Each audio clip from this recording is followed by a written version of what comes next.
Stop drinking.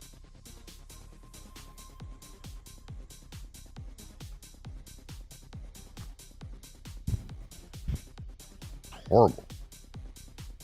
Horrible auto playing video. Stop.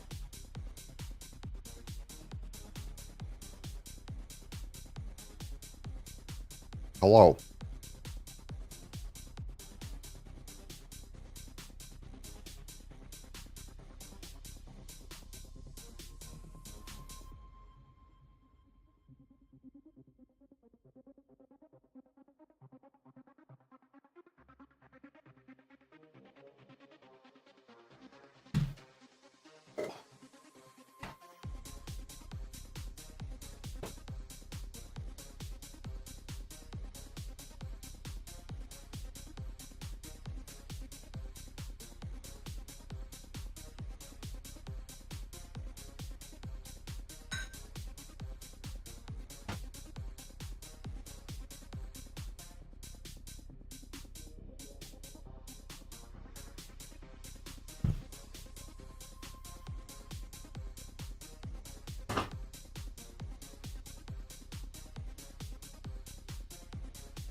Hello.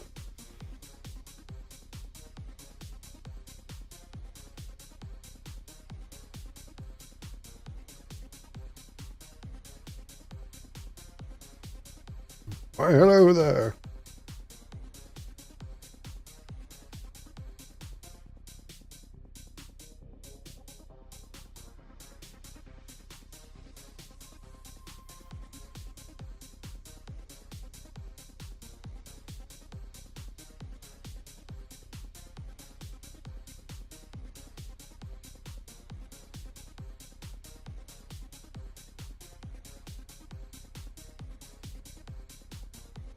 Oh, good morning, sir. How are you?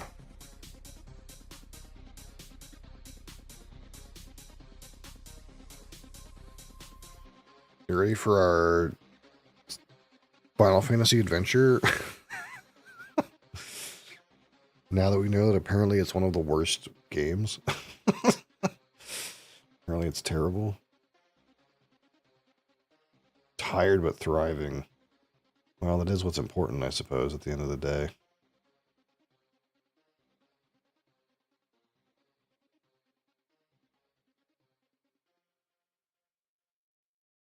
So, so, hold on. Let me click here real quick before I say the thing.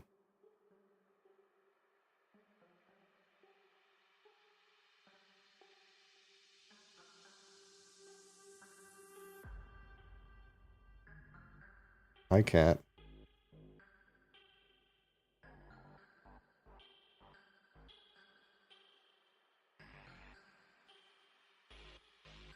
Trash Final Fantasy 2, yeah.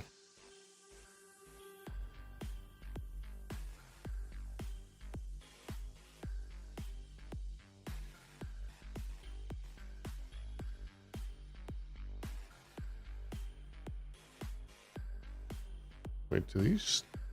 Hold on. Translate to English.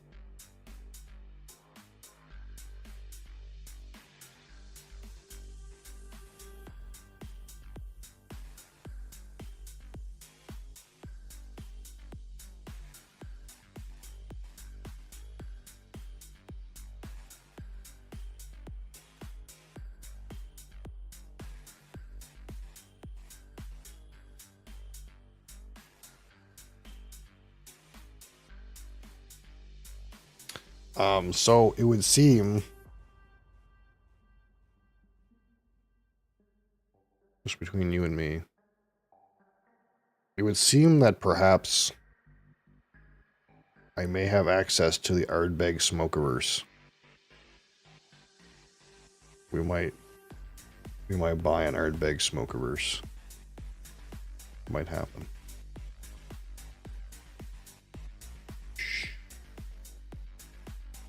Early bird information.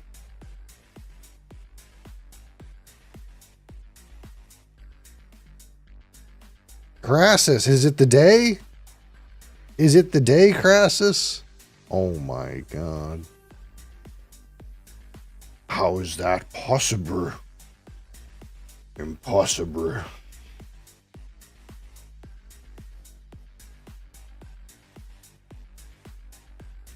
Impossible. How many hours does Crassus have left? Let's go see. 8 hours and 15 minutes. 8 hours and 15 minutes. Until the Crassus monster recoils into its shell and is not seen for several days while it completes its mind cleansing ritual or something. Hibernation sequence, I suppose.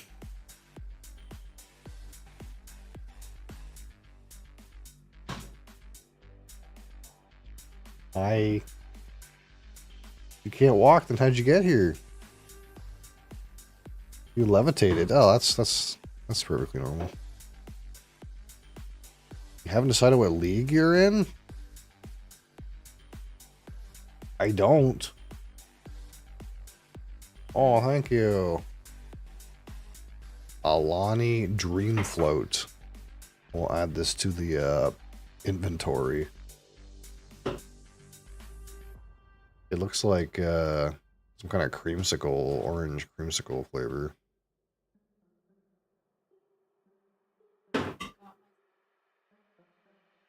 Two of the ones worth buying. Oh, those things. I just assume that you will play the league where if you die, it's bad. The question is, whether or not you want to trade with other players.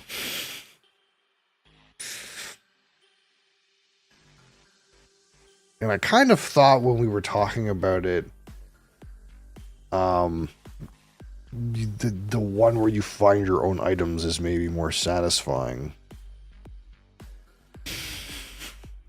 But there's always that whole thing where you die and you can't just beg for some free items from your buddy to expedite your progress.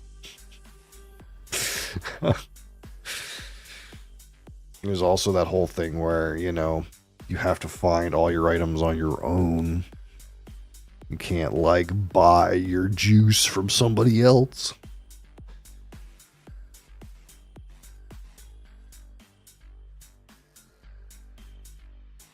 You can't be like, I don't want to farm X mat, it's beneath me.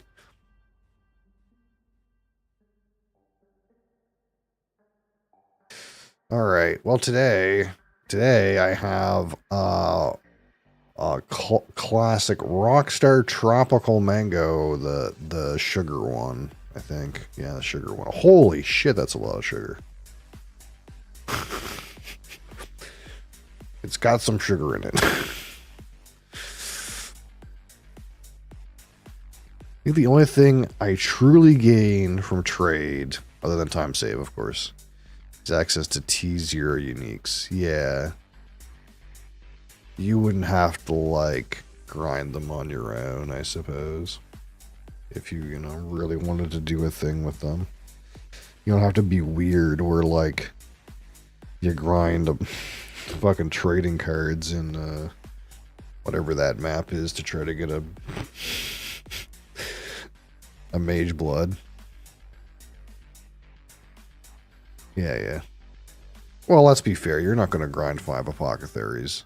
You're going to grind like 1 or 2, and then you're going to roll the dice, and then if it doesn't work, you're going to be mad.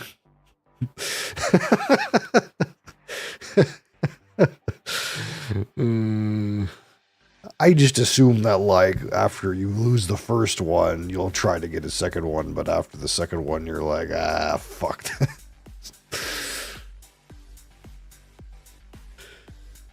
Never bought a full belt before. Yeah, I guess you could try gambling. I don't know what I guess it depends, like, what are if you buy one card, they've never, like, have they ever data mined the odds on that thing? Like, if you buy one card, what's the stats that you end up with a belt? Anyone, like, got the spreadsheet? Surely some softcore guy.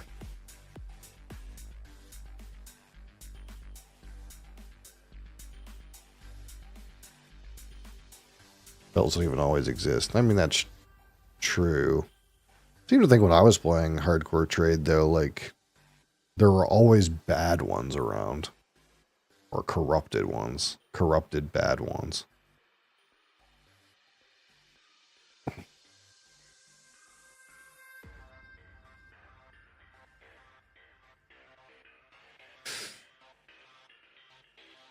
I guess it depends on how early in the league we're talking, I suppose.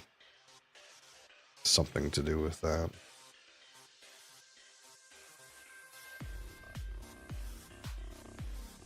Yeah, you do seem like the type of degenerate that has time for that kind of gameplay.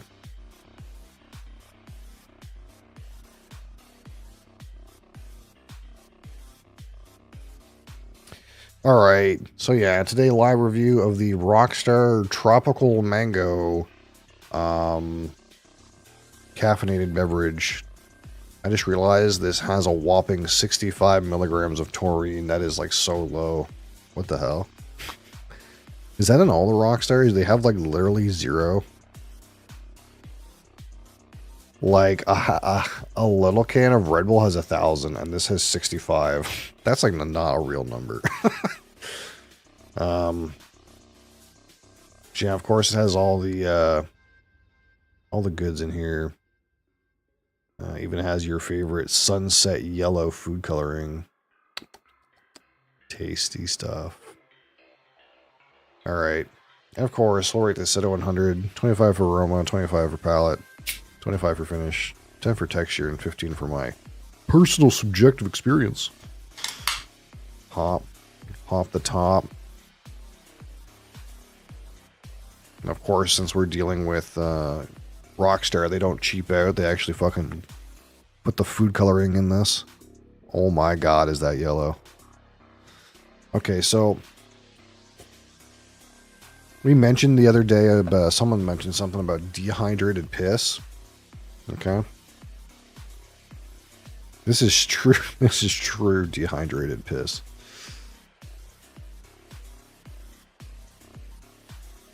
Carbonation looks good.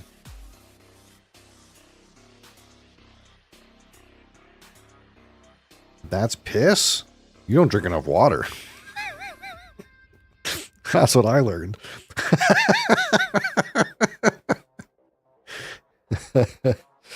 Holy fuck. You know, if your piss is dehydrated, it's more colored, right? Not less colored. A well-hydrated piss is, like, pretty clear, you know? I've got appetizing words we're using right now.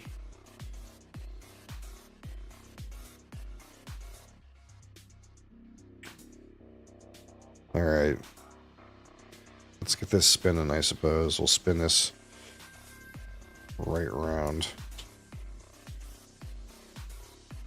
I'm almost surprised this thing still works considering it was made in China. Not bad. Not bad, random Chinese product.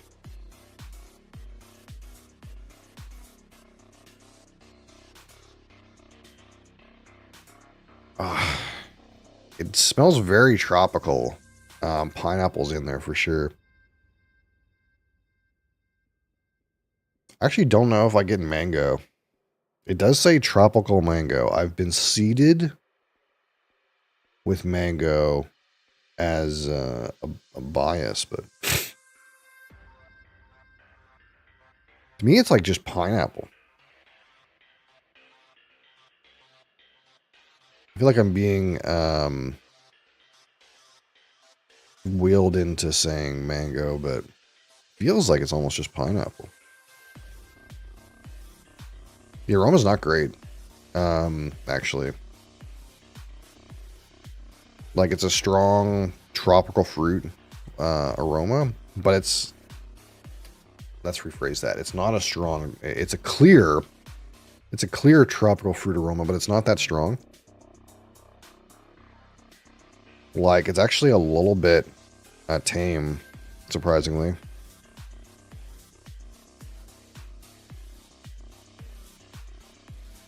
I kind of expected a little bit stronger of a aroma. That's unfortunate. You can't blame artificial sweeteners on this either. This is, in fact, a overly fucking sugared beverage. There's a little bit of that, again, like, what do we call tropical rain scent?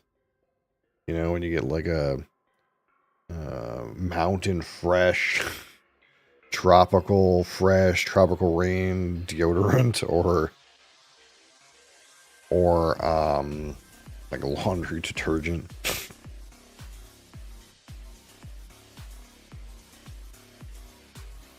Yeah, like pineapple, tropical rain,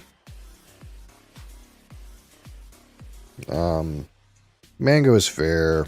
It's more pineapple than mango in my opinion, but mango is fair. Maybe even a bit of lemon.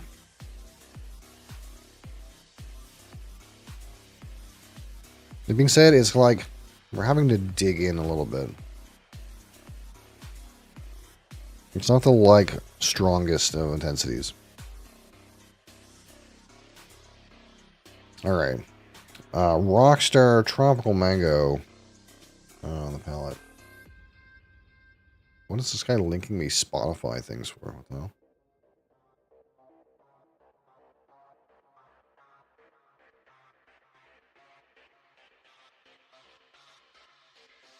That's odd. Oh, that's kind of weird. So the expectation was pineapple and mango, and I'm getting a strawberry thing. There's like a strawberry thing going on.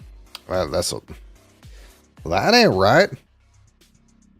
Is this the right beverage in the wrong color?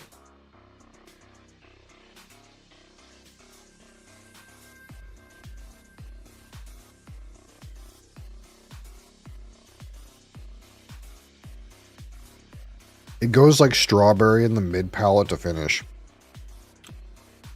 That's so weird. Not sure if I like that. Streamer, your song request redemption seems broken. You mean the one I don't have? I very deliberately don't have one of those. The better meme is I actually don't even have Spotify Premium right now either. So I probably would end up with an ad if I clicked on that. You probably don't want an ad.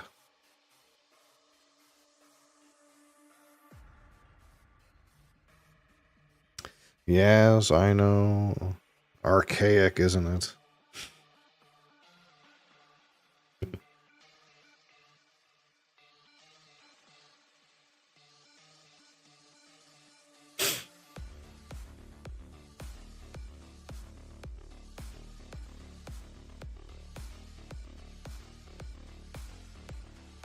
Yeah, I don't hate a little bit of lemon. Like a little bit citrus. Pineapple, mango. Tropical rain.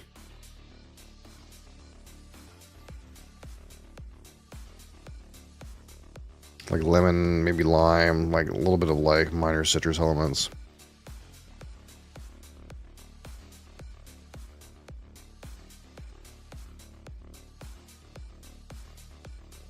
I feel like I get lime on the palate. And before that strawberry thing. There's something weird. There's something weird going on. Something happens where like after like the early mid palate, it kind of goes like weird, bright artificial strawberry note.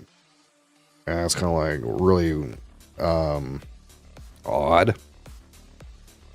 I don't know why that's there or why I'm tasting it like that. I'm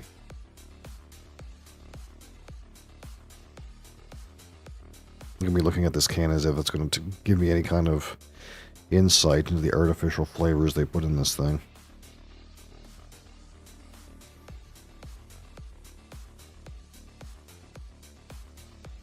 So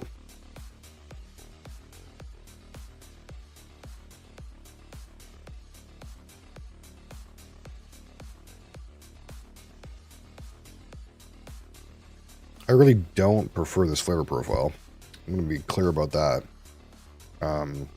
Something in the light mid to back palate that's hitting me like strawberry. It's not my favorite thing. It just doesn't fit. I don't know why it's like that. It's got a good portion here for finish purposes.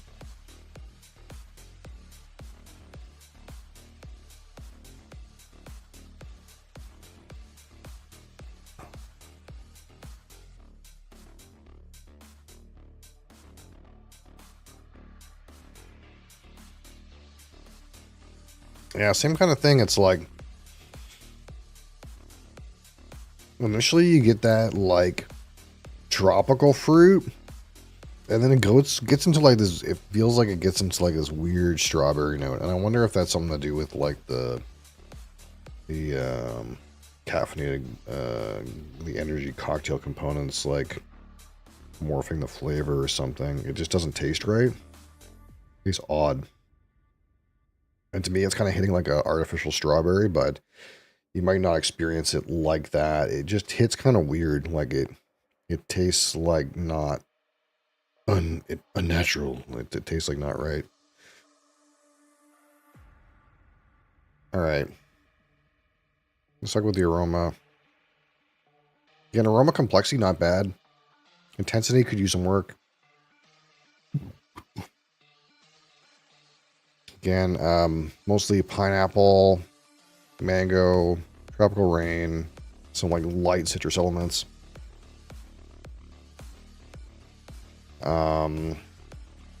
17.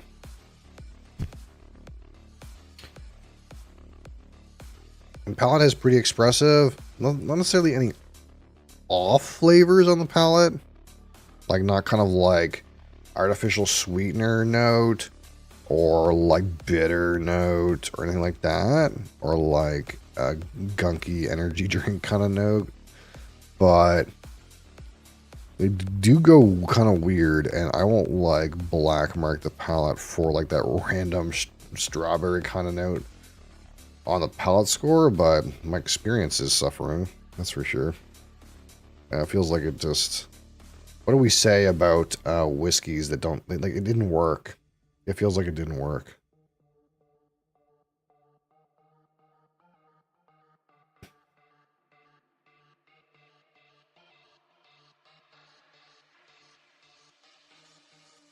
Bro, good amount of lime on this. Are you live on Twitch? Oh, yes, absolutely.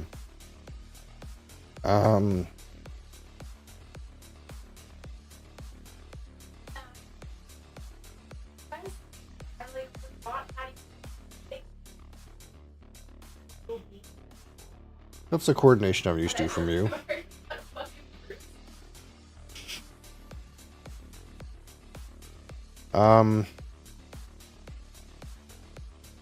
Again, those tropical fruit flavors, the like random lime citrus, a little bit louder that on that one time. Goes weird strawberry after the mid palate. Like it's not bad.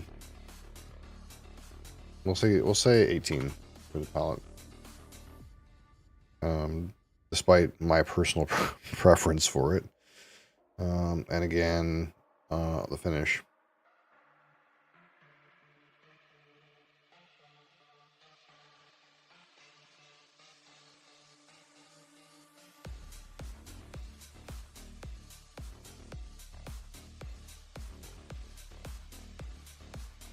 Again, mostly like pineapple, like maybe a small amount of mango. Kind of lime is growing on me for this. Then goes weird strawberry note.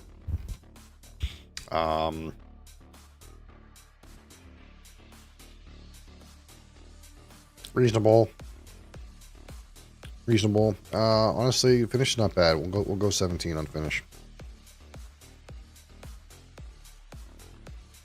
All right, texture out of 10. Again, carbonation has been pretty spot on. No issues with stickiness or anything like that.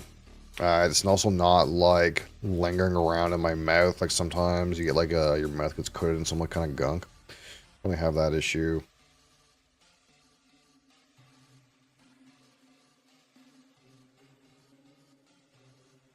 But it's still not doing any kind of thing that I really want to like, give a good score for. We'll say it's like pretty expected. 7 is like the best I kind of give for this. I'm still waiting. I'm still waiting for like the true texture experience with these. I don't know what it is, but I can imagine it better because I've had it in whiskey. All right, so out of 15, my personal subjective experience with this one Rockstar Tropical Mango beverage here, which, despite like, I feel like this is a good set of numbers we've given it so far because there is some good different flavors going on. The flavor intensity from palate perspective is pretty good. Aroma is like a little bit medium, but good complexity there. Some like lime elements. The issue for me is that near the back of the mid palate, the flavor goes off, and it's around the same period in time where in your mouth you're expecting to receive like bitter kind of characteristics. This is like when we're talking about whiskey, you'll get a spike in baking spices or earthiness, or sometimes like the burnt bitter log or charcoal. This part of the like beginning of the back palate. But really, it starts even for me as soon as like the middle of the mid palate for this particular beverage, where like it feel like normally like artificial sweetener gunky note hits around this period, and maybe like added caffeine or or energy supplement off flavors might appear in this period, and it kind of hits in combination with the flavoring that they put in, and to me it morphs the flavor into a weird like strawberry thing. Like there's a development into strawberry, which to me, like, it does not make any sense at all. Is not my preference. It doesn't necessarily, it's not objectively bad. It's kind of a weird development. But I personally don't think it works. Like it doesn't match or make sense at all. And I think they just tried to do the tropical flavor, and then in the mid to back palate, it kind of like went all gunky, but there's nothing they could do about it. And it kind of like, well, okay. So I don't know if this worked. I don't know if this worked for me. Not my preferred. And that's not to say that, like, for example, there isn't ways to do this flavor. For example, I think, if I remember right, the Mango Monster, which I haven't had in quite a while and I haven't rated yet, but I do have a can of, like, kind of pulls off mango fairly well, if I remember right. Like, it's actually not too bad. This is not it. So in that way, it's an unfortunate experience that I do not want to have again. But we'll give it a 4 in case you're into like the random strawberry in the background. Not for me, but ultimately 17 and 18 and 17 and 7 and 4 is 63 out of 100. This is still good, you know, and that's a pretty good score, because like it's doing a lot of things pretty well. I think the experience just sucks. Like I don't think it worked, but it's got a lot of clear. Got a lot of clear aromas, even if not that strong. Palette has again several interesting notes, and it has a development that I don't like, but maybe you'll like. Finish is good. Texture carbonation is right on. Just not a flavor profile I can jam with, and I feel like maybe a lot of people might not jam with. I don't know. My personal subjective experience with this particular profile is not good. I do not like it in the same way that, what's the one we had the other day? I can't remember, that I just did not like. Oh, the Monster Vice Guava. Did not like that flavor profile at all. But, you know, I'm not going to rate it too heavily on my subjective, like, hey, I don't like this flavor. We're going to try to rate them on its merits, perhaps if you do like the flavor. So it's still a pretty strong score at 63. This is rated better for me, for example, than Rockstar Punched Fruit Punch, which I know is a perennial favorite, because it's just more interesting. It's got more things going on with it rather than red. So, yeah, not bad. Still a good beverage, I suppose. We'll suffer through the rest of it, in my personal opinion, however. Yes, sir. Would not buy again. would not buy again. All right, so that arrives with us. The time of the week. This time of the week. Your favorite time of the week and mine.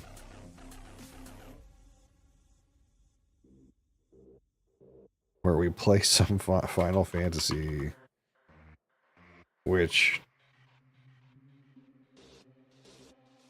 you know, this particular game, maybe not the best.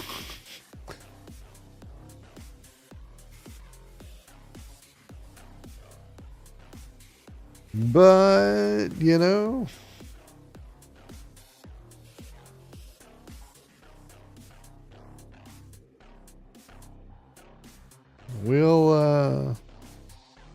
we'll see it through, you know. We'll see it through. We've already found Sid in the game. That's uplifting, you know.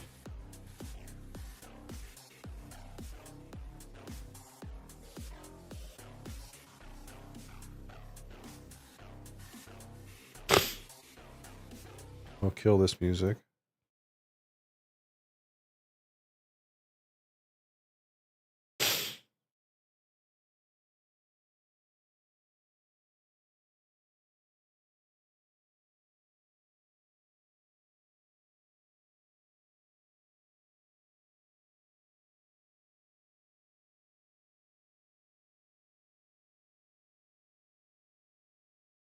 And of course we need our random utility program from 2004 to get this to shift properly. Nope, wrong monitor. Nope, wrong monitor.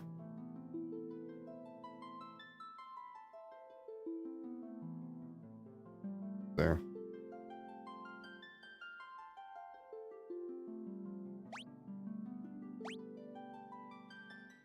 Why would it default to no?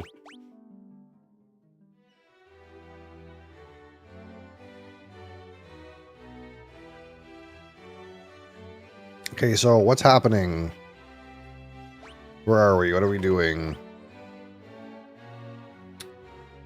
First, we have our friend Nilo Crassus and Bee's Knees, and we're on the search for our long-lost brother, El Capitano. But I can't remember what we're supposed to do. Can you tell me what I'm supposed to do?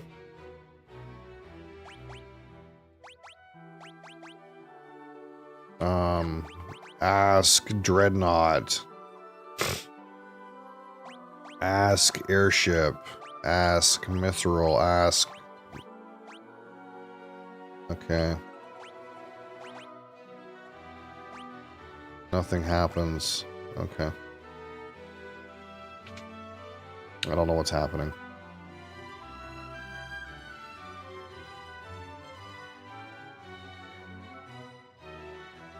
Alright, I think the Dreadnought just like... If we don't destroy the Dreadnought, the casualties will only mount. I think we just unleashed the they just unleashed the Dreadnought. Everyone that was gonna say he was dead. There's a man in Ploff named Sid who just might know if the Dreadnought has any weaknesses. Of course Sid would know.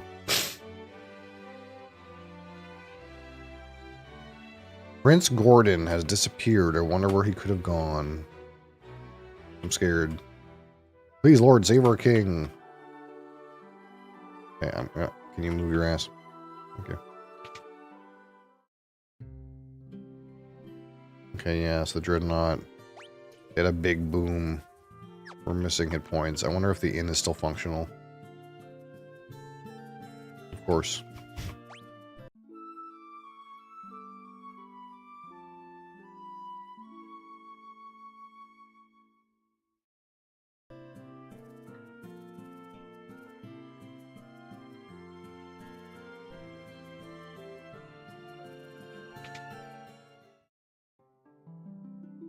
Alright, this is the church. I guess we gotta go talk to Sid about the Dreadnought. It's the only thing, it's the only lead that I have. Oh, what the fuck's going on?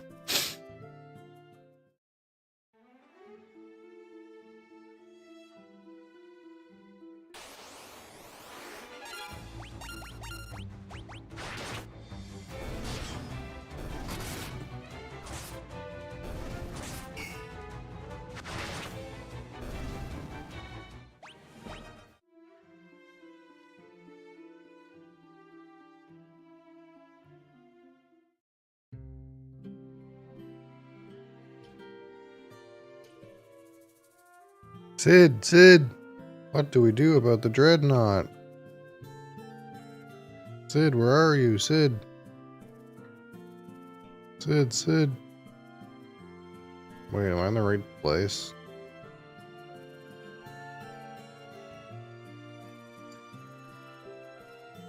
No, I'm not in the right place. I gotta take the boat.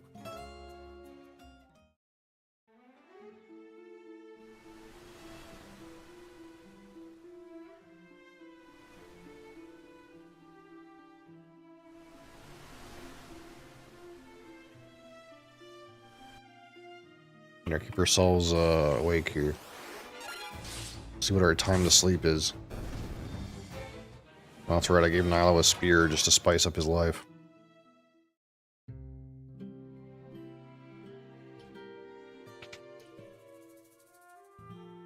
Sid, what do I do? Learn Dreadnought. Learn Airship. Ask Dreadnought. What you want to do is blow up that thing's engine. Holy shit, Sid, you're a fucking genius. I never would have thought to blow up its engine.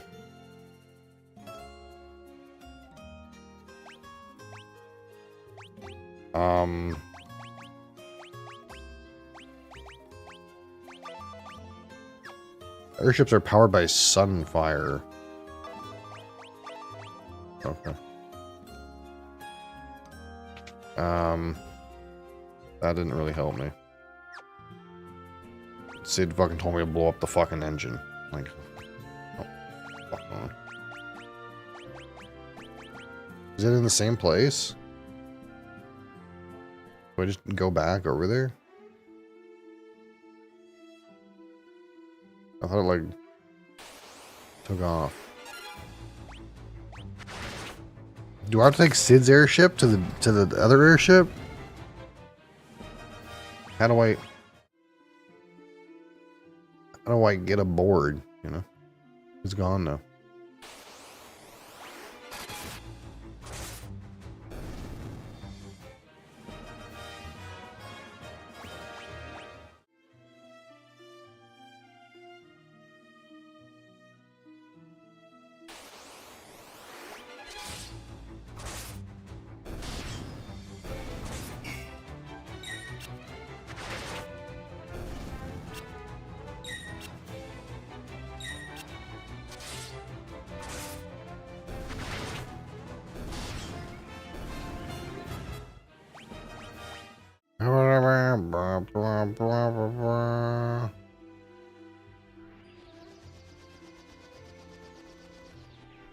That just took me over here. That wasn't helpful.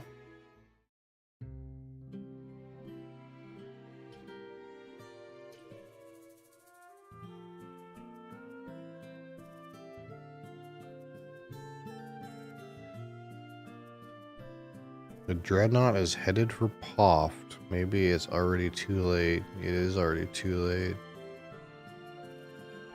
But I don't know what to do. What do you have for me? Fear spell. Cure status ailments. Silence.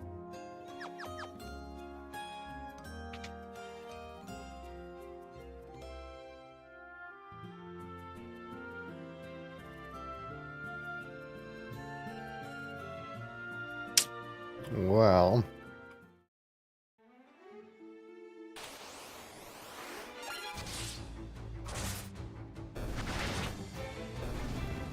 maybe I can charter the airship to the other airship.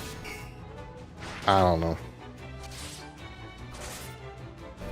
Not sure what else to do at this point.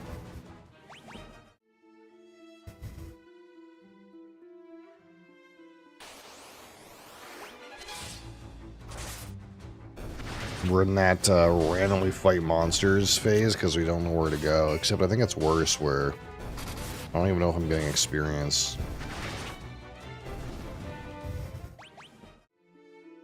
If I am, it's very slow.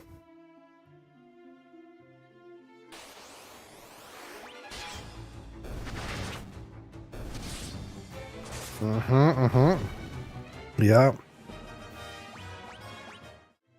Sleep is approaching. Sid, can I take your airship to the other airship? Sid. Spice up my game, Sid.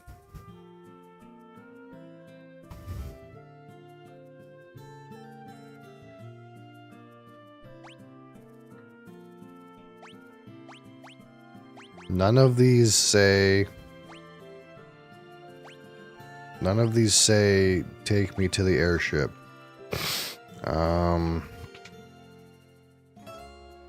What do I do?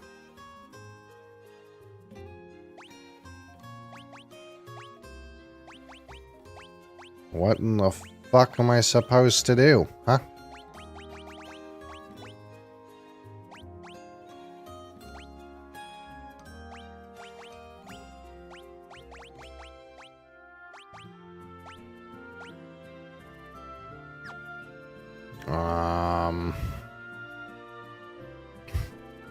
What's happening right now?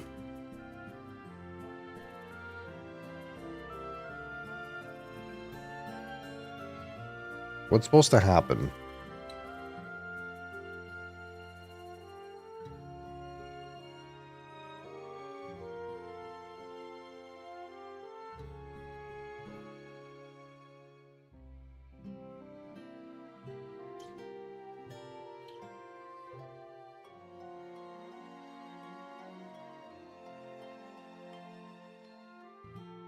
Oh my fuck. Okay.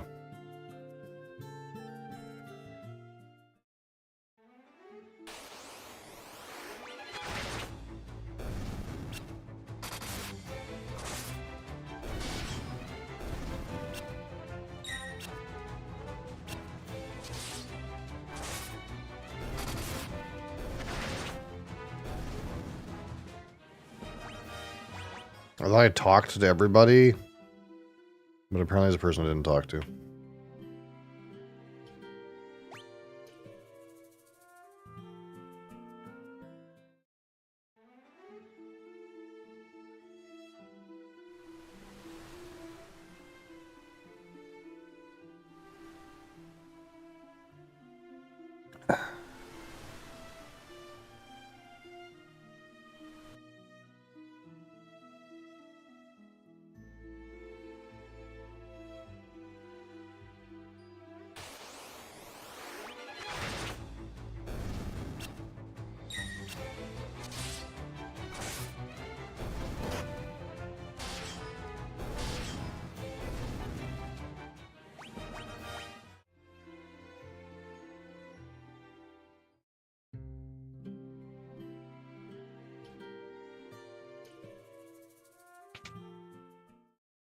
Apparently, if you don't go talk to this guy in this room over here, the quest does not proceed.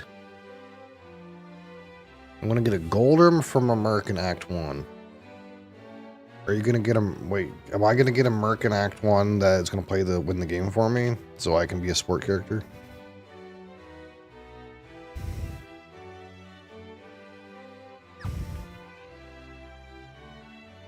You out-level them. Yeah, you get a new one. Ask Dreadnought. Ask Mithril. Ask Airship. I already asked Sid about the thing. Learn. Ask Airship. Ask Dreadnought. Ask. I'm asking. Ask. Oh. Oh my god. Fuck.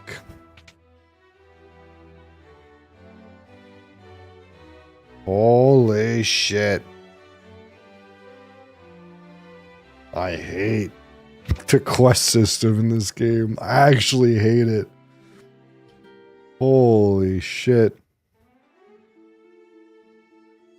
Oh my god, I hate it. The problem now is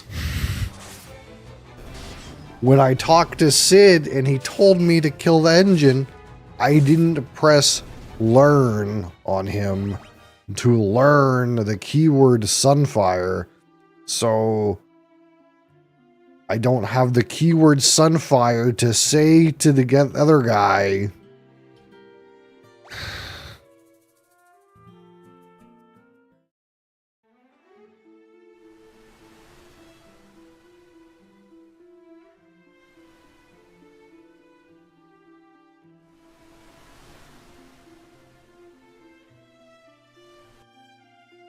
So I gotta go in here.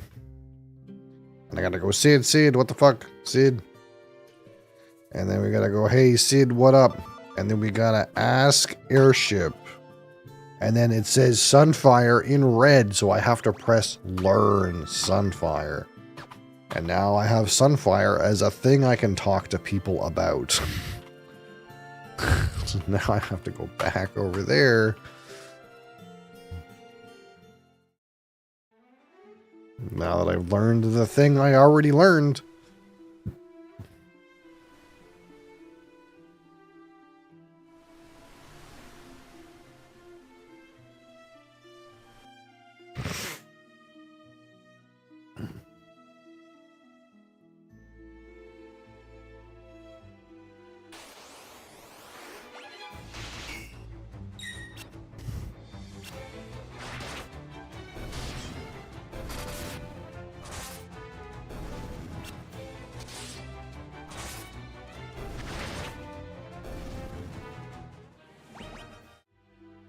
Okay, we did it. So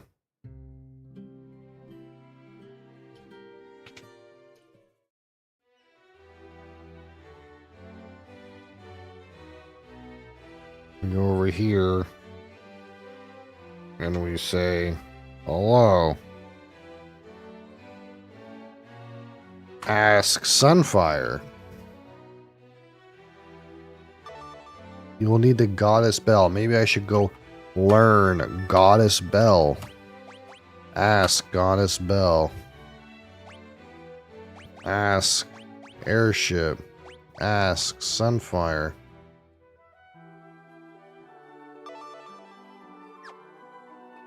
Where would I find this item? Hey. Ask Goddess Bell.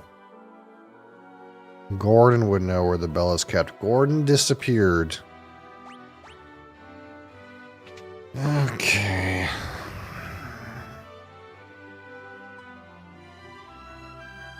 This is why we were supposed to skip this one. Yeah, you might be right, but here we are.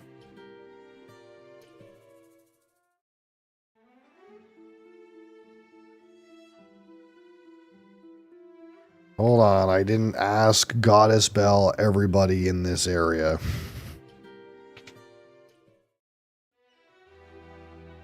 Hi. Hi. These guys don't want to learn about my Goddess Bell. I just discovered a new word. Goddess Bell. Now we're going to ask everybody about it. Goddess Bell.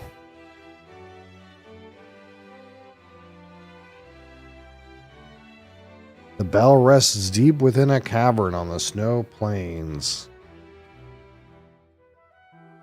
If only Gordon were here. Seek the... Learn Gordon. Learn Scott. Learn. Ask Sunfire. Ask... Okay, I gotta go there at once. Okay. Let's make sure I don't have to ask you Dreadnought. Okay.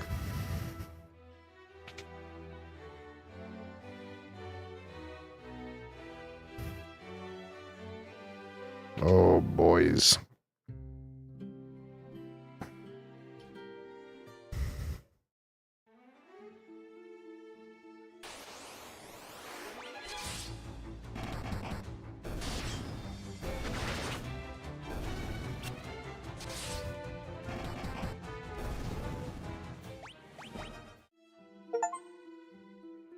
I'm a legendary warrior. I defeated 500 monsters. That's the game just told me. I'm a legendary warrior, Crassus. Deal with it. Doesn't matter what you think.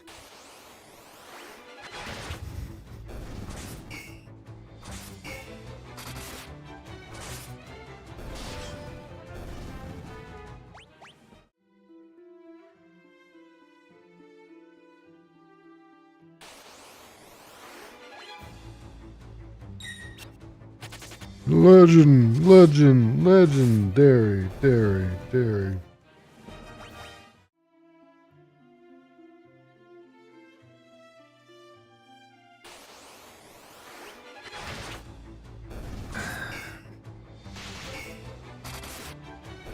Wouldn't be a day of Final Fantasy without some needless power leveling.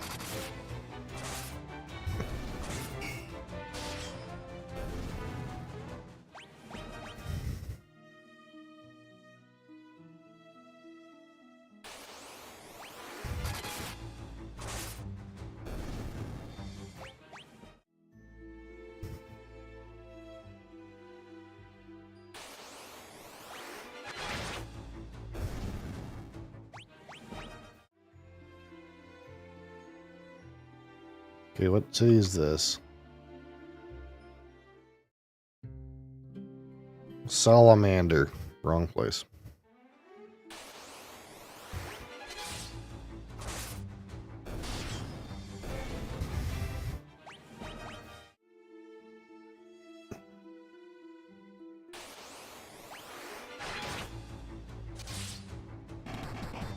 Grass, how come your bow does such dog shit ass damage?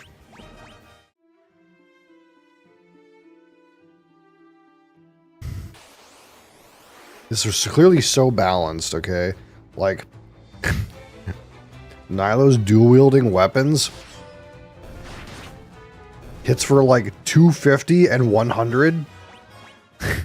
And then Crassus shoots a bow for like 30. Wait, I can't go through the snow?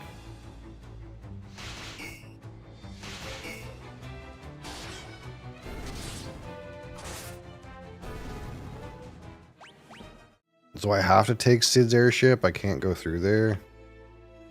Okay.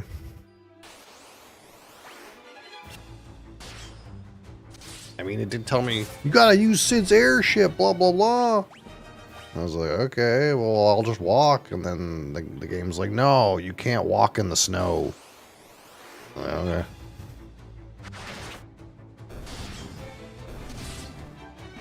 Seems like a stretch considering we're fighting actual Sasquatches. Many of them.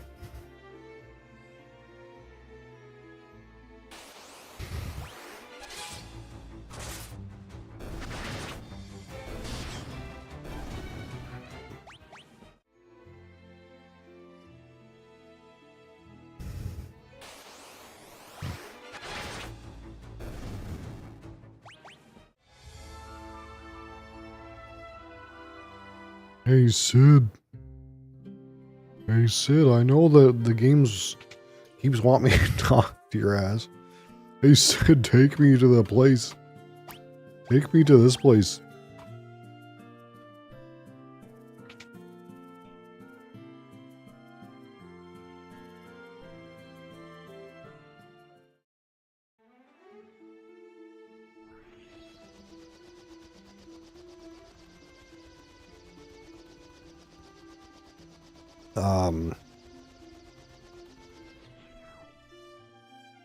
I thought we were supposed to go up to the snowy area.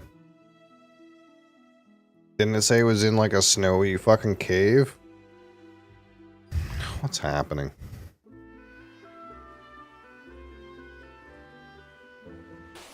Well, apparently this is where I'm supposed to be.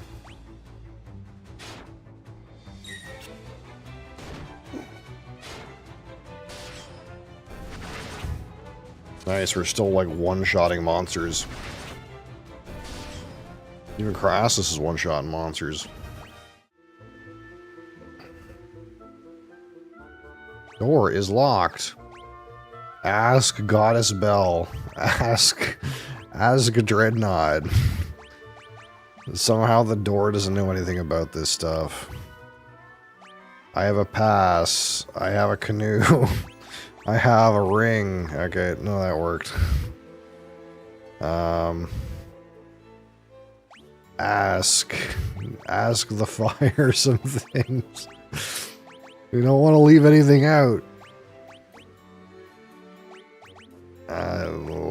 Key items, canoe, key items, pass.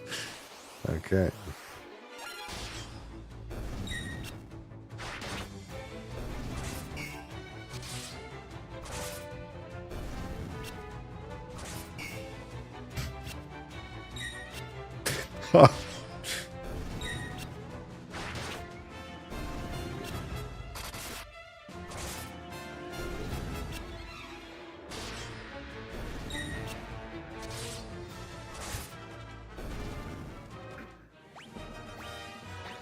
I get this weird feeling like what's gonna happen is like...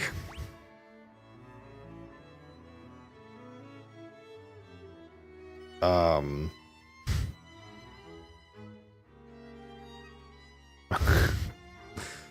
gonna have no idea what to do, and then eventually I'm gonna find a boss, I'm gonna get owned. That's what's gonna happen.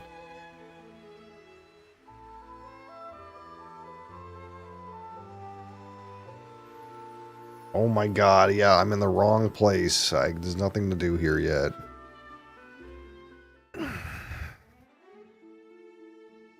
Motherfucker, man.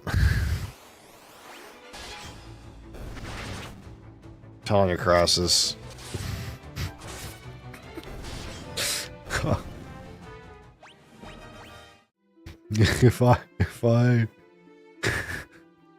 If I didn't have this walkthrough on the other monitor, I don't think we would make it through this game. I think it's fair to use a walkthrough for this one.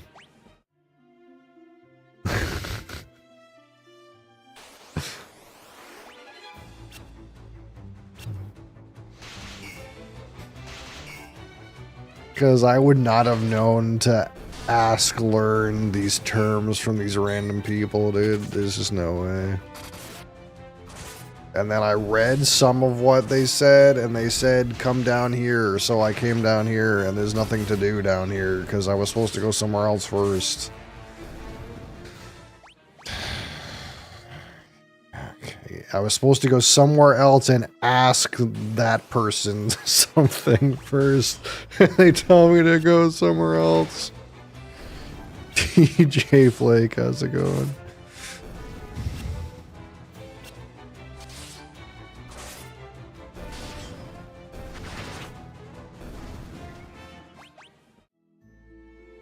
Oh, okay, we gotta get our head in the game here. I remember you, yeah, wasn't that long ago. Welcome back.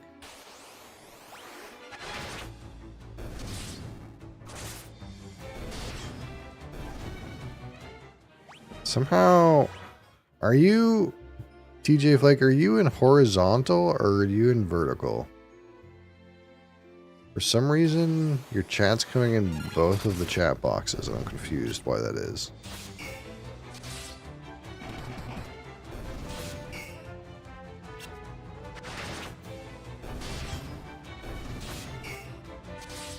You don't know.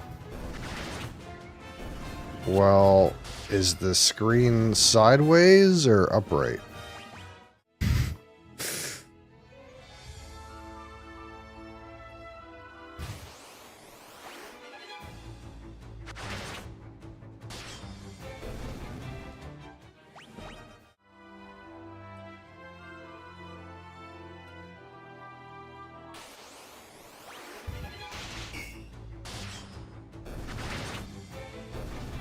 I'm worried that I'm missing chat because one of my chat boxes is missing. English is not your first language. Yeah, but you know what I mean? Like, is it like this or like this? You know, upright or horizontal?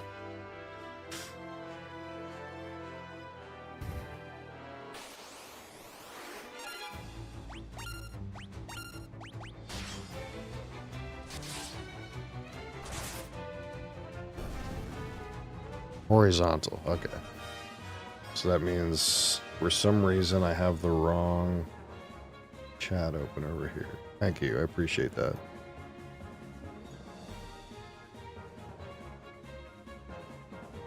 Dopamine. Wow. Thank you for those gifts. I appreciate it.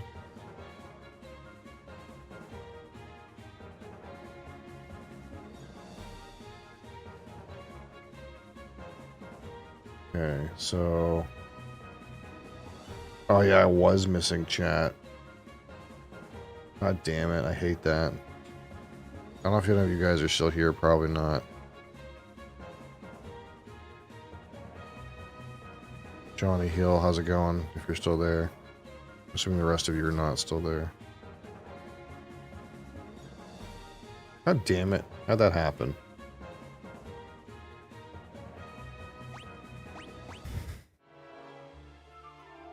Okay, so I'm supposed to go in here and find Joseph or something and ask him about about Goddess Bell.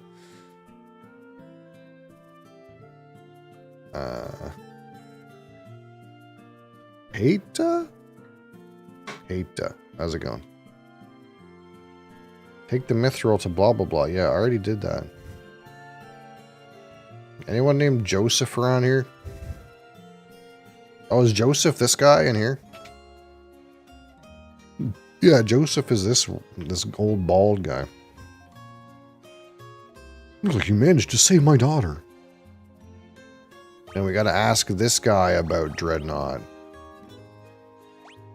And then we gotta ask him about Sunfire and Goddess Bell. Oh, kitty! Thank you for the kitty. What game am I playing? I'm playing Final Fantasy II. The only way to reach the snow cavern is on my snowcraft. I keep the snowcraft hidden in the mine. There's a blue stone on the floor that marks the spot. Look behind the stone and to the right. The secret room is there and the snowcraft is inside. So we got a new... There's a new canoe. Snowcraft. Sorry, I couldn't help you find the mithril. Don't worry, we got it anyway. What are we waiting for? Let's go. Oh, Joseph is going to accompany me in my party. Okay. Weird. Didn't expect that.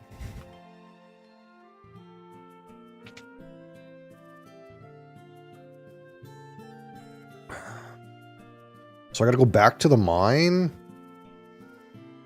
Find a blue stone. Do I stream often? Every weekday at this hour, and on Saturdays a little bit later in the day. And only Sunday's the only day I take off right now. So 6 days a week. Oops. So we gotta go back to this cave over here, and we have this lad Joseph in our party now. What does he do? He just hits him. Okay. He's like a monk. What time is it here? Right now it is 9:45 a.m.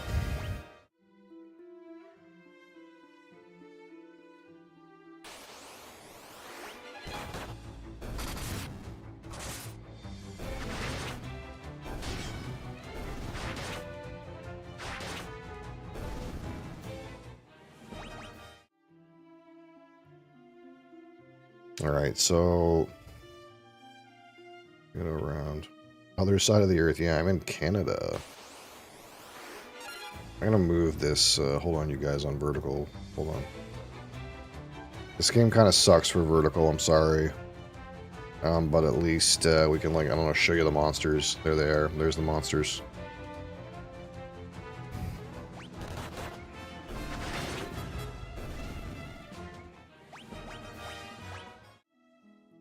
In Asia.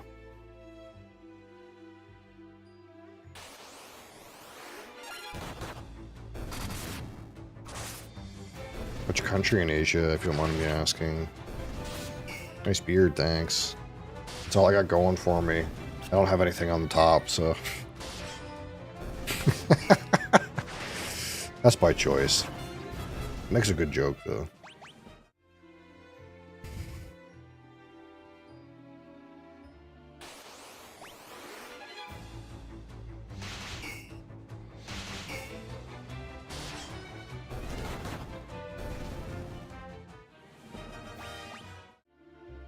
Alright, so somewhere in this cave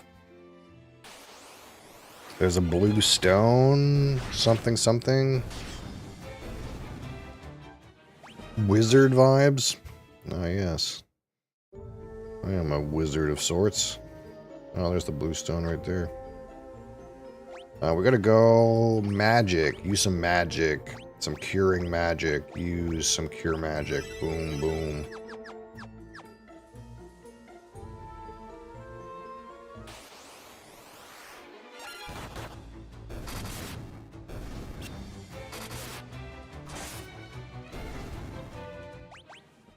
Alright, he said something, something. There's a secret door here somewhere.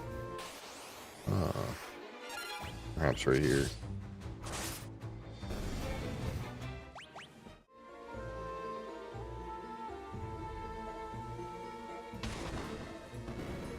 Oh my!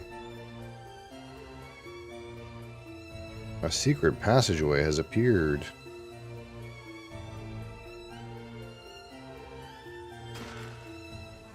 You retrieved the snowcraft. Ba-ba-ba-ba.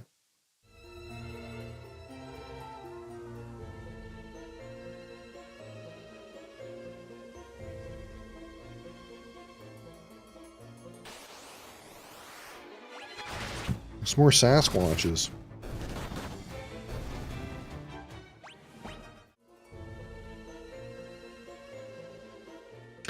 Okay, so now we should be able to go through that snow up here, I reckon.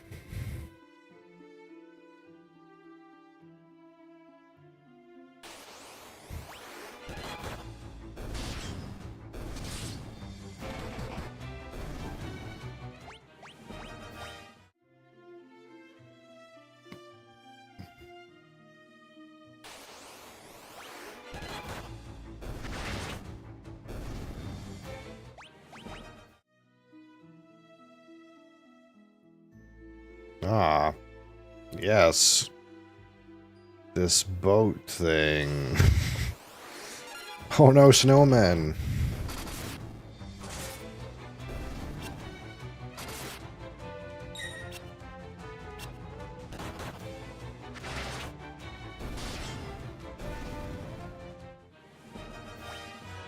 What's the game about? I only heard of it, but never heard the lore or about it. Well, we played the first one, and this is the second one. In the first one, you're a bunch of heroes that need to restore light to the crystals of the different elements, and when you do, you fight ultimate chaos and close the time loops, and save the universe, I suppose. In this one, so far, we have 3 heroes who are searching for one of the heroes' brothers who's imprisoned by some Imperial scum. The Imperial scum are terrorizing local people, bombing them with this dreadnought and such things. And,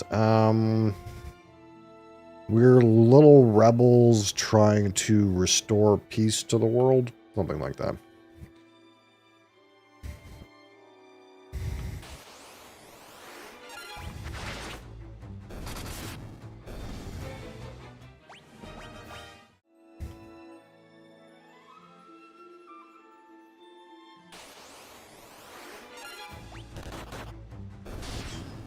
Might be a wizard. Yeah, in this game it seems like the characters are sort of Build-A-Bear. It's kind of like...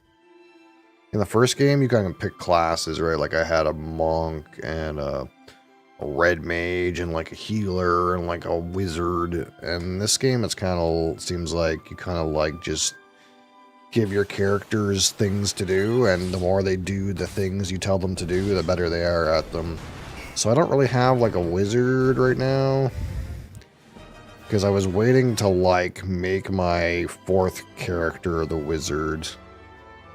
Except, I don't have access to my 4th character right now for some reason. Class I choose? There's no choice in this game. That was in the last game.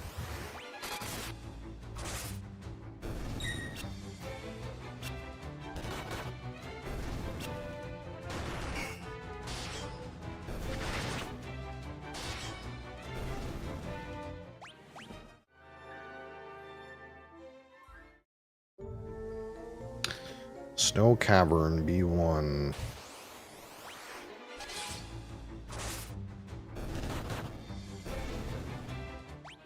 Yeah, in this game, it's like I have a guy that's like dual wielding weapons. I have a chick that's got a bow who can cast a healing spell. I have a guy with an axe and a shield who's very tanky. And this fourth guy is like an NPC that's joining my party for a little adventure, and he's going to go away later, I assume. But all that guy can do is punch, it seems like. $300!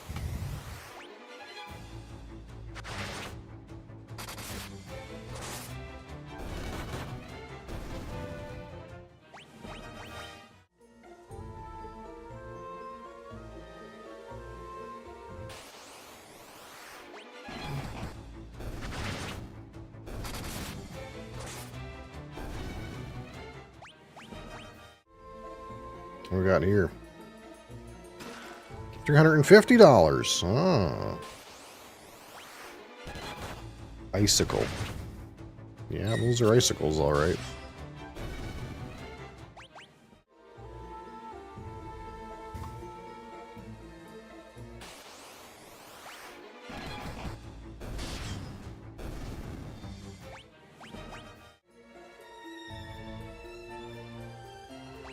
Snow Cavern B2. What did the other way look like? A door? Let's go through the door. I'm curious where the door goes.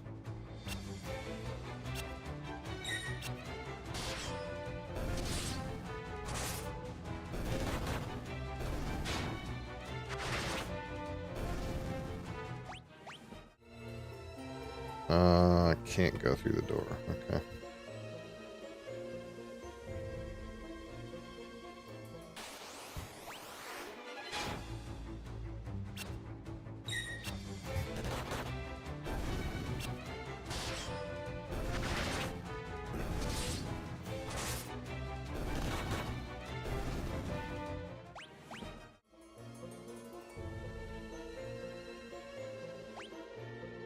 Let's see, one door go up, one door go down.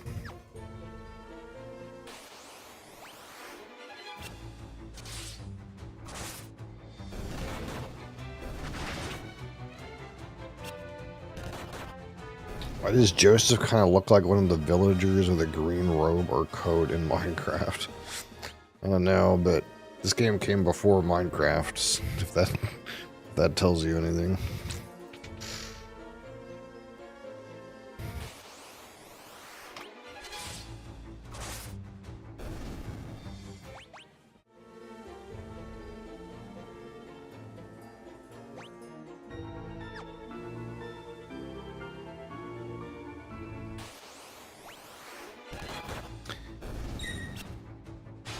Yeah, this game came out in 1988.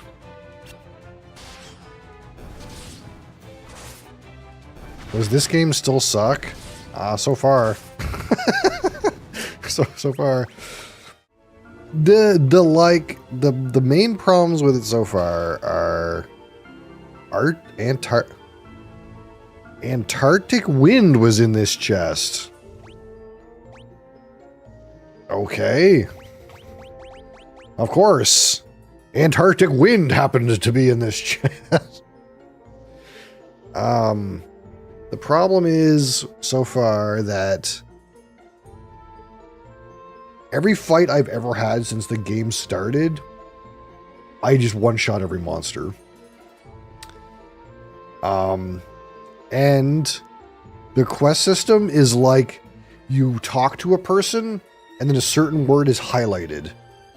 And that's your cue that you have to go into a different menu and press the learn button. If you do not learn this highlighted hotkey. And if you don't have this highlighted word in your learn menu, you cannot then ask other people about this highlighted word.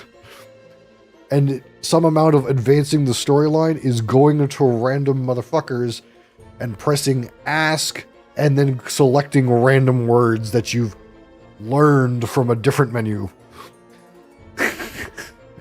How do you store wind in a chest? Your guess is as good as mine. But apparently it summons an ice golem.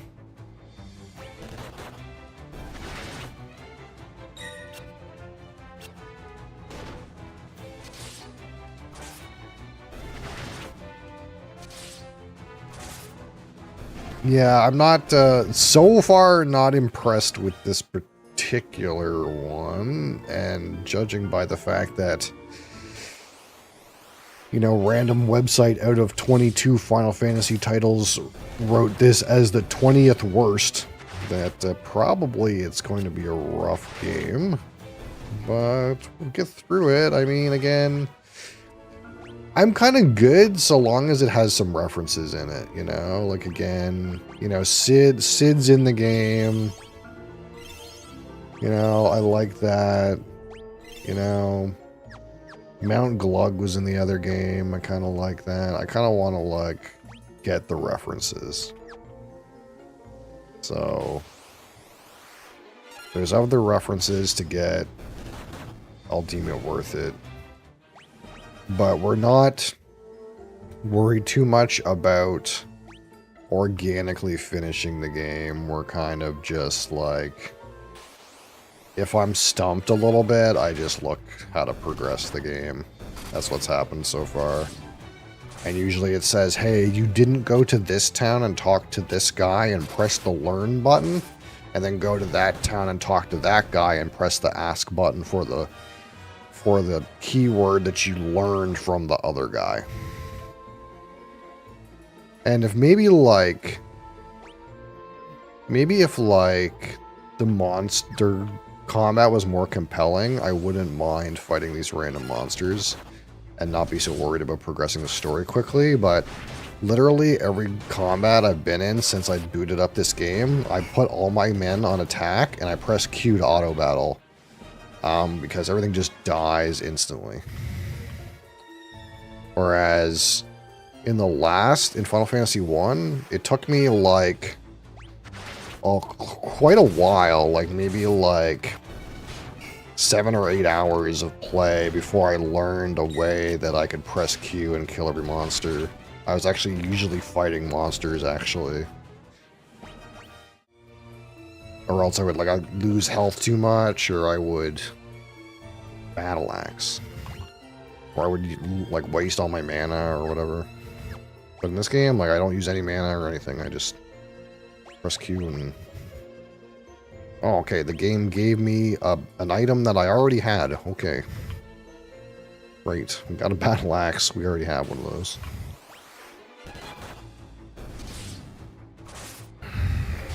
Delios is practicing his league start, surely? Delios is probably practicing his Arc Nova.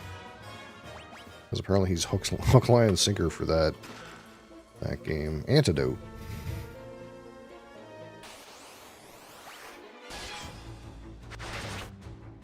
The game that I need practice on right now is Great Western Trail. That's what I need practice on.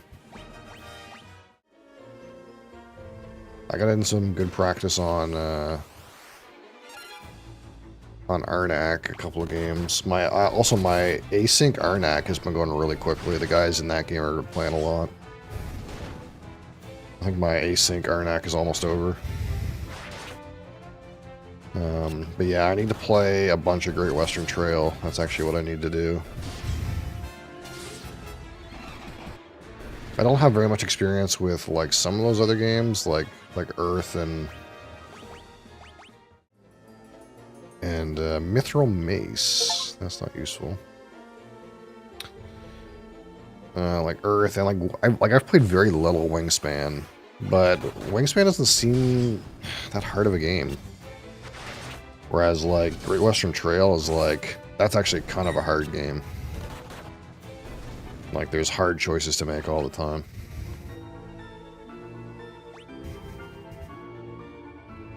Man, this was just loot in here.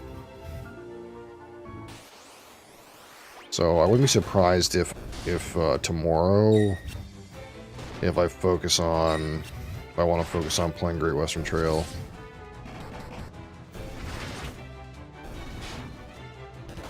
Which, of course, is a game about leading your herd of cows to Kansas City and selling them.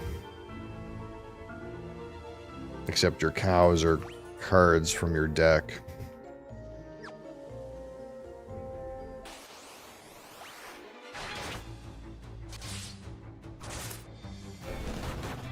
And your movement speed is variable, so you can choose how fast or how slow you turn the cows in.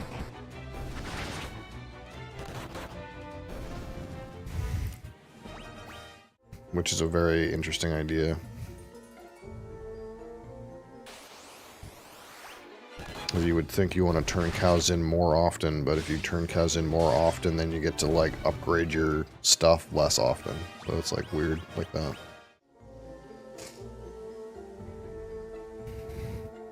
And there's multiple strategies that I kind of, like, want to be able to know how to do. The most common one is to, like, get a bunch of cowboys and get some really juicy, thick, tender cows and turn them in for fat points, but you can also move your locomotive. You can also build buildings. There's other ways to win.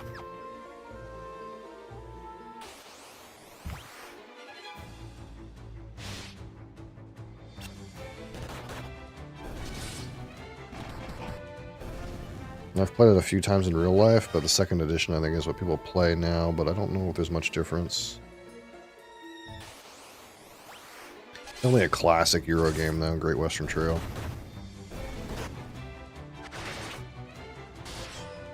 It's kind of ahead of its time when you think about it. Because it's got worker placement, but it's not really worker placement. But it's got deck building, but it's not really deck building.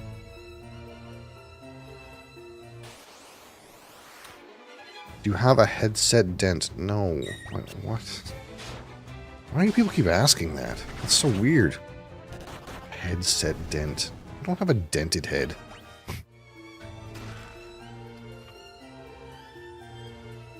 Hey, do you have a dent in your head? No. No, I don't. You know there's no hair here, right?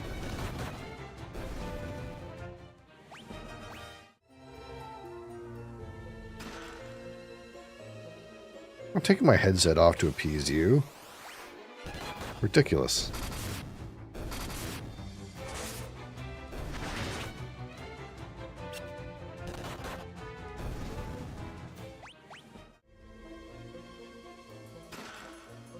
Shy. Oh, I am shy. I don't want to show the fact that I have a U in my brain.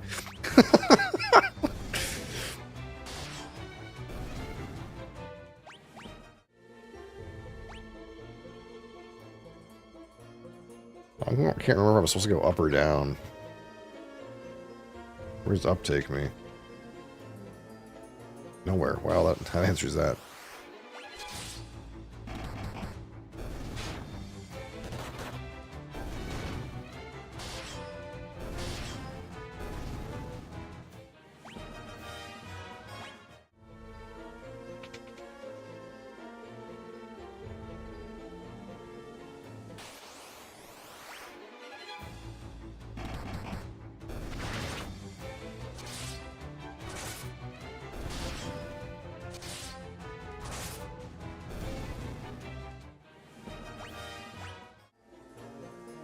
See the other chat on the left side a bit? If you're on horizontal, there should be chat over there, yeah. That's from Twitch TV. So if you make your way to Twitch TV, you will see the other chatters.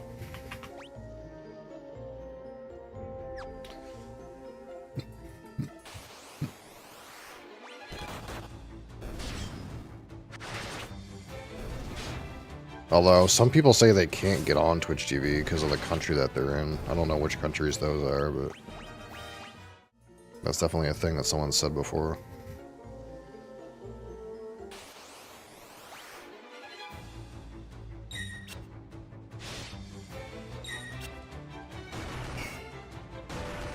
We're taking damage. I guess I should, like, cast Cure.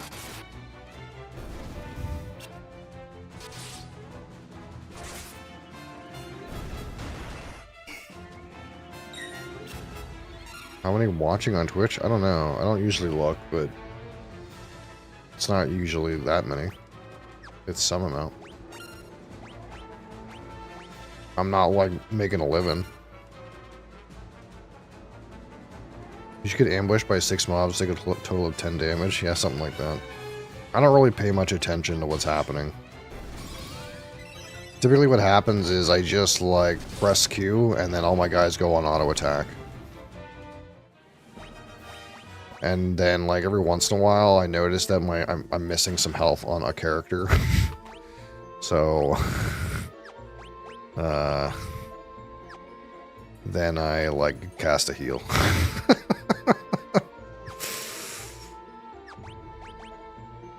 Game gave me some mithril items I don't need.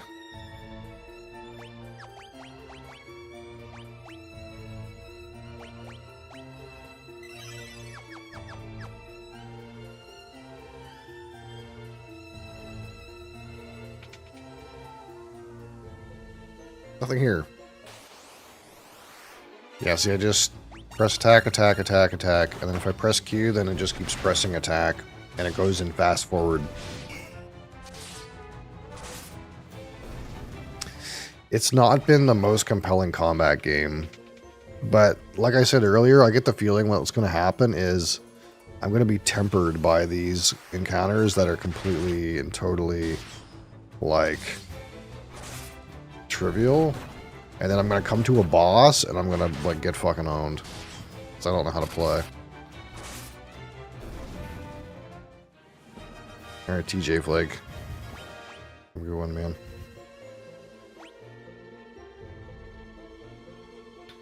There's a chest and a door. Okay.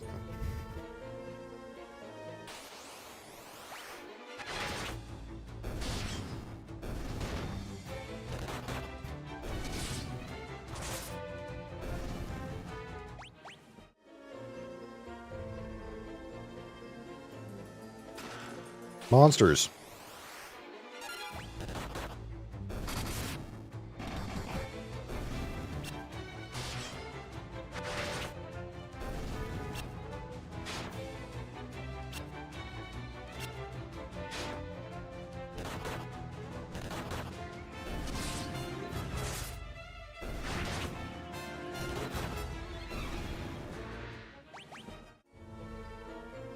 Ancient sword?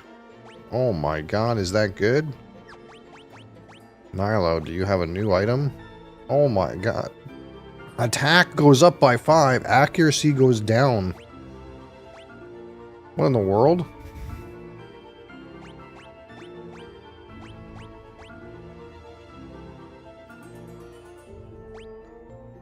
Look at the accuracy difference.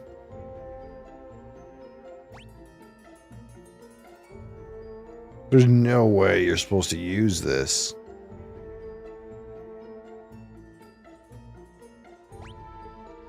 Does my chance to hit go from 90 to 45? What a joke.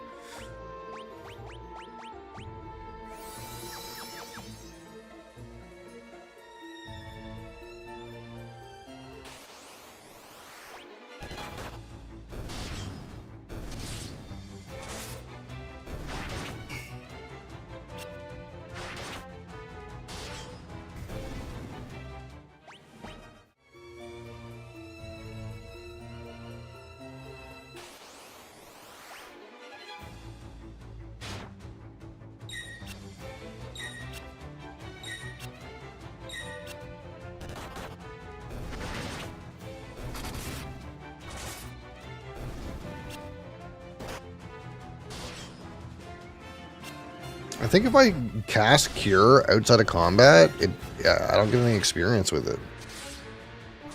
Not sure, but...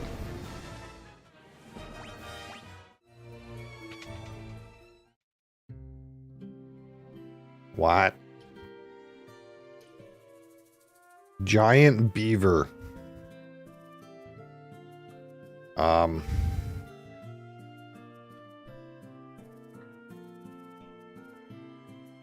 Hello, are you the Beaver King?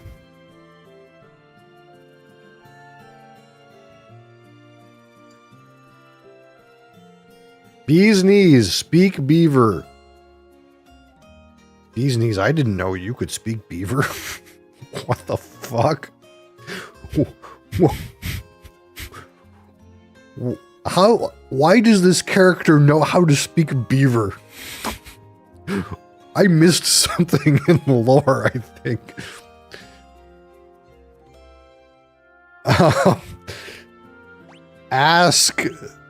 Ask Goddess Bell.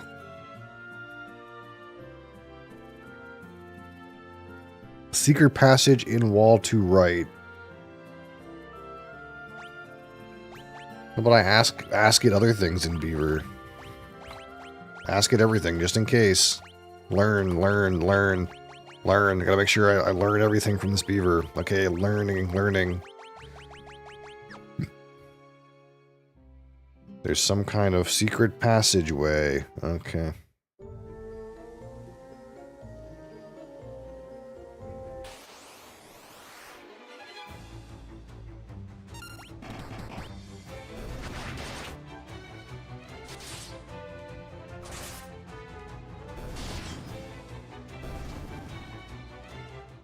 Did you guys pick up in the lore when Bee's Knees' character learned how to speak Beaver? Neither did I.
It's linear, is it? Okay.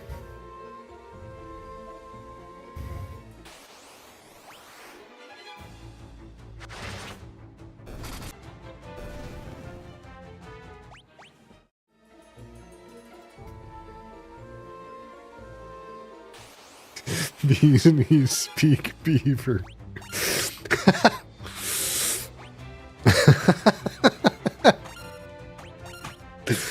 What the fuck?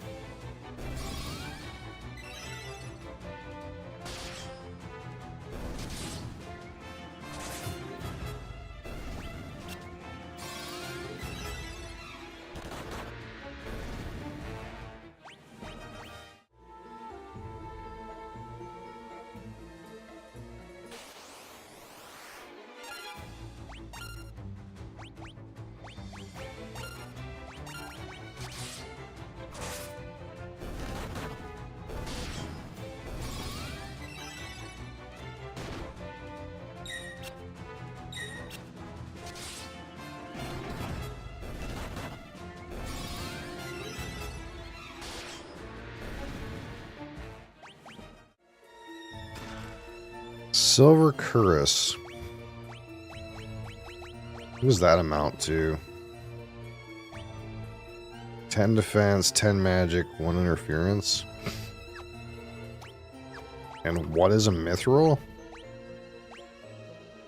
Just better. Okay, good to know. That's an Adamantoise guarding the bell. Stay on your toes. Adamantoise. That sounds like a fucking Pokemon. Oh, music is playing. Should I pay attention?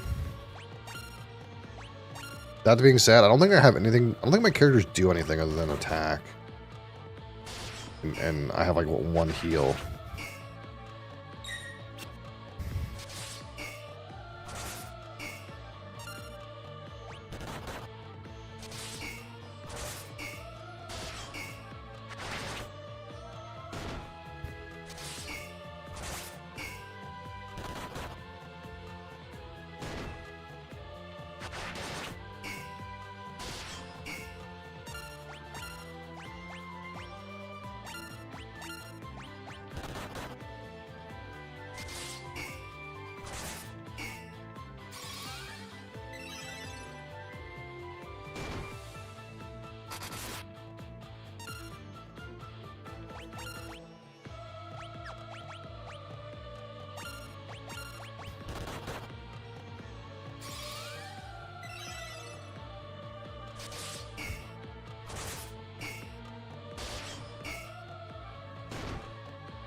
Like, I have mithril weapons. And the only one who does any amount of damage to this turtle for some reason is the guy who's punching it. 0. 27. Oh, 28. 22. Alright, we actually hit with Nyla's weapons.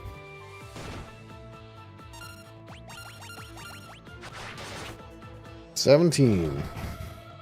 97. 0. 22.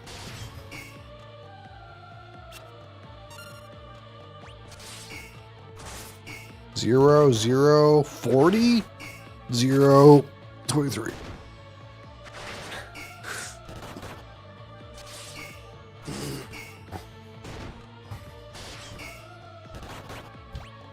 Shit, I gotta heal this idiot.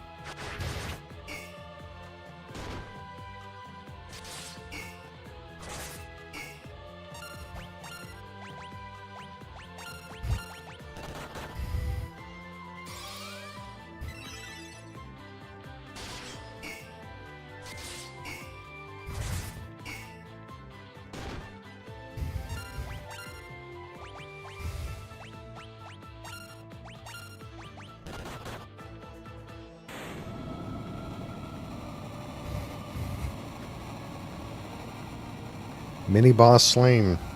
We did it. Cure leveled up.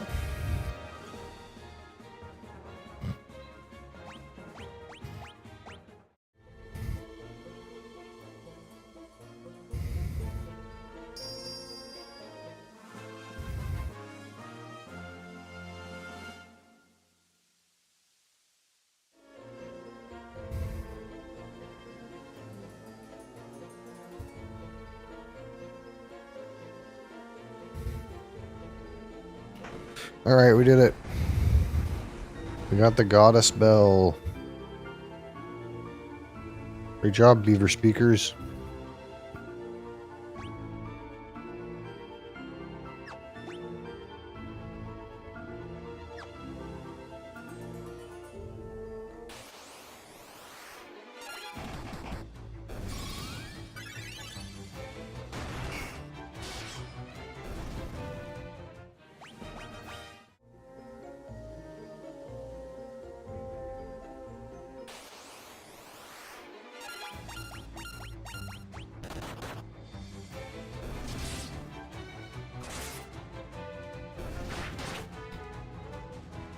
Holy.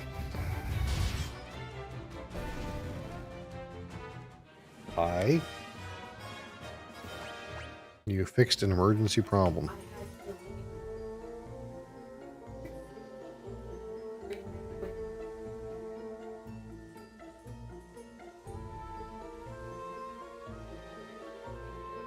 Curses, you've already gotten the goddess bell. First, you ruined my standing with the Emperor, and now this?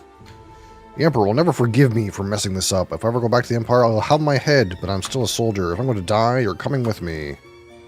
Oh. Their boss. Maybe an actual boss. Borgin. Schmorgasborgin.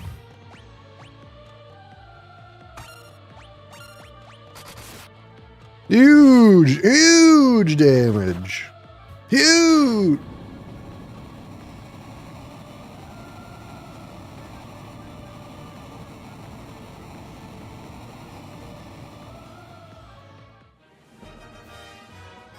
Was that supposed to be a boss?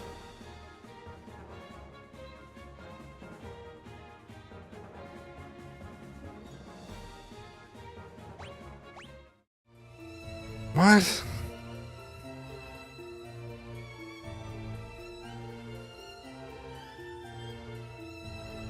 I may have lost, but I don't think that you've won. I've booby-trapped this cave.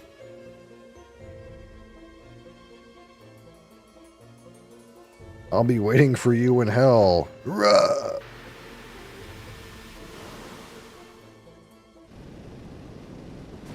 Oh my god, it's Indiana Jones. Balk and run for your lives.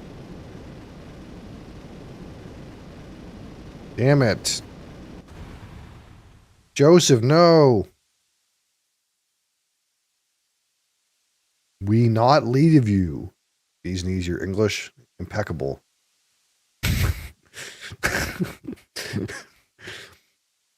I can't hold it much longer. Run! It's up to you now, Nilo. My sweet Nelly. Holy fuck. Oh no, Joseph. He's dead. Sad. Delios is trying to play Arkwitch. It's the only thing he knows. What do? Pick which? Press arc on the monster. Dang, I died.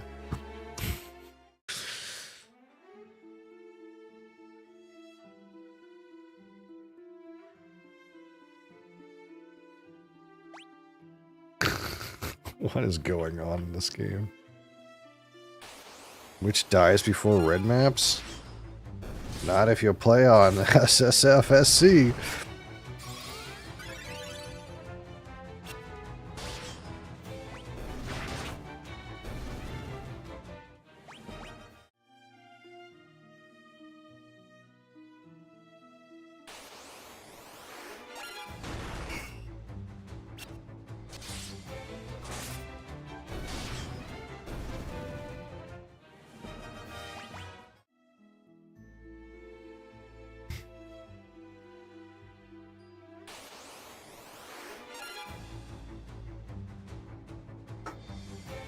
Man, that Rockstar is actually nasty. I'm sad I gave it such a good rating. How the hell are you sailing on a boat on land? Well, you see, Creeks, this is not a simple boat. This is the snowcraft. It glides on snow.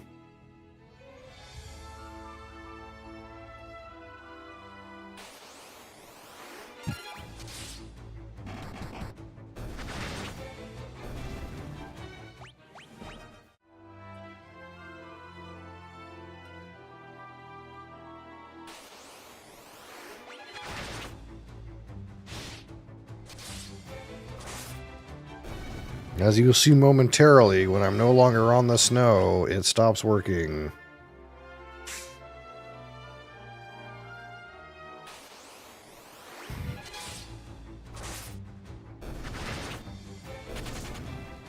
Flee!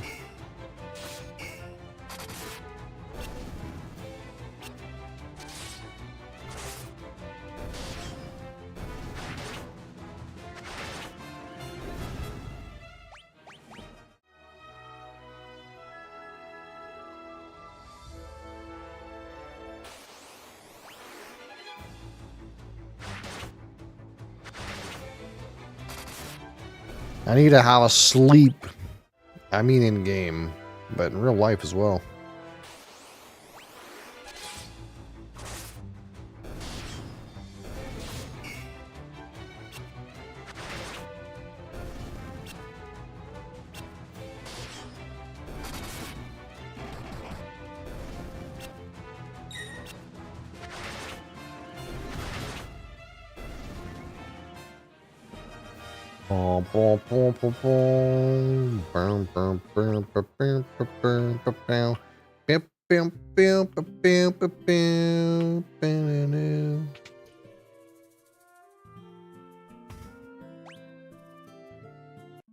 Pleasant dreams.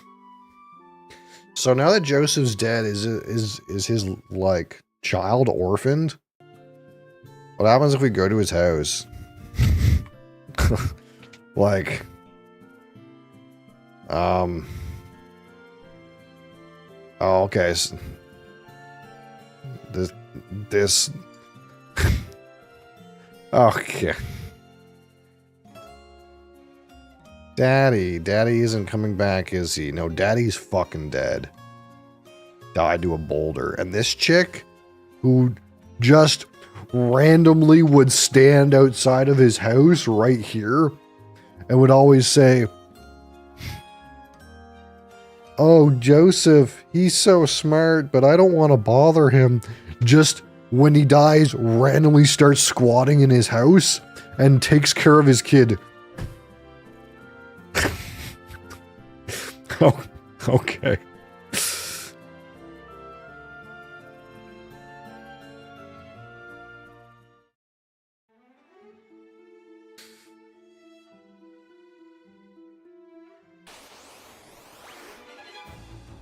Maybe there's more to it than that, but that's about what I got out of it.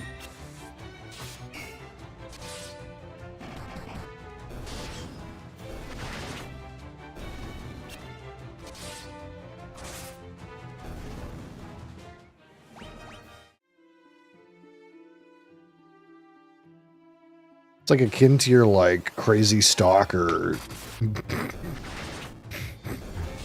taking your child's custody over when you die.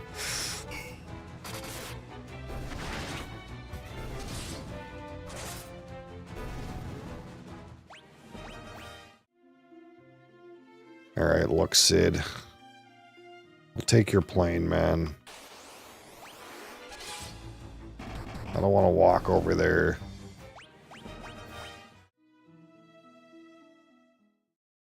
Sid! Sid! I don't want to walk anymore, Sid. Sid. Sid, take me over there. Sid. Sid, take me over there. I don't wanna.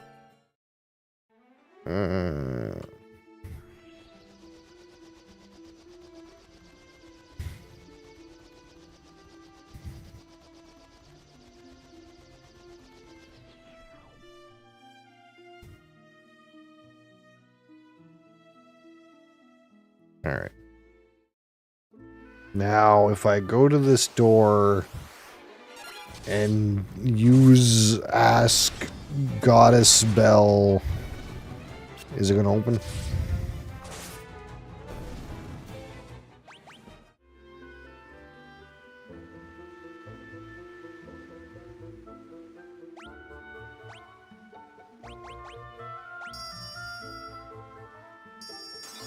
As the clear tone of the bell rings out, the lock opens without a sound. Okay.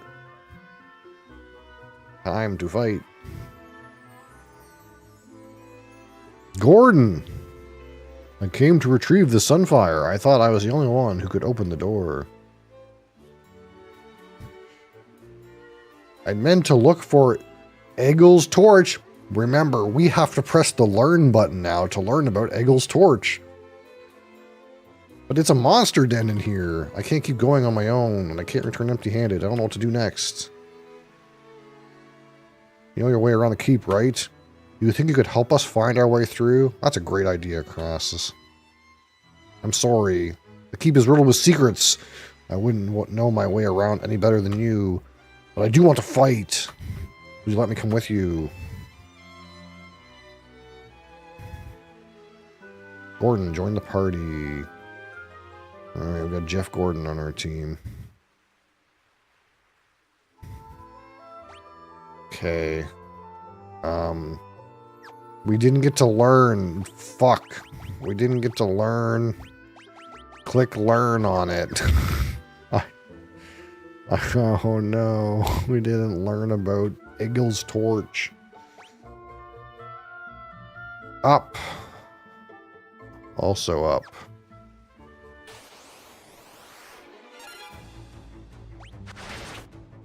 Alright, Gordon, let's see what you got in you. 29? Gordon, that's weak as fuck.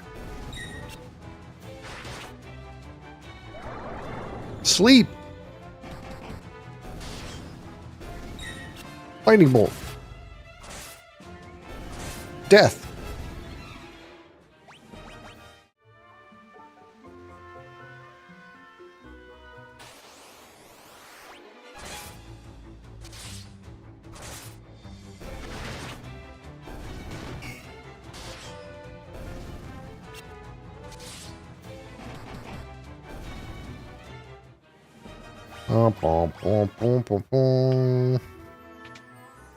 Any loot? Any loot? Nope.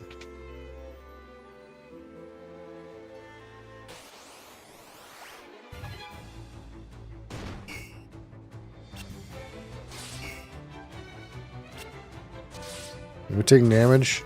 No.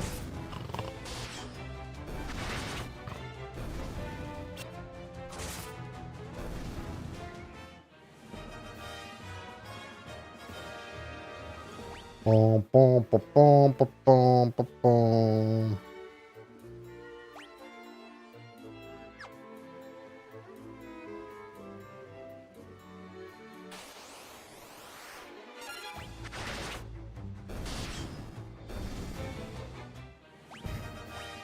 Oh, Gordon's like skill was level 1. His shit was literally weak.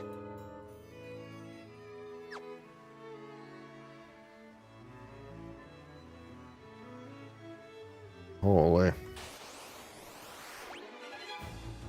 Were rats.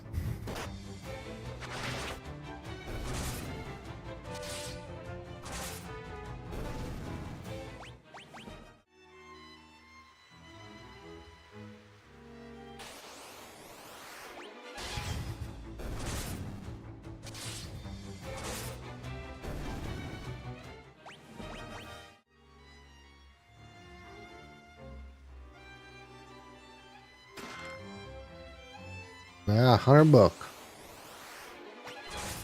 No, not all these fucking turtles again.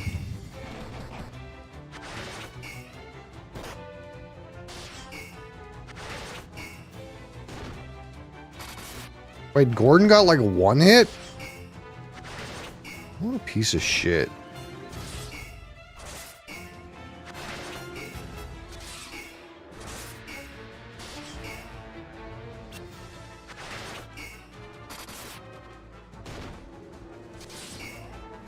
Oh, I gotta pay attention. We're taking damage.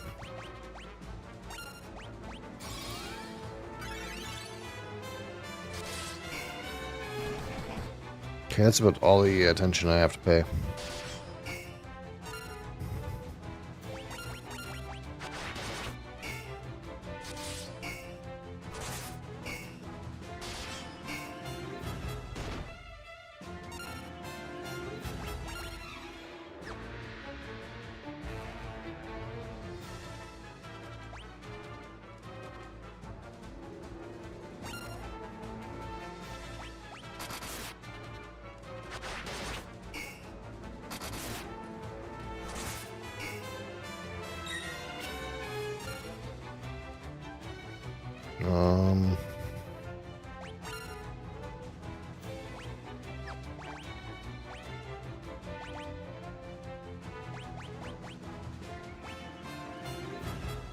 Oh, where's this guy? I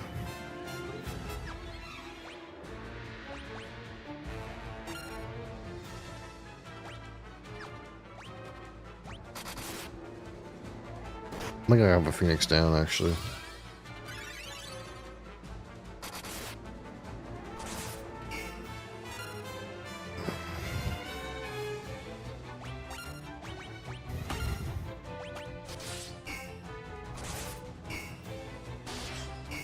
Holy shit!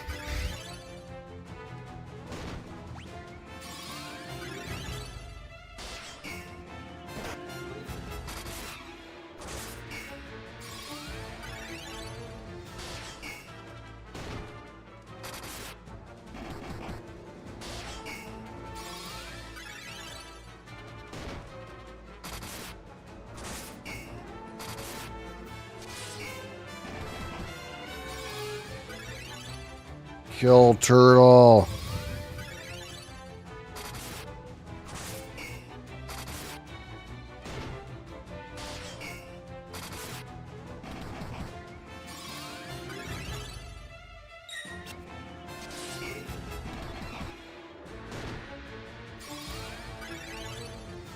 Engage in combat.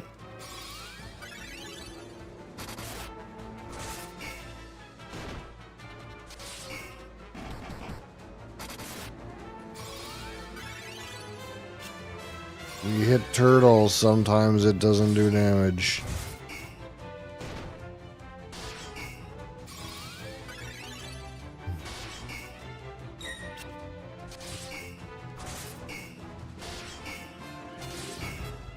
Man, this is just the best. What can I say?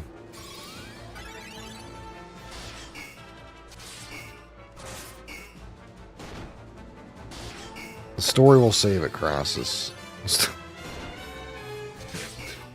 Honestly, it was almost worth it for the phrase "Bee's knees speak beaver."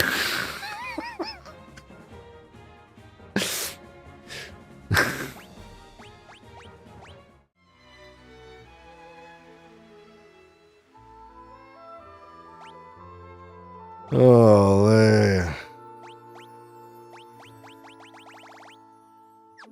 that was just a random mob encounter. That's terrifying.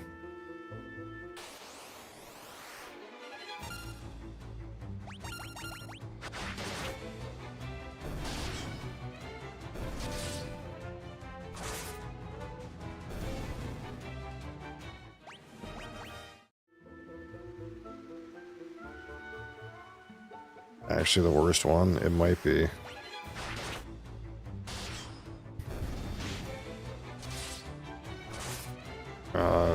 Crassus has been envenomed.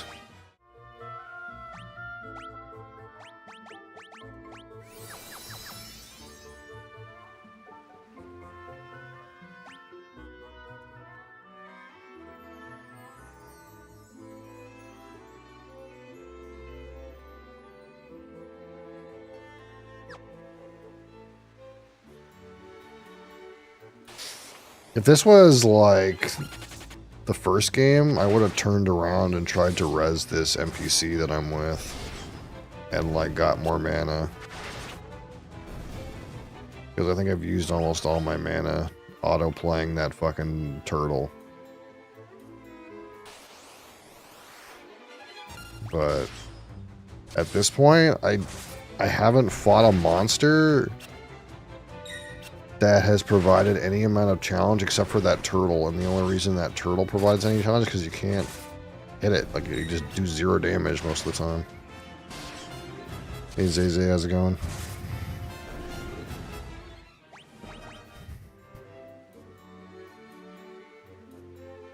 I missed the drink? The energy drink? Yeah, that was over like an hour and a half ago.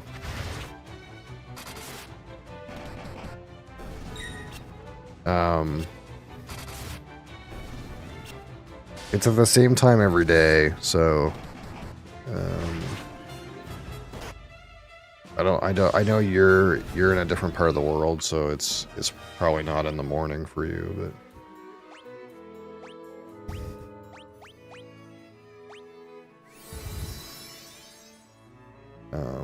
but for me it's always like, so right now, like, whatever time it is for you, 2 hours and 10 minutes ago, that's when it starts every weekday. Just so you know. If you want to be here for that.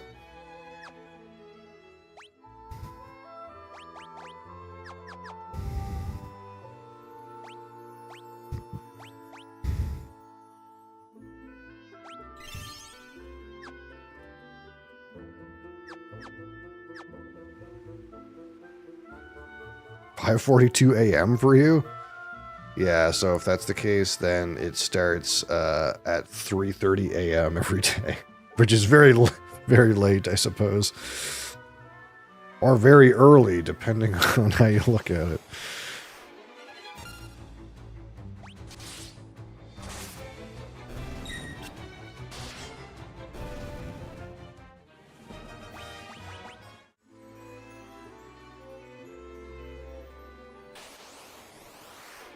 Have you played Deltarune, that new Undertale thing? No.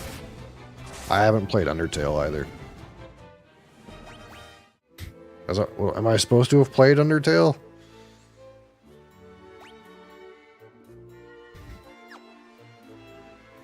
Crassus, am I supposed to have played Undertale?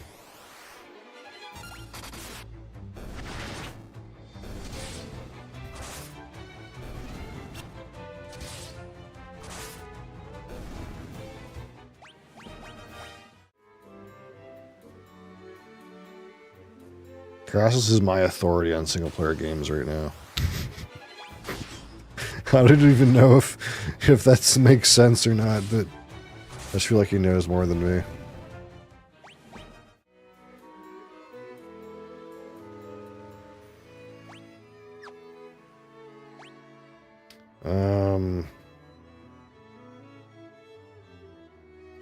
It's been out since 2018? What?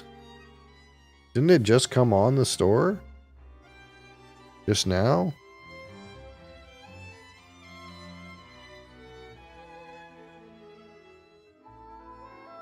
It says it came out right now. June 4th, 2025.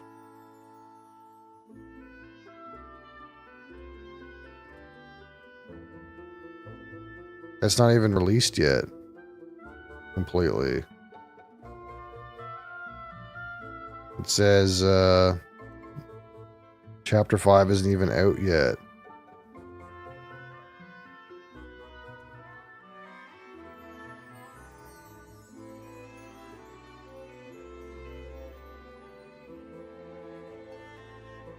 It says chapters 1 to 4 are available.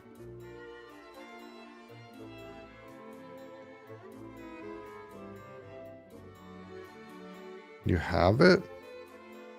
I don't know. It just says it came out right now on June 4th, 2025. Well, I'm not sure. I'm not sure. You probably know better than I do. I have no idea.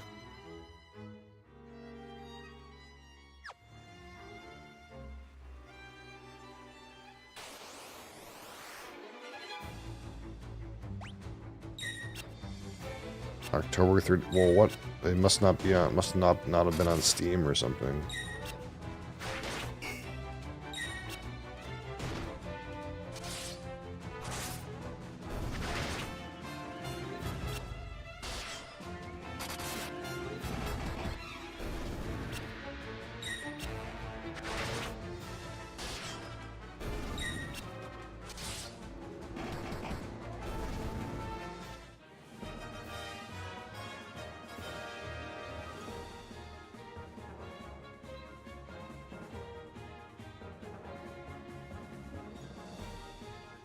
Yeah, so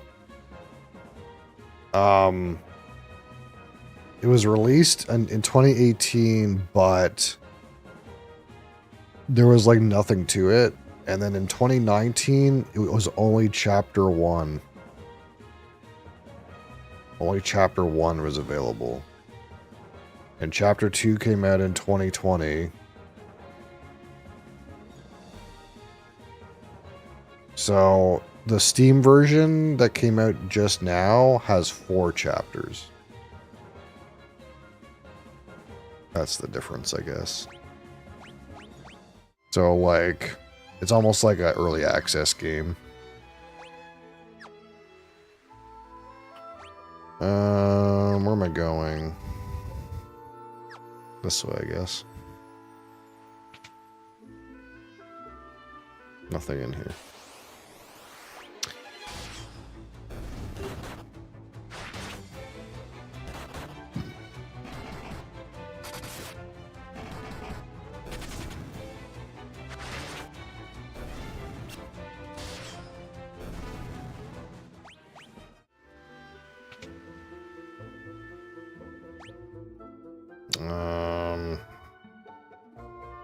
There's multiple doors. I kind of want to enter all the doors and get all the items.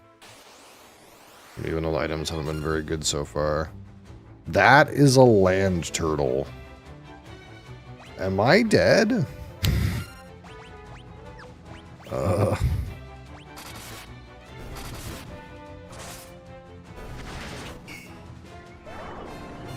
Sleep!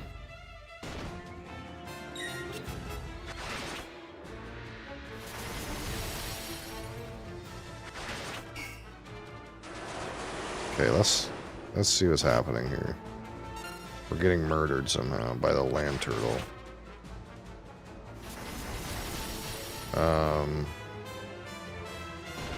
Hold on.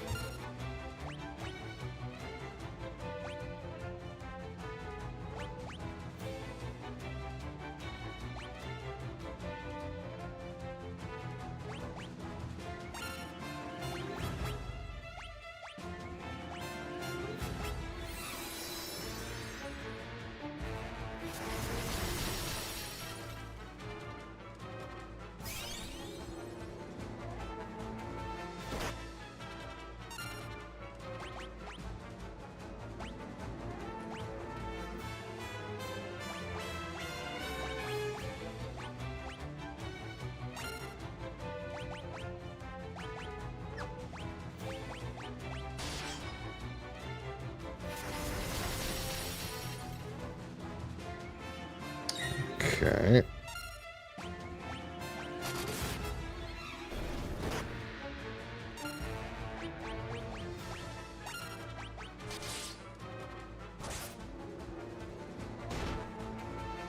I guess we're gonna have to go back and, like, heal up and shit. Unlucky.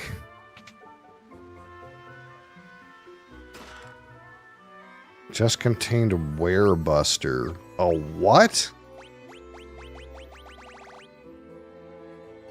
Of course, a werebuster. Some kind of blunt weapon. Mithril axe, finally. For some reason, this was not a thing I could buy. Bees will finally get his upgrade.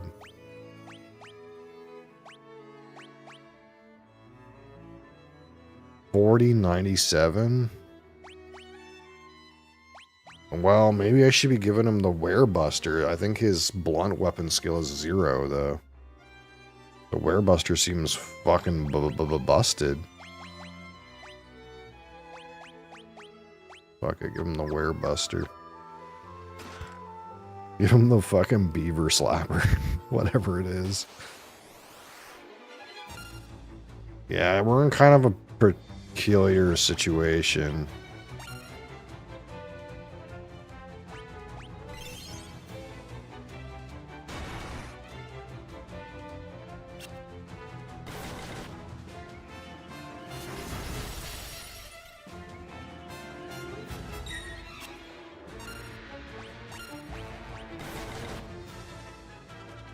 Ever since I fought that random, like, adamantoise, like, just a random spawned one, things have been kind of shit.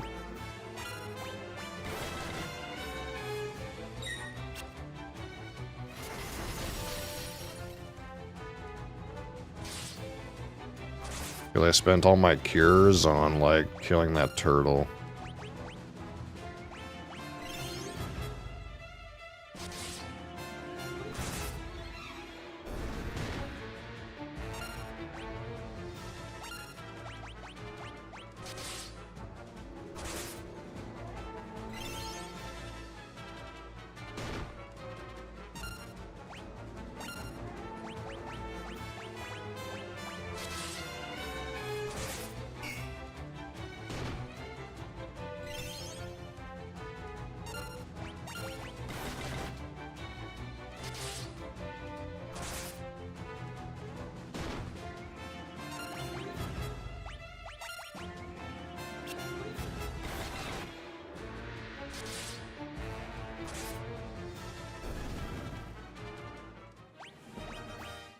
Mithril helmet drop.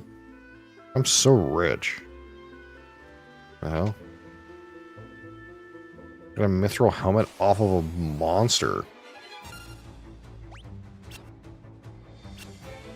I think the worst part is I don't even know if I know the way out.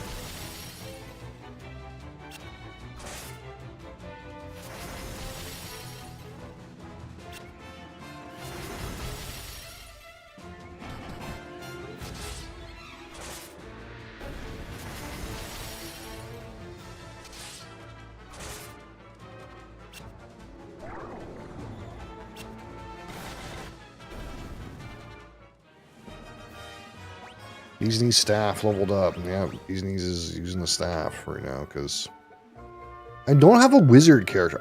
Man, I kind of hate this game. I don't have a wizard because apparently I'm waiting for an undiscernible amount of time for my 4th character to appear.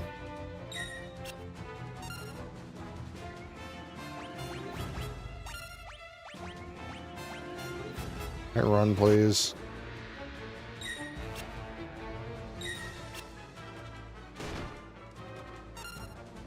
What the fuck?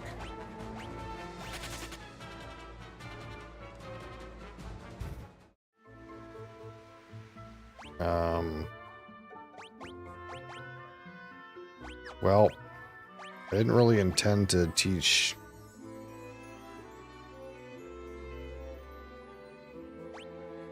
teleport to bee's knees, but, you know, sometimes it's good to have a fighter that can teleport. He's the most likely guy to be alive at the end anyway. I guess it makes sense. Maybe I should also teach him warp.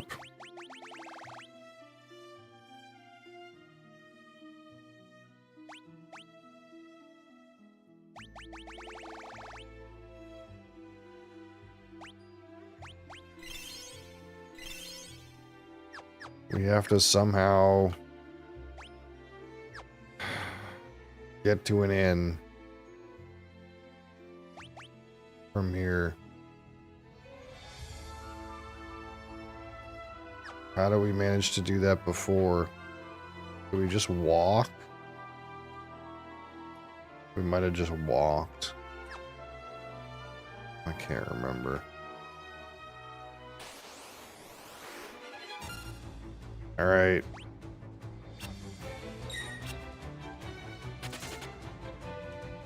You know, realistically, I probably don't have to run. I could probably just... We could probably just spend this time for Bees needs to power level his blunt weapons.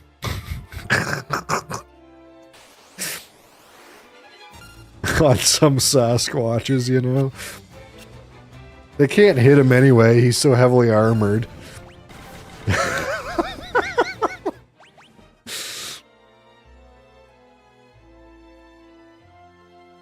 Don't forget, he also knows how to speak beaver.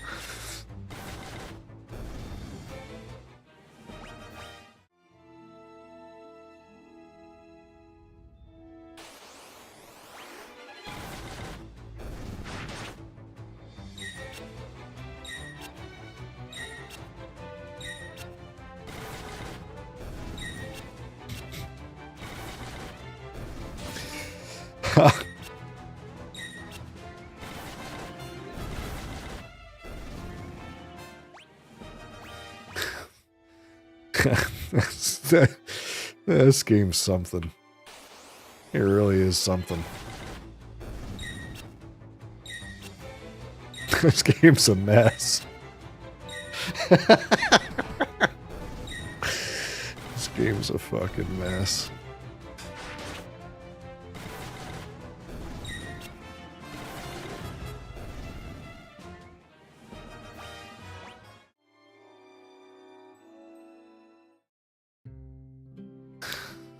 Is there a fucking church in here?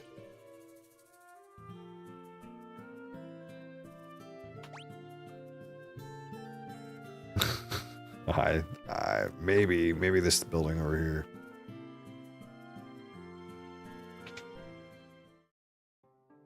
Okay.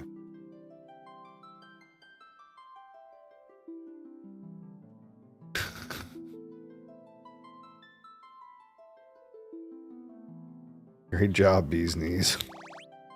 You fucking resurrected a bunch of corpses.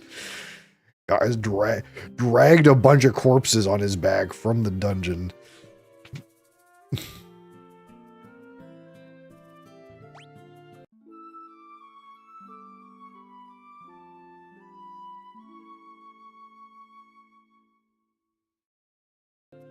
Beating goblins with a stick along the way.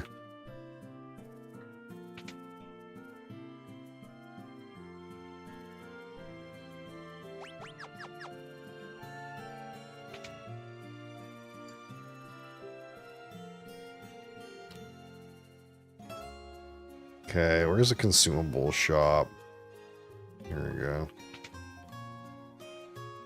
The screen is partially cut off. Yeah, there's not a lot I can do about that on vertical because the game is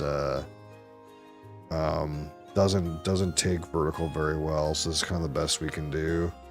If I put it centered, then when the combat happens, you don't see anything.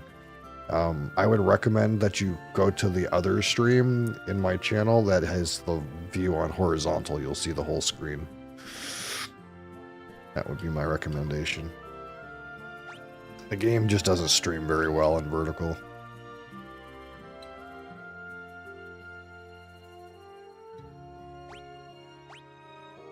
Cures toad status. You know what? You never know when a guy will turn into a toad. Let's buy one of each.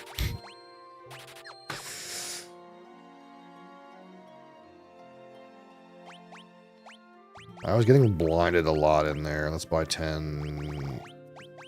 Fucking 20 of these.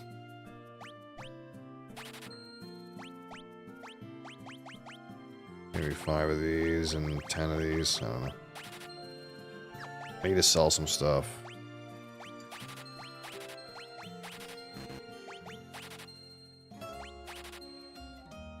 Why do I have so many battle axes?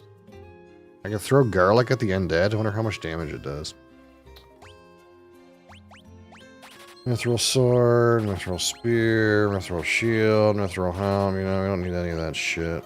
Long sword, leather armor. Yeah. Well, I'll keep my Antarctic wind. You never know when that'll come in handy. This ancient sword actually sucks. Golden shield. Hold on. Who's using a bronze shield? What's happening? Is it Gordon? Oh, Gordon. I'm not gonna equip Gordon. Fuck Gordon. He can deal with it. 1470. What does a mithril look like? Oh, gold is better than mithril. I think bees need a gold shield then. Yeah, it's an upgrade.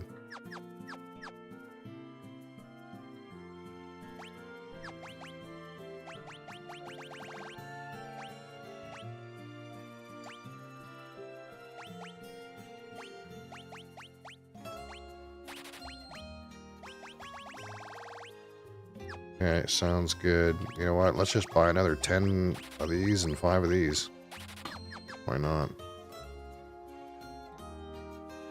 You know what? I think I might need some Phoenix Downs considering what just happened. I'll buy 10. Why are ethers so expensive? Holy. 1 cottage, please. 1,000 for 1 ether? Okay, that's a fucking ripoff. What in the world?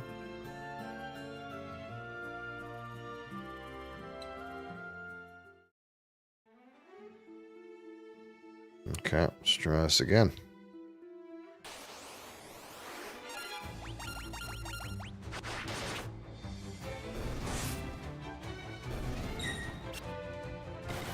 Get him with your beaver slapper.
So why we bought antidotes, I suppose.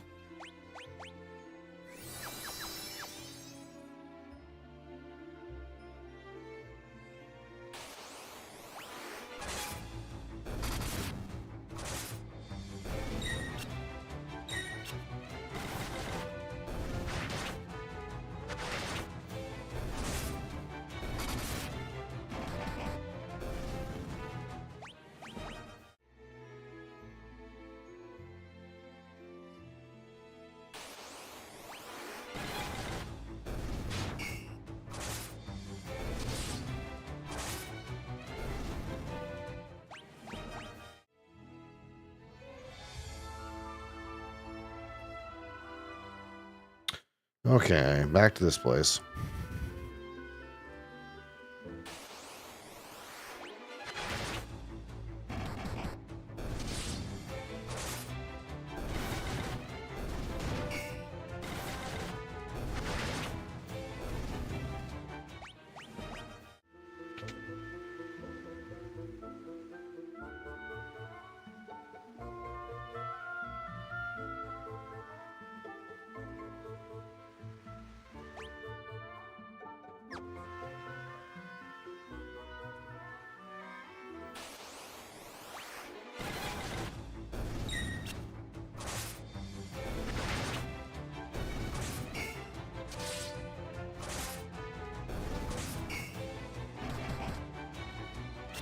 I'm curious, how far in the storyline am I?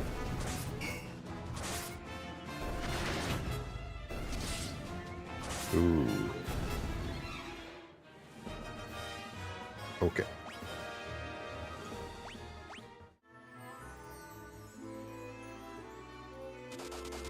Ah, shit. Fucking Venom.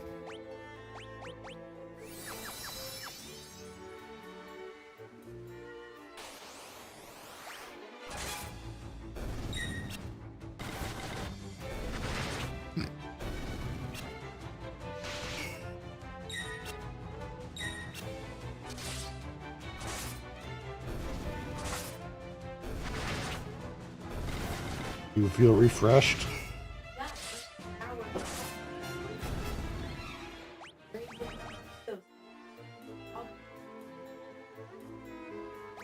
Where are we going in here?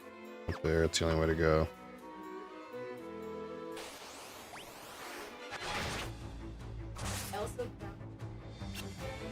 Wow. Yeah, I meant to like start like grinding it before I start for you, but I can't remember. I keep forgetting. Remember everything.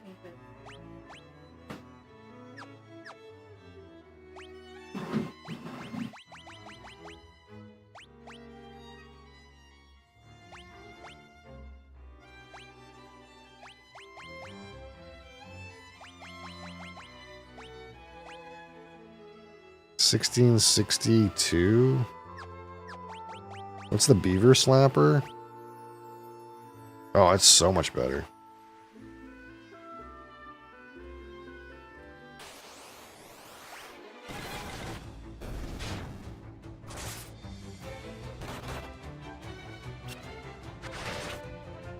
We gotta put Gordon in the back. That guy's just gonna die. Again.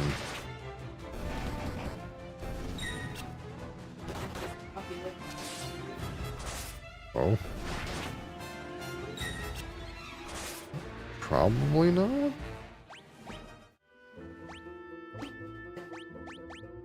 You need 3 beverages. Somehow I'm not sure that's true.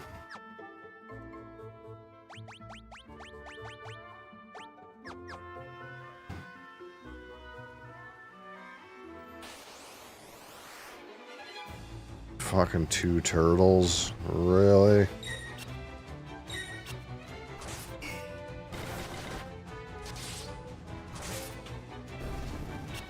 Okay, they're not hard to kill turtles.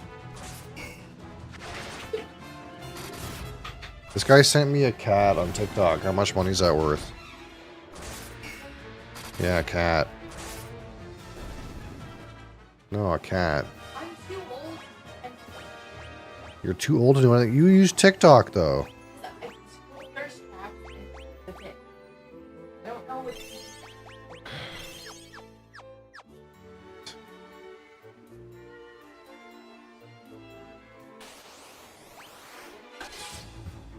We're definitely like 2 generations behind.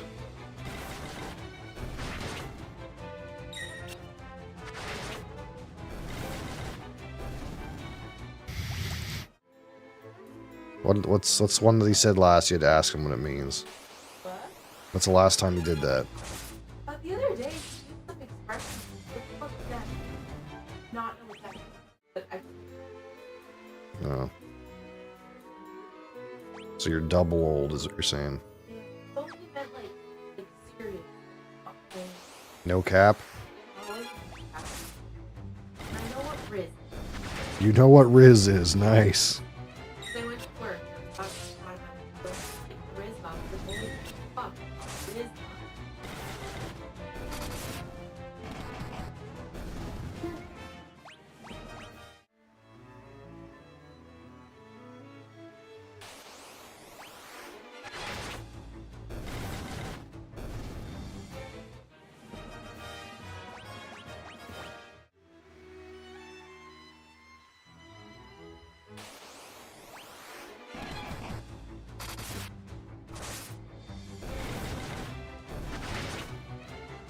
I wish, like, when Nilo did his double attack, he could hit, like, 2 different targets.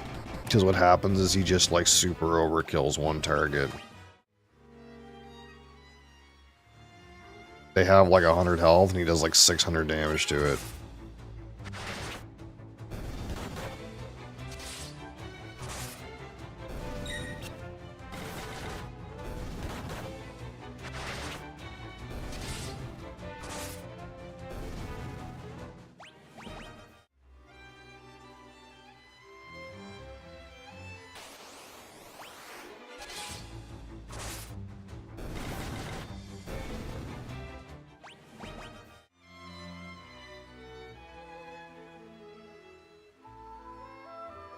Okay, we're back where we were before. We did those 2 rooms. Did that room. So we gotta do this room on the bottom. Go upstairs.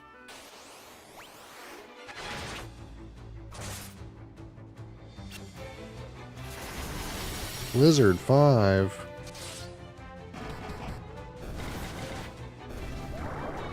Sleep!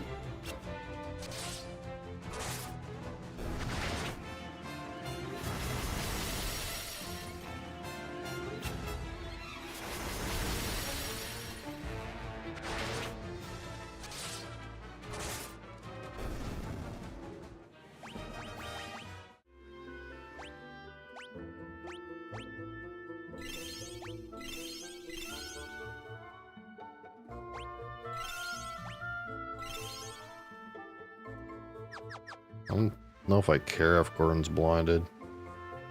Guy's a little shit anyway. Oh no! Fucker!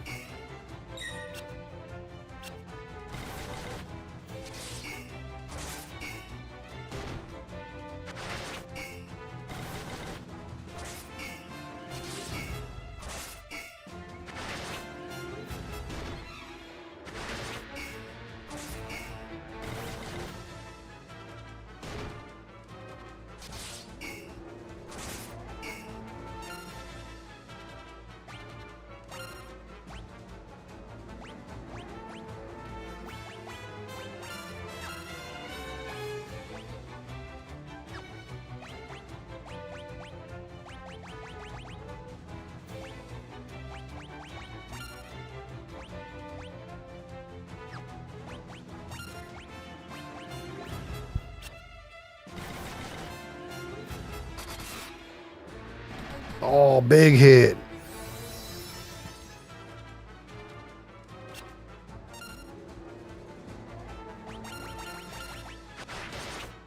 Please die. Hardest monster in the game right now, this fucking turtle.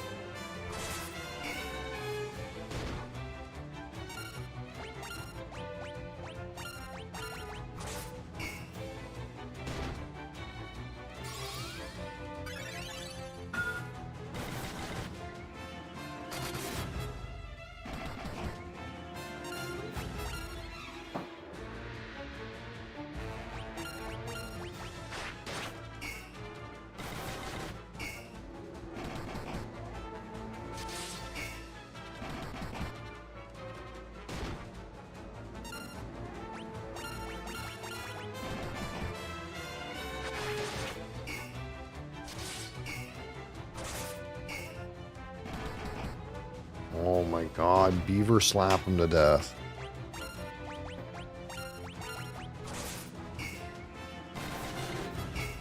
No.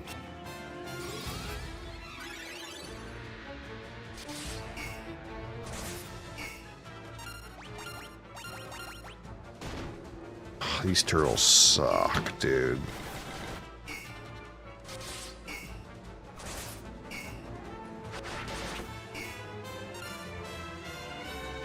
I'm probably supposed to have spells. Like, I'm probably supposed to cast fire on it or something. Blizzard. But I don't have a wizard because my wizard is stuck in some fucking castle.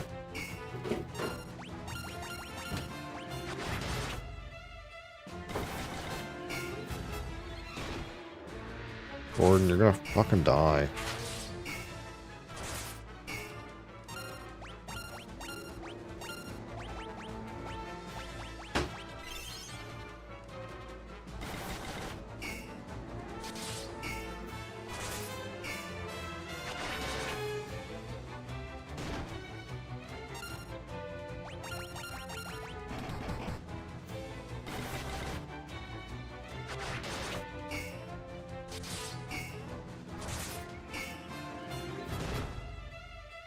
Olé.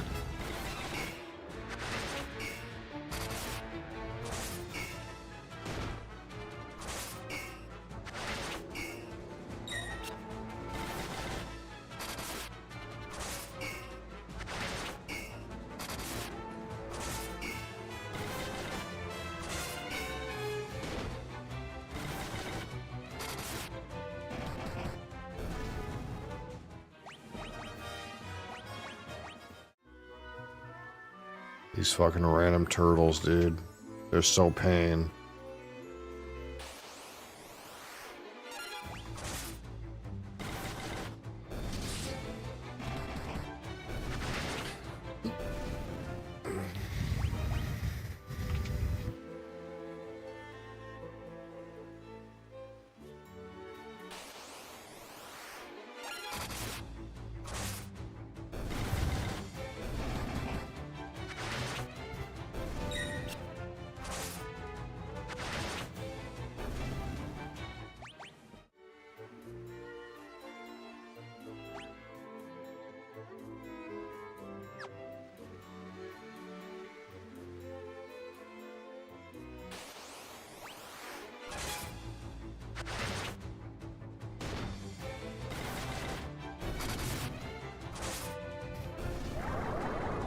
Sleep! You can't sleep, the beaver man.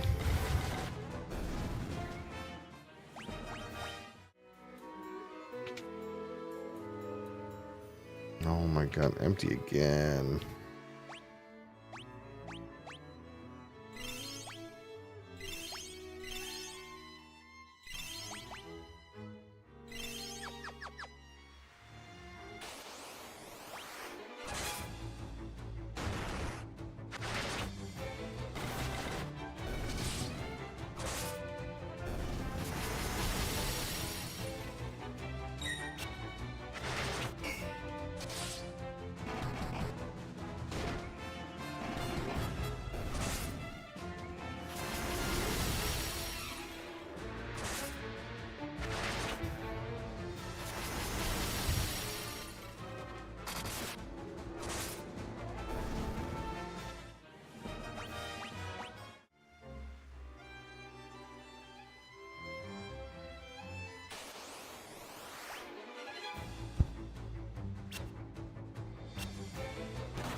Need some water.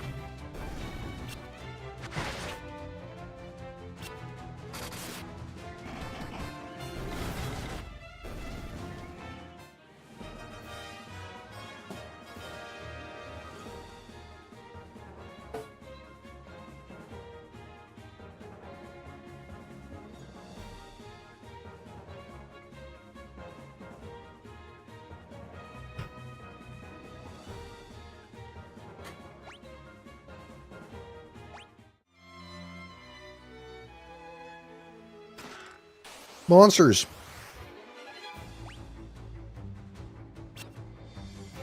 Self-destruct, missed. Self-destruct, missed. Self-destruct, missed. Self-destruct, missed.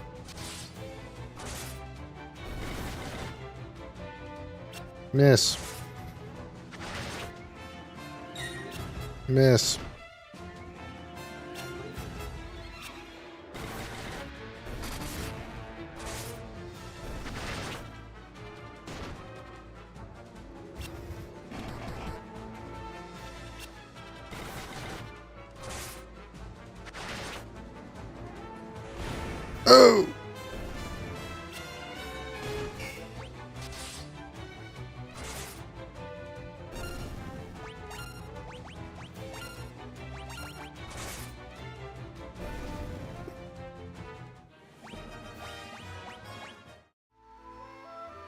Golden armor. Oh, hey.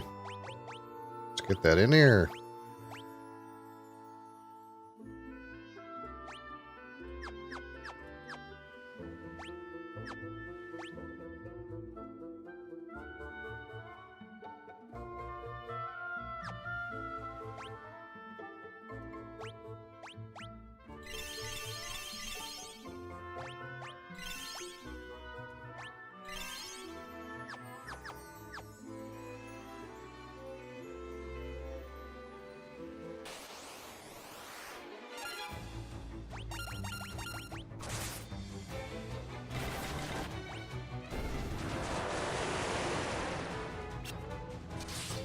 Dang, that's annoying.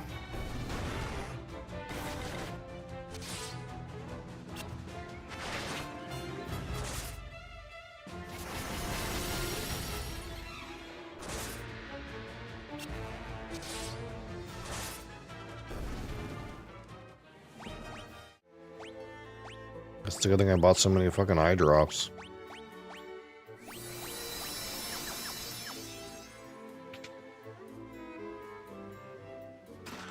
Antidote, mallet, eye drops.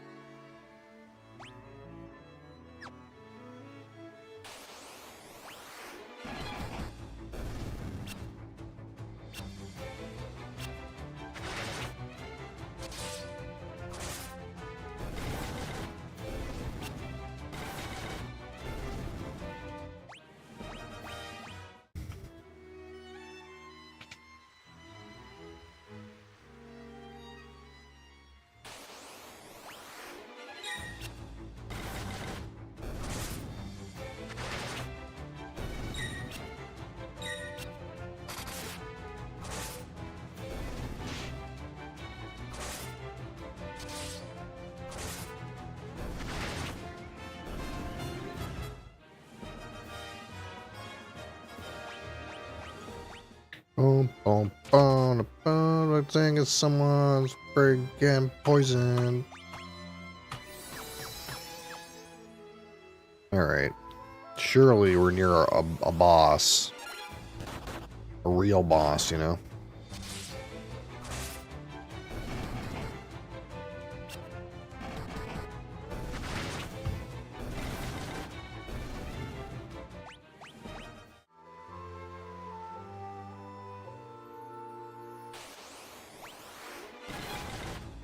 No, not this boss.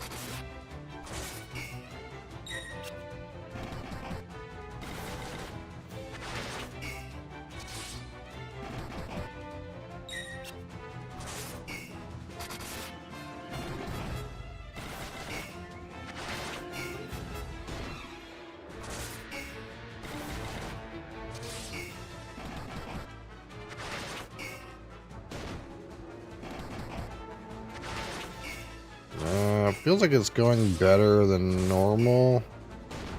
I could just run away, I guess, from this idiot. Instead of, like, fighting it. I wonder how much health it has. Like, I just hit it from 95, like... Can't have that much health, right?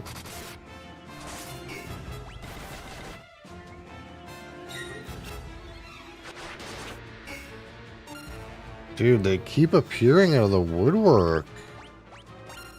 These ones are really hard.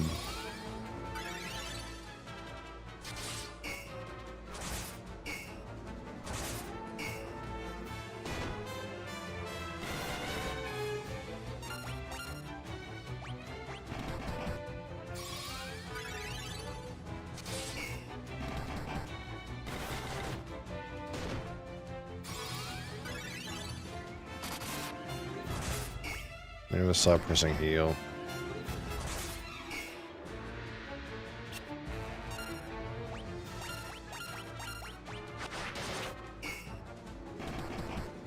Surely this is gonna die. At any point.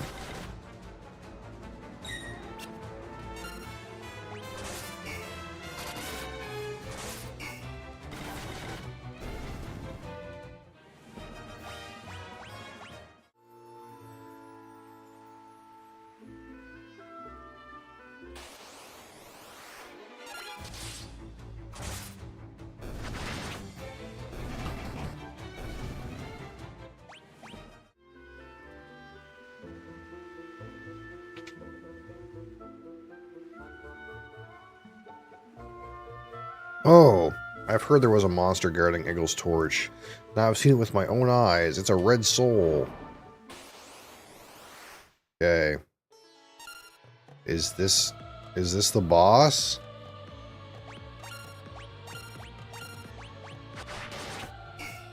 Zero. 44. 36. 5. Fire 8. That wasn't that much damage. Give him the beaver slap. Were you here with the when you started speaking beaver? I don't know. I don't know what that's about still. That was alright.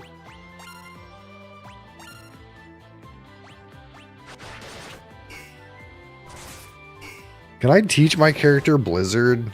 I might have to teach a character Blizzard. I get the feeling this... I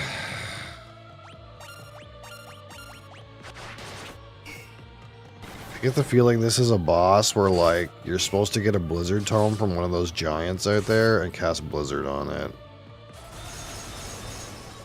Although I'm still trying to figure out why this monster is like a fired soul and it's casting Blizzard. That's also kind of odd.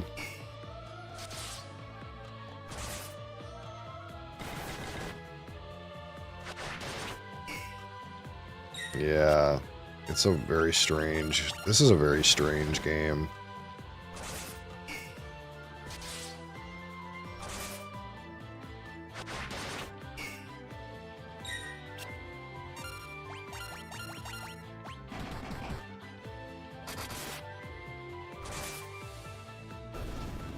That was the boss, guys. Great job.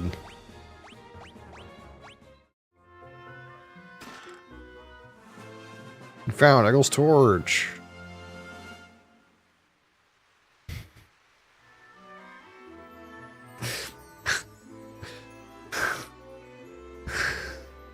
Sounds like you're having fun. But I'm pretty sure, like, one person made this in RPG Maker. And put pre-made monsters in. And didn't balance it at all.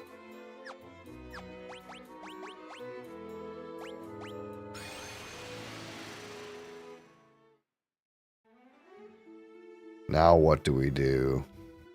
We have Eagle's torch.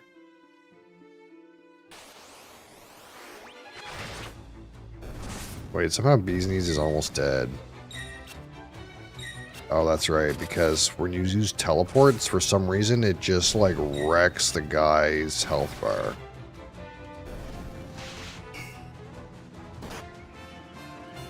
I actually don't really know why that is.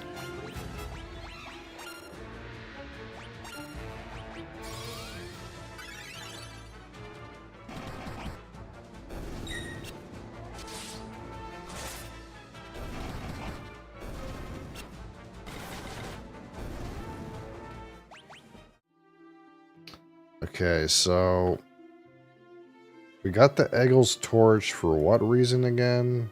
To blow up the dreadnought or something?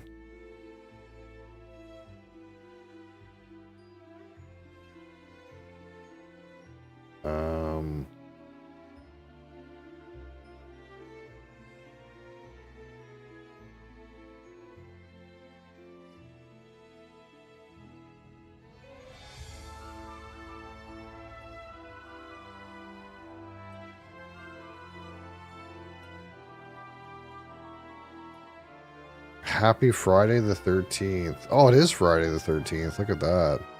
Playing the wrong kind of game, I think. Upon leaving the keep, there will be a short cutscene of Sid's airship and the dreadnought catching it. Oh, did I miss a cutscene? By using teleport?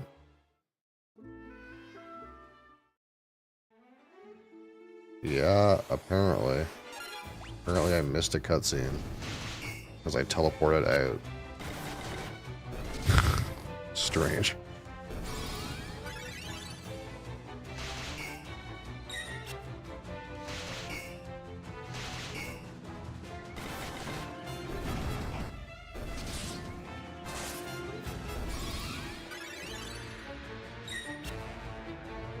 Oh shit.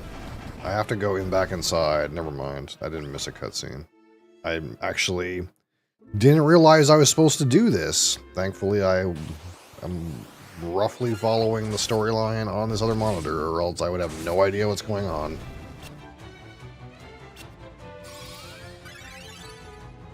I thought we just had to get the torch, but apparently we have to get the torch to get the fire inside the torch. Key items, torch.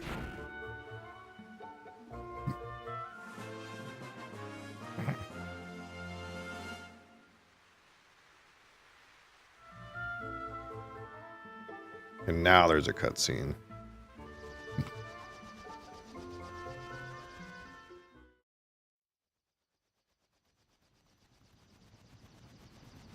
Oh no, Sid! Run, Sid, run! They're gonna get you, Sid.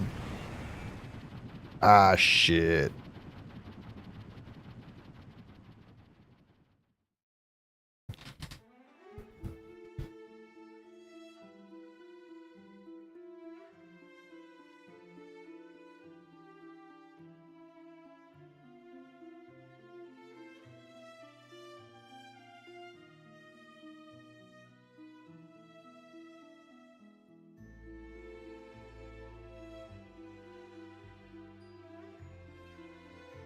Oh, okay. Well, I'm glad I was told this. We found it, Crassus. Crassus, we found it. This is where the chocobos come from, Crassus. You're there. This is where they got invented, in this fucking game.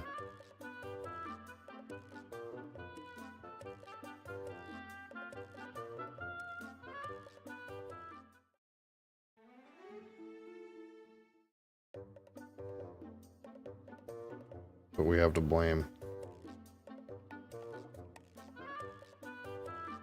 And the music.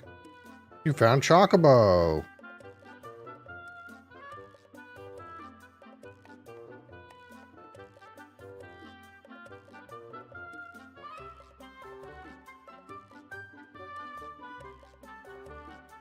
Wait,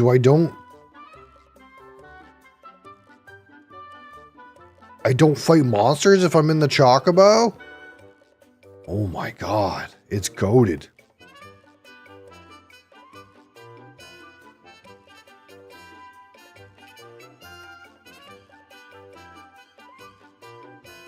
Fucking goated, man.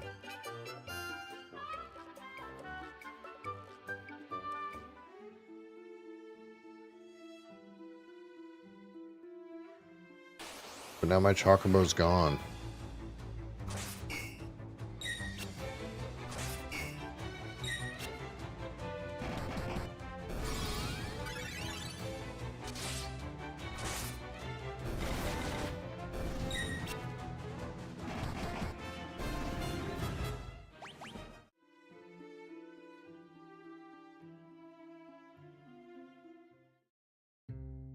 Okay, now what am I supposed to do?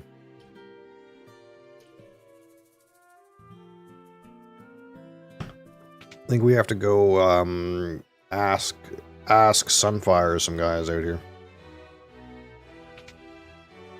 Hey. You wanna know? Oh wait, there's nobody here, shit. Oh, look. He's the king in a bad state. Maybe the king's in a bad state, you know? A rough state, you know? It's rough. Wait, the king's not here. What's happening?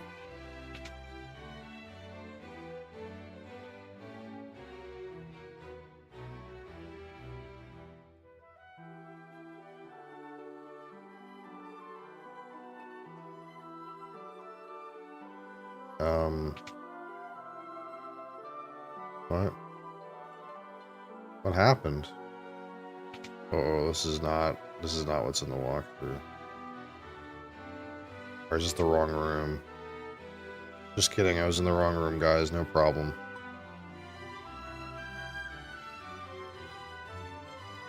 Ask Dreadnought. Learn the items. Hi, King.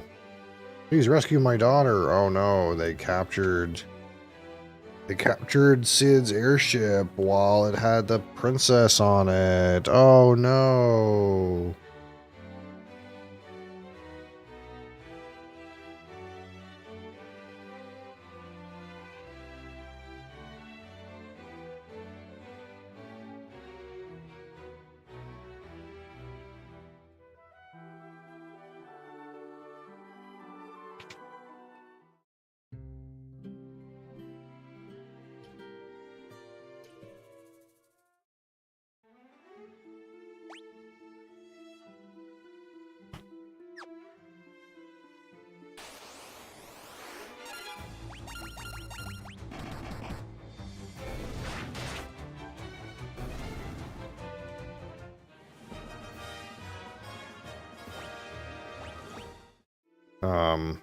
I should use the inn.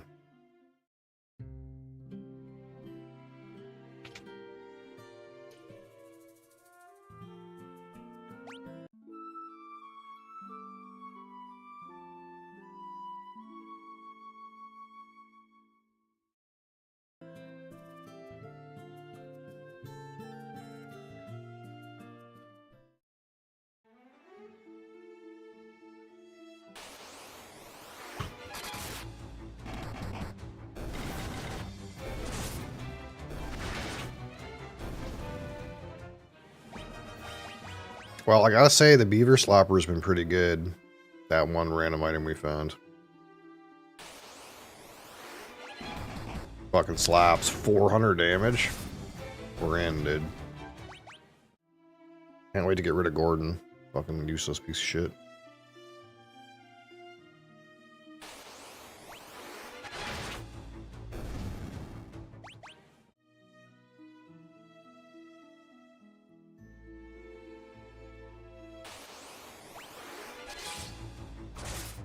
More fucking turtles, man.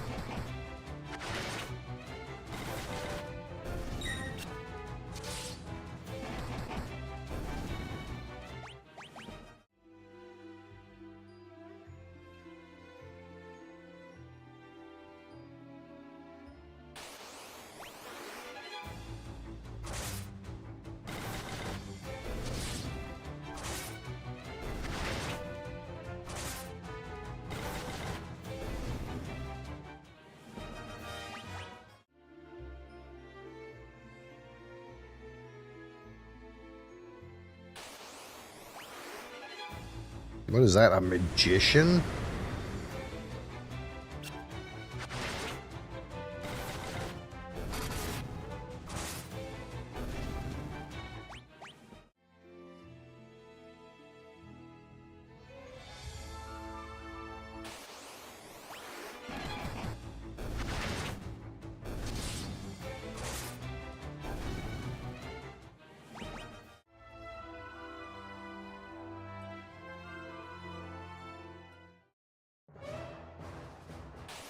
Dreadnought. Why is there ghasts on the Dreadnought? Didn't they get their Dreadnought, like, you know, pest controlled? Why would there be ghasts on it? Why is there zombies on the Dreadnought? You know? Well, what do you want? Asked Wild Rose. Rebel curs. Am I dead? Maybe I shouldn't have done that. Oh shit. Yeah, I forgot. These guys like can't die.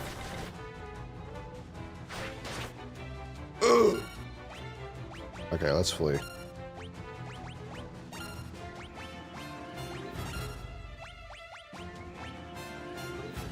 Can't escape, can't escape, can't escape. Oh, that's not good.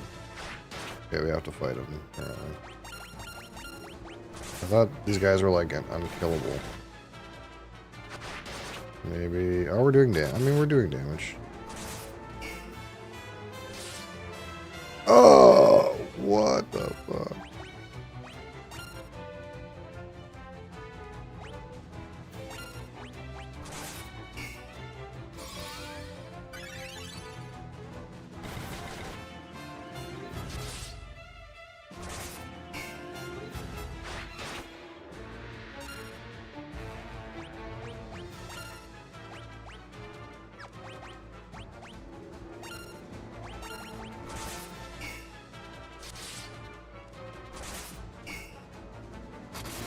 How much health do these things? Okay. Yeah, nice.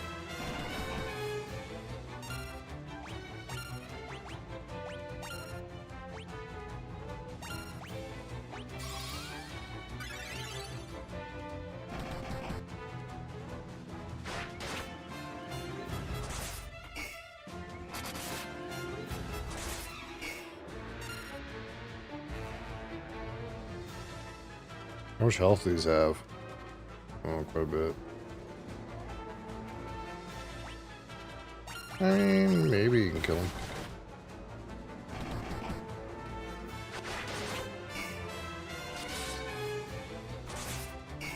This is not how you're supposed to do this.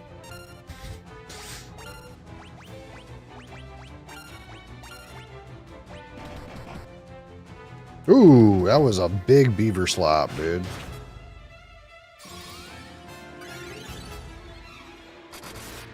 You're supposed to use a pass to get on the ship. You're not supposed to do this. I do have a pass, but I just wanted to see what happens if I told him the rebel password. And I guess you fight him, but we killed him anyway, so everything's okay.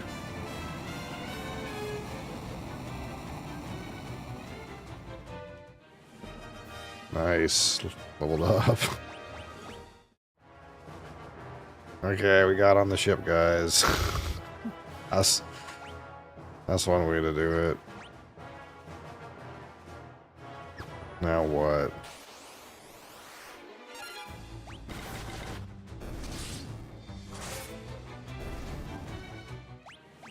We have to blow up the engine. Where's the engine at?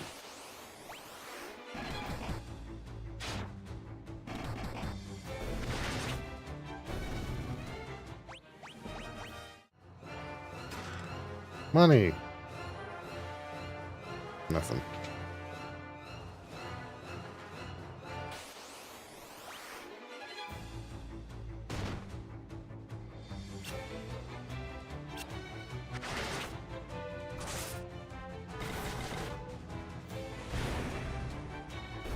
Ow.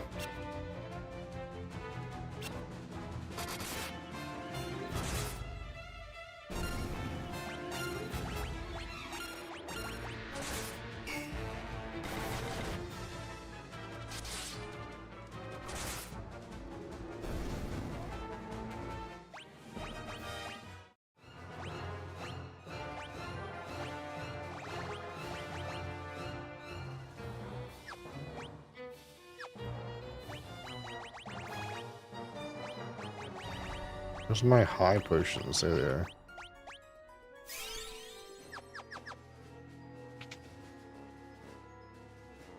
Empty.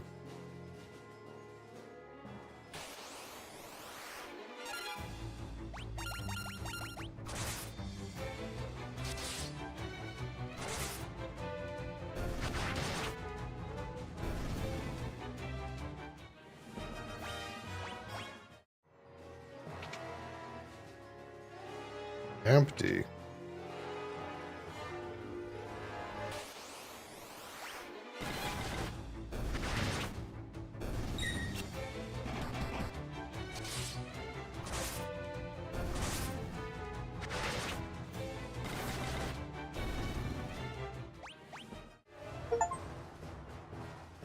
Obtained 50,000 gil. Yep, we're rich, all right. With nothing to spend it on, just the way we like it.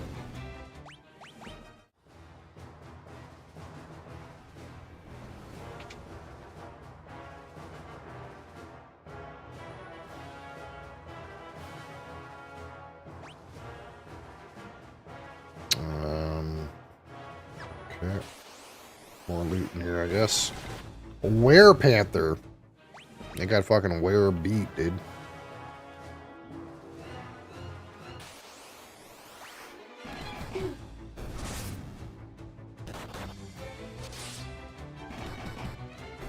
You want to know something about this fucking beaver slapper?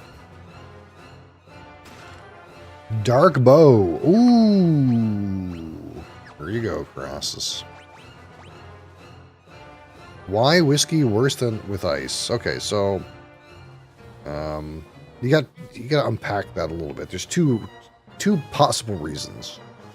Reason number one, it will dilute the beverage. So sometimes water, you know, will actually release some volatile compounds. That's not necessarily a bad thing. But it will dilute it with more water. So that means you're going to get less flavor, more water. So that's one reason. Reason number two is it makes it colder.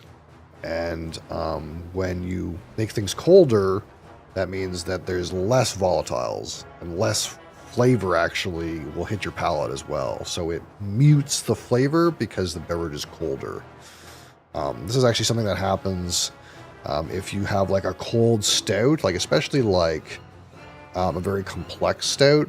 As you actually warm that stout beer, you'll actually get more flavor out of it because was muted when it was cold. So those are the reasons why the flavor will be worse with ice. It's colder, that's bad for flavor, and there's more water, that's bad for flavor. Now, putting water drops, it's a little different, but yeah, no, people drink whiskey on ice all the time. It's not that it's like, you know, objectively wrong. It's just that you will reduce your ability to taste everything the whiskey has to offer. That's all. Oh, you're noticing that it's worse. Okay, yeah. Yep, that'll do it for you.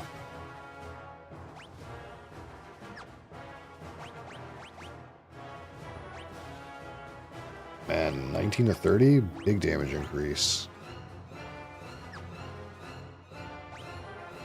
Wait, can I put a mace in the other hand? No. What a shield.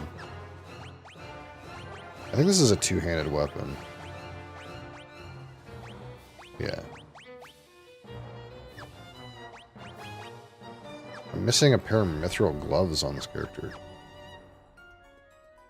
I forgot about that. Alright, let's see that this new cross's dark bow damage. Okay, that wasn't that impressive.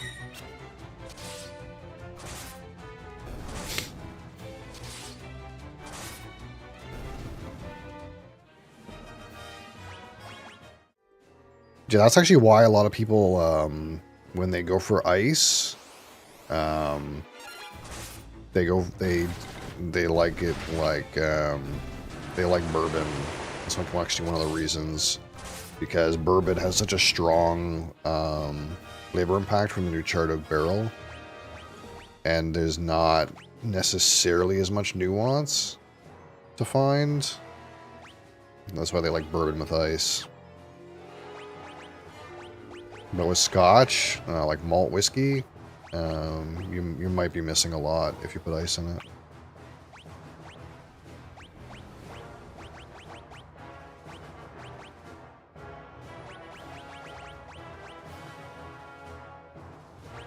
I don't feel like this is the same drink, yeah.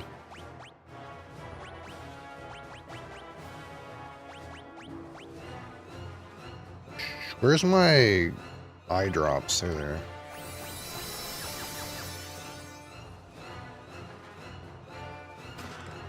Thief's gloves. What is this now? Has plus agi? Agi make bow better? Oh. Sort of. Let's go with these gloves on Crassus.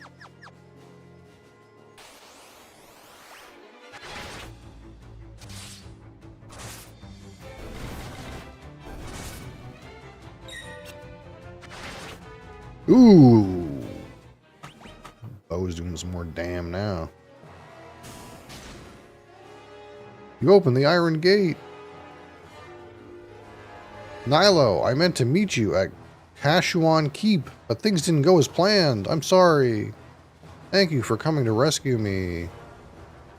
I sell stones you can put in the freezer. Yeah, so...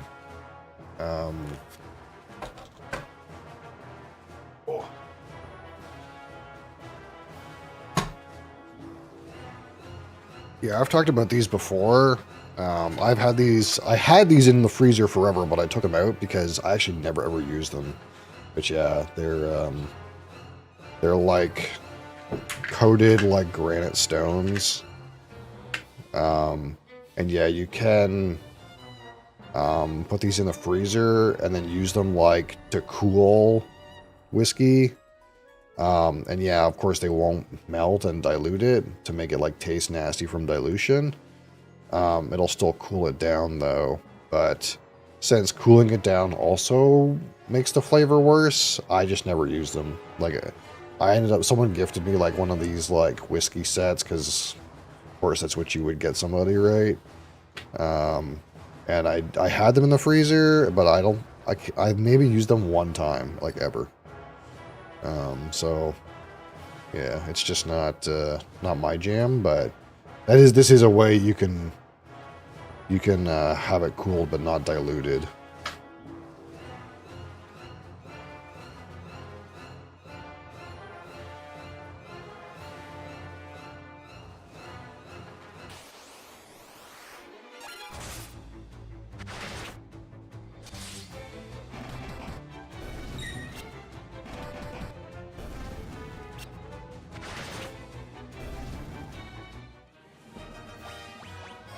Alright, Sid. Let's save the thank yous for later. I'll head for the airship with the princess. You find the engine and toss the sunfire in it. Got it? I gotta get the airship ready for takeoff. I don't plan on waiting around long. Alright, Sid. Get the fuck out of here, man.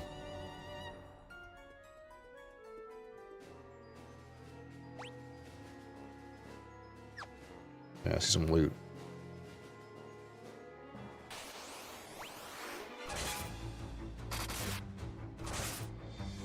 We're pretty close to saving the game time, though.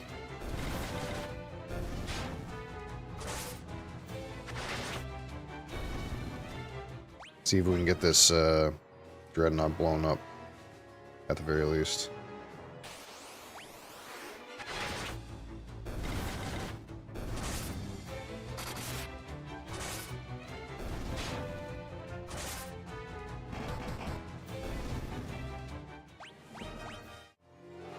Actually, come to think of it, like, probably another, like, whiskey you could get that, like, stands up to water pretty well is probably, like, Canadian whiskey.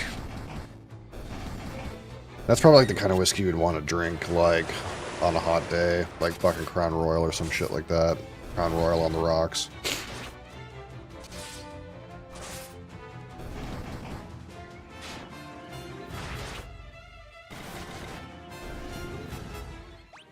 Or like a blend, you can get like a blended scotch too. That probably would work too. Like Johnny Walker or anything.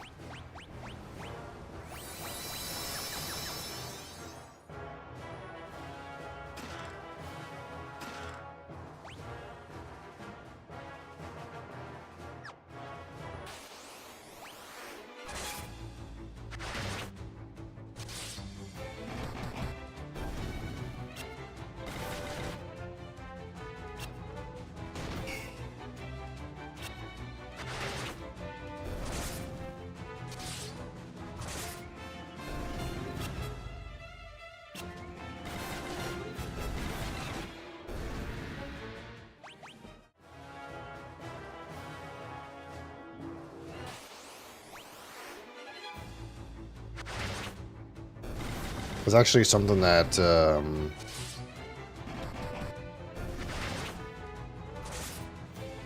I was watching an interview with Charles McLean, and that's what he said is like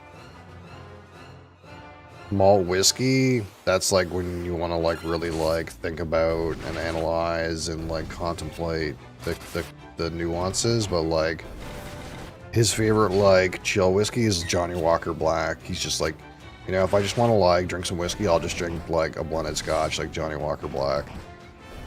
That's like his favorite, like just like randomly have a whiskey kind of drink. And you would like think like, wow, someone that's sophisticated, they're not going to be drinking Johnny Black. And it's like, no, like that guy, like when he knows he wants something and he's not trying to like think about it, he just wants like a smooth scotch whiskey, you know, he's drinking Johnny Black, you know.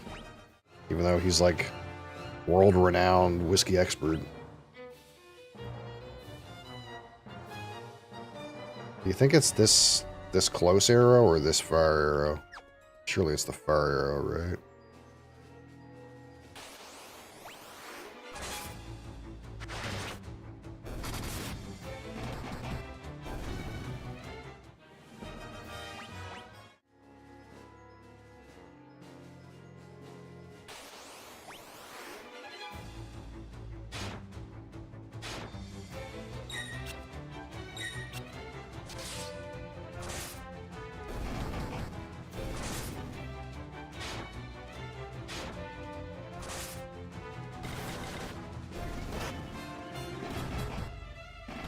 Man, Gordon's gotten a lot of hit points. Like, he must have been like level 2 when he joined my party or something. Because he had like 150 HP, now he's got 429. His like stat line has like gotten a lot better. Getting carried. Fucking Gordon. He got shit gear on, but I don't want to give him any items because I know I'm going to lose him eventually. I don't trust this, like, game to, like, give me my items back when the guy leaves my party.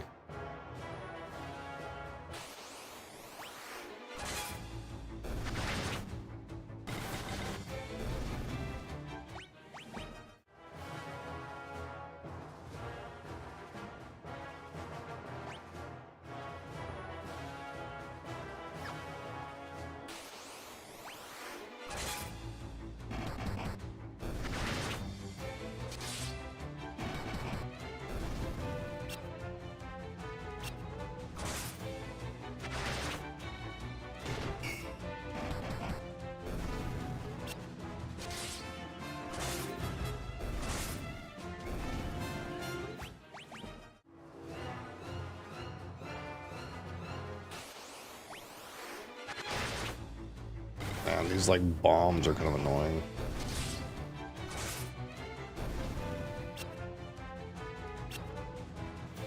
They either do nothing or they do, like, way too much damage. And they're just annoying to kill.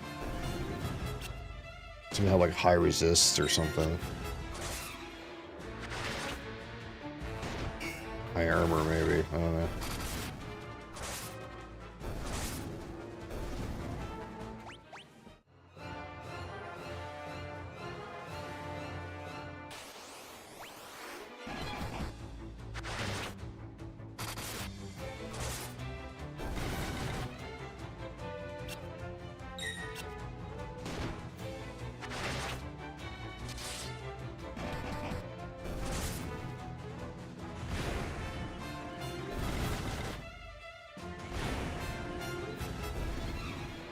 How annoying.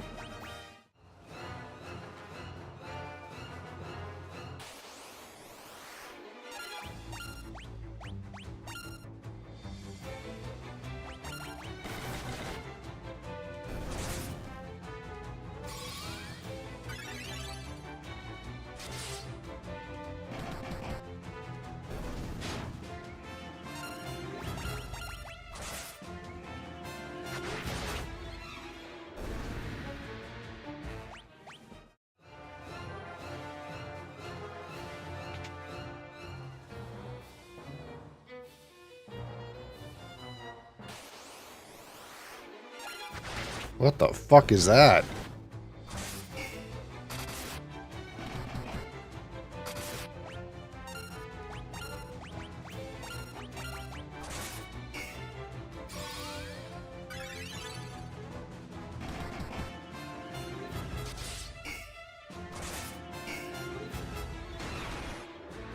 Yeah, I kind of felt like it was gonna slap.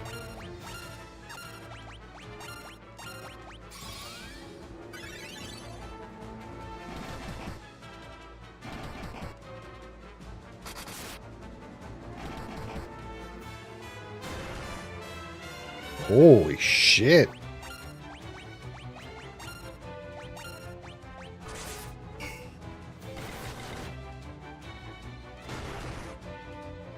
What the fuck?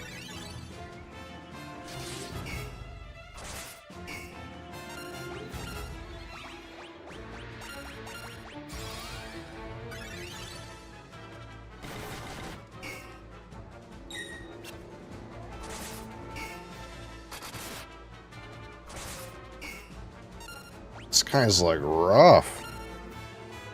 Is he just a regular mob?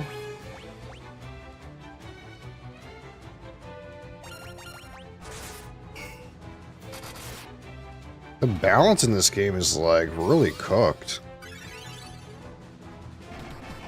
How can I like autopilot like 90% of the monsters and then randomly you find one regular monster and he's just like cracked? Doesn't take any damage. Like, I'm assuming it's because I need a wizard in my party. Like, I'm assuming this is the reason. Is like, this is the character your wizard is supposed to shoot spells at, and it's fine. And like, they just like are really resistant to physical damage or something. But you're not really given a good character to be a caster with by default, unless you like put it on your like warrior type characters in the meantime. Kind of like cooked, I don't know.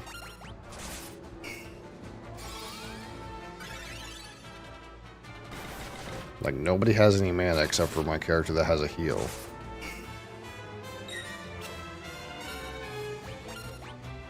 I guess I could have made that character a generic caster, not a healer. But this is like getting to be a little silly. I kind of thought I would like unlock my fourth character like pretty quickly into the game. Like I thought it was the kind of thing where it's like, oh, they captured your brother, and then you like go get him right away. But that's actually not what happens at all. You don't get him for a fucking country minute.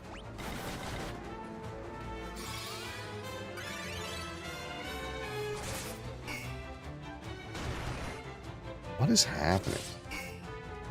9 hits, 0 damage.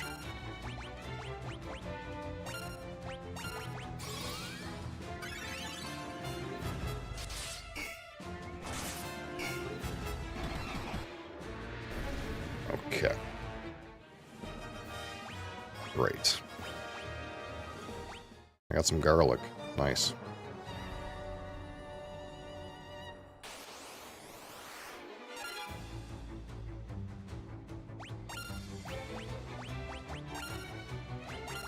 Well, kind of was hoping to just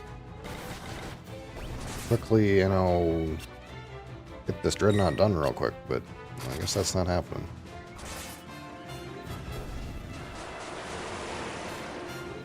Oh my god. I need, like, to bring so many eye drops, dude. I brought, like, 20 eye drops, and I was like, surely that's enough. No, you need, like, 50.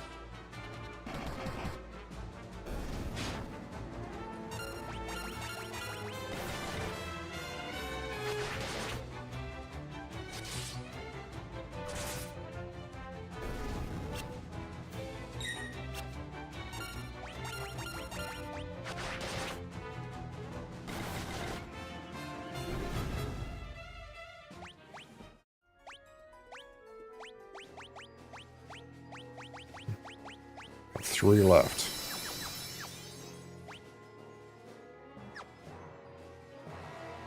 Bunch of loot over here.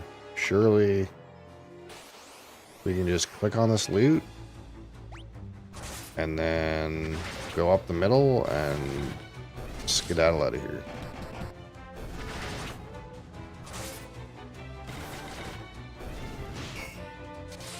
And then you get these monsters, which just get owned in 1 second and do 0 damage.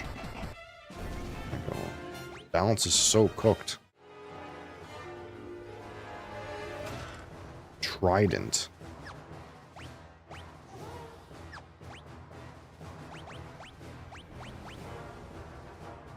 Okay, that's an upgrade apparently. Mangosh. Offhand weapon. I'm assuming. 32 attack?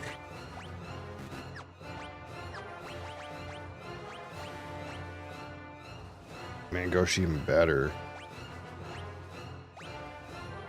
Trident and a Mangosh? Wild.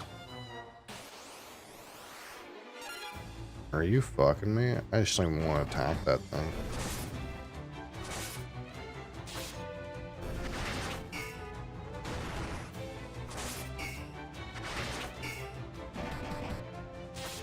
Oh, I mean, the trident is kind of slapping. Maybe it'll be okay.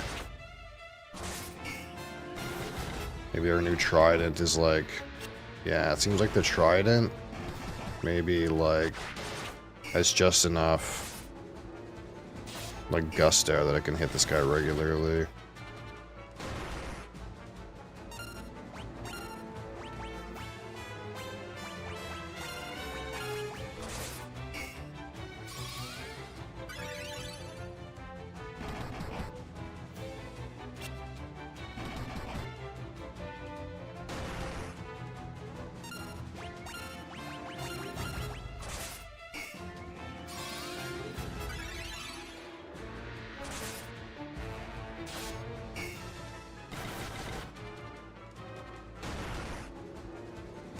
Holy.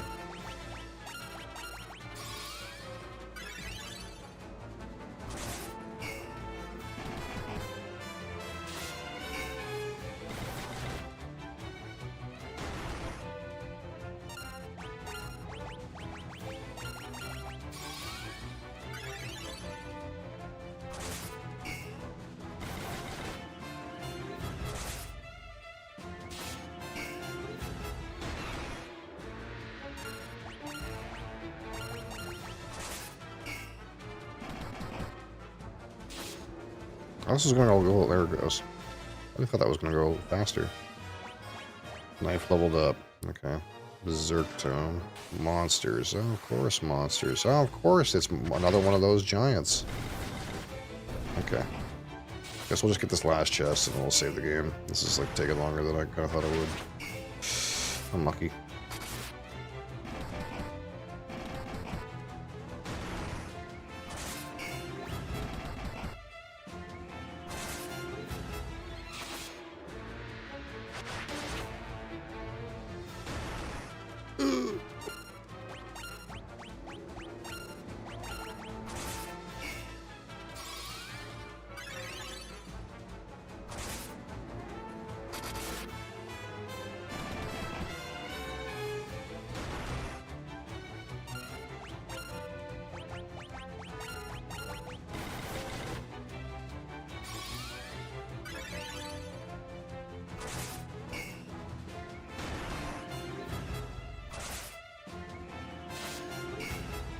Grassus is out of mana.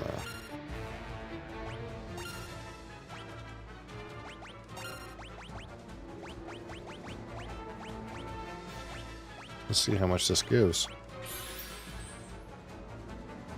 20. That's not nothing.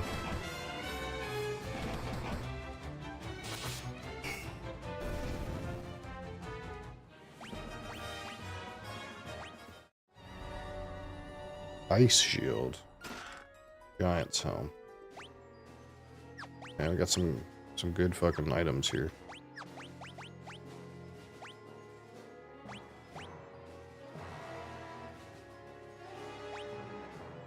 Wait, let's put this on these knees.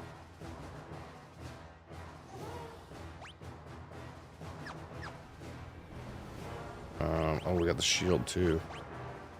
Is this an upgrade? Oh, it's the same. It's the same as the gold shield.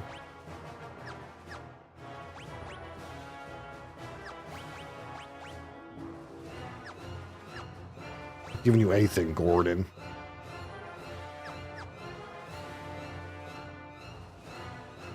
Alright.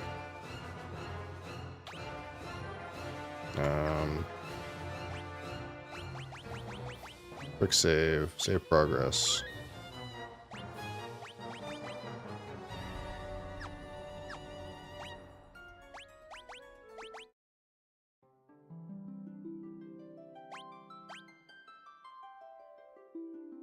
Alright, that's where we are. Wild stuff. Another week of Final Fantasy in the books, friends. I know you guys can't wait. for next Friday's rendition.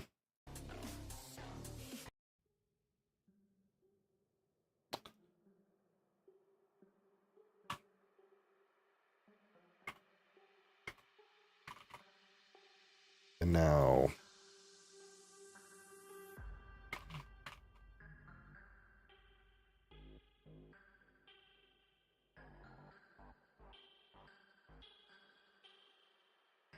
you may join me in talking about alcohol. We will find some alcohol. Wheel of alcohol. Show us some alcohol that's not reviewed yet.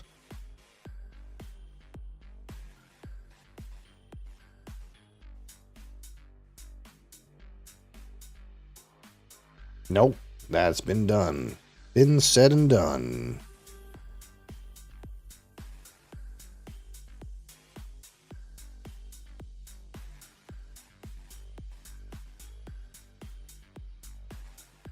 Oh, that's one. That's one and undone. La Santa. The La Santa. We definitely did not review the La Santa. We definitely talked about the La Santa. But never had a formal evaluation of its potential, I suppose.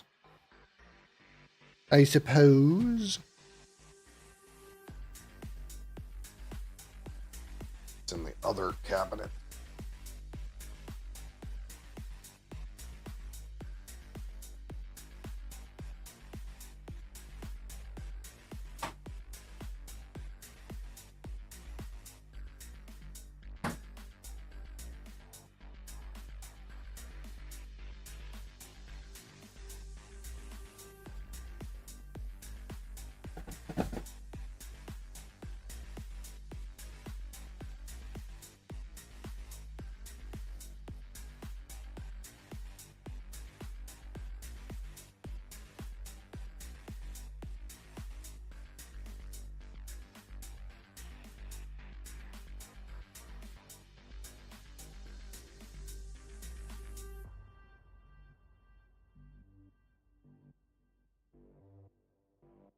Almost wiped out.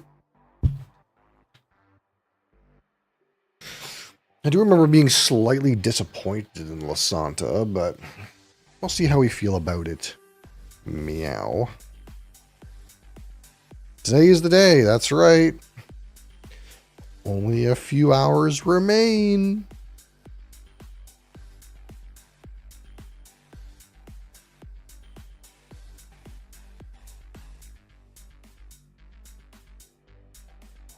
Let's get rid of that. Imagine being awake for 10 hours first, though. I'm not sure why you're not sleeping, but alas, it is not my life. It is yours.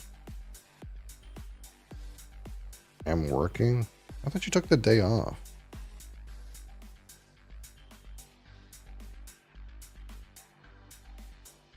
Blank sheet.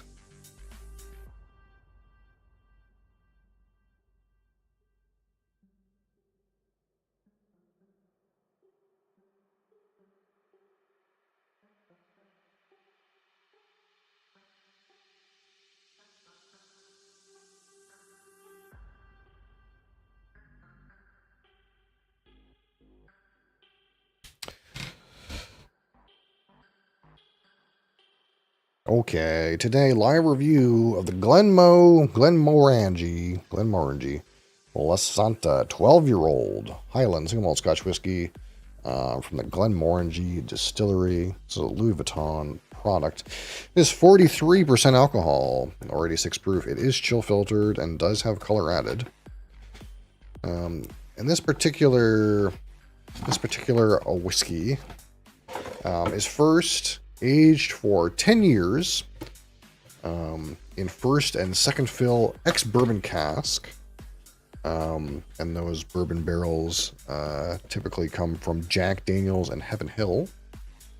And then it is finished for 2 years in ex-sherry casks of some size that previously contained Oloroso and Pedro Menez sherry. So yes, there's a little bit of PX going on.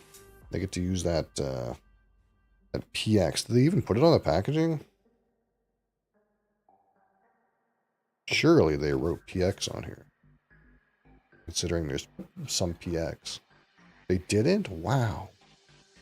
They did it for the flavor. Can you believe it?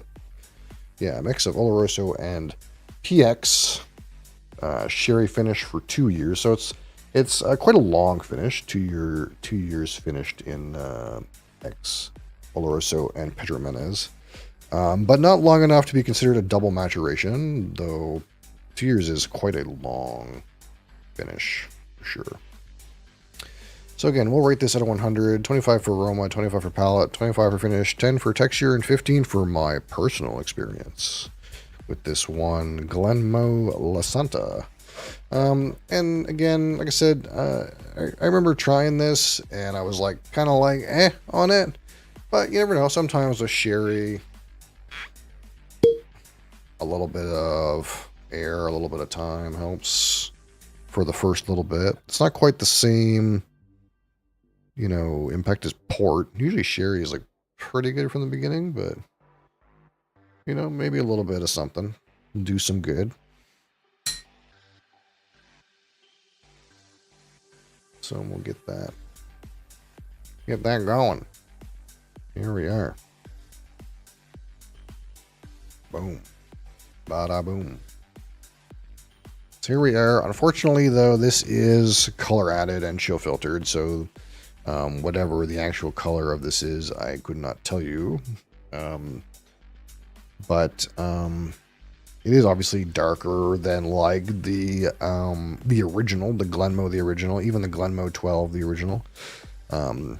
We might say it's because there's a sherry finish, but we don't actually know the original color of the spirit, sadly. So I'm going to give that a little bit of a minute just to chill out. But not forever. And of course, this is Glenmoe. They also have they have it on here. Yeah, they have these little giraffes everywhere. For they have the tallest stills in Scotland. That is what they say. The tallest stills, very, very long neck, lots of copper contact to create a light and effervescent body. Remove all that sulfur. Perhaps the opposite of Craigellachie distillate. And of course, yeah, the barrels, the bourbon barrels here again, Glenmoe, and I suppose to a lesser extent, Ardbeg, kind of source their own barrels from Missouri and get them leased to Jack Daniels and Heaven Hill, where they get them returned to them afterwards. So very good wood policy in securing rich and viable ex-bourbon barrels.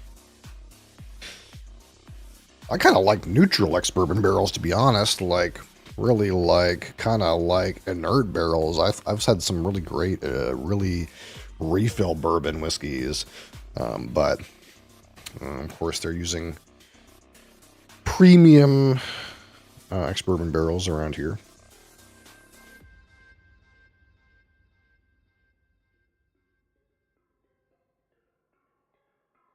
Of course, I have my Shelter Point Glen. We're in a completely different country, but... Alright, let's see what we got here. Right initially on the aroma, there's that kind of like raisin character you kind of expect.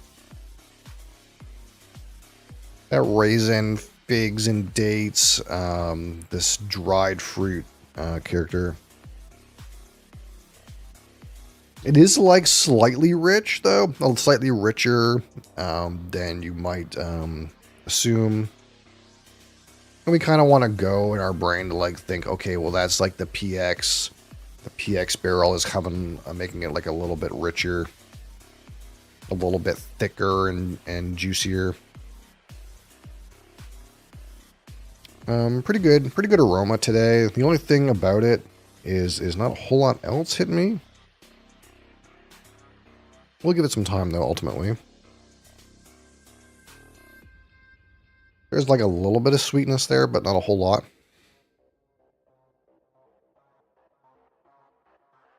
Again, just mostly that kind of raisin and dates. Really, it's like less dates and figs and more like raisin. More like raisin or like, what would I say? There's like almost like a red fruit syrup kind of a thing going on. But it's not like thick and jammy, juicy, like PX notes. Mr. Ben, how are you? But it's notably like less dry, less like all in on the dry raisin as like typical like straight Oloroso. Oh, a little bit of that. A little bit of that malt speaking in. Honestly, I'm getting a little bit of that orange character that you get from the like Glenmoe 10 and 12, the original. Okay. And some of that hay. So we're going to let that sit just for a little bit longer because already I feel like there's been a good aromatic development. And I don't want to sell it short. And I don't think when I had this before that I remember it being particularly interesting. What did I say about it when we fresh cracked it? I said something like, it's not bad, but it's like not doing anything interesting. And I think that's kind of where I was at with it. But you know, it seems pretty good right now.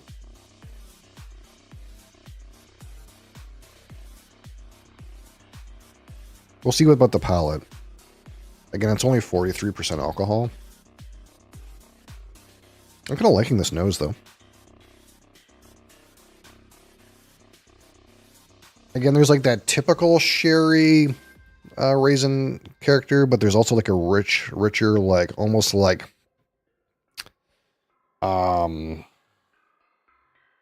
generic red fruit jam, like mixed berry jam. Not a whole lot, just a little bit. And some of that kind of like sweet, vanilla, slightly sweet, malty component, slightly orange, citrus. That is very reminiscent of the, again, ex-bourbon original 10-year. Kind of like showing up for me. I don't remember getting on the fresh crack, so kind of pleasant. Again, nowadays, it used to be that Glenmoe, the original, was a 10-year-old, and if you find it nowadays, you'll find it is now a 12-year-old. So the La Santa is kind of like the 10-year-old, but they then finished it 2 years more in ex-sherry, Oloroso, and Pedro Menez. So this has like all of the trappings in theory that the 10-year, the original ex-bourbon would have, plus a couple years of sherry. But again, you'll find now that the original is a 12-year. Well, what happens to the La Santa?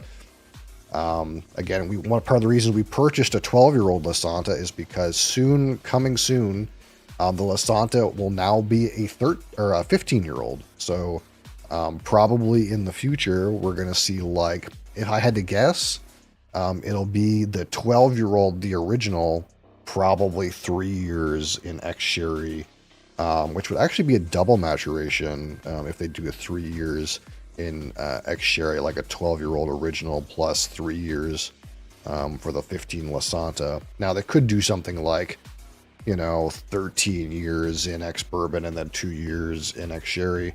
I actually don't know the casking of the 15-year-old Lasanta, but I do know that this age statement is now becoming a 15. And that'll be interesting. We'll probably eventually procure a 15 and compare them. We did compare the 10-year-old, the original, with the 12. And the 12 is slightly better. It's not a world of difference, but it is a little bit richer and a little bit nicer. So obviously things going up in age statement is always good. We like that.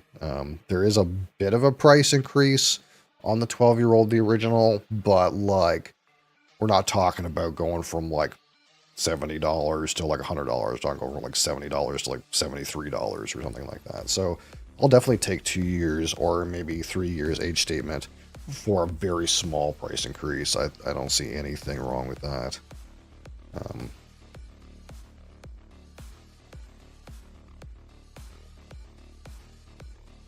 But yeah, some nice aromas. I actually like the aroma today. All right. Glenmoe 12 Lasanta on the palate. Cilantro.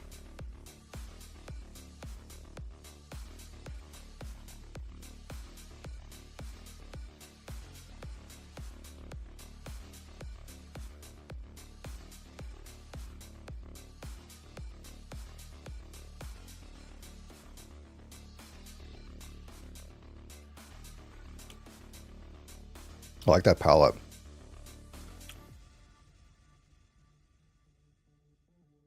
Finish, maybe a little wanting. We'll have to keep our eye on that because that was not the best. Red and white bottle of Santa, coincidence? There's actually a weird thing I noticed. I could show you after if you want, but they're with the orange ones of the original, the 10-year and the 12-year. The 12-year has a blue stripe in it. They're the same box, but the 12-year has a blue stripe in it or something like that. It's like a very minute difference. It's kind of interesting.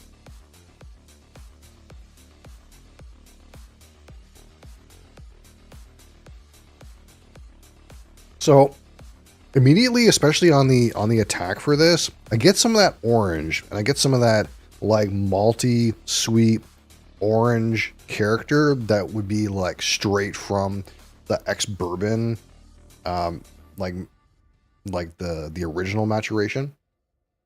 But it's also like kind of fused and combined with a little bit of that like raisiny ex-sherry note. So quite nice combination of notes on the palate. Kind of hits like all of the like check marks I'm like wanting to see on the palate. The problem is as soon as I got to the finish on this, light spice note, light oak note, not much there. Not much of interest there.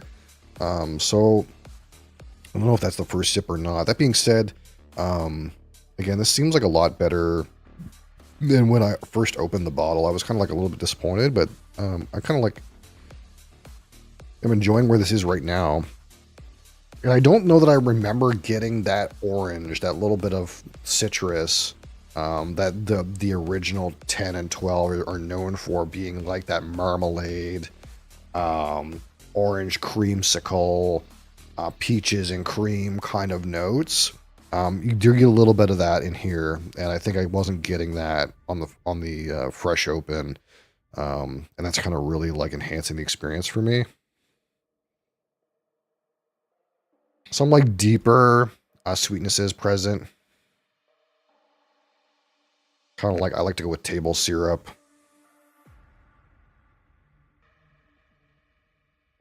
That kind of like little bit Aunt Jemima thing. Or I guess they call it, what is it? Pearl Creek Milling Company now, or whatever it's called.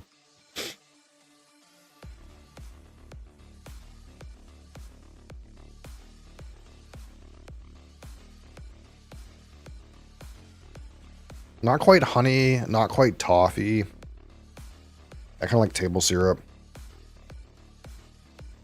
but kind of like not only like ex-bourbon sweetness, but kind of like a richness from the sherry.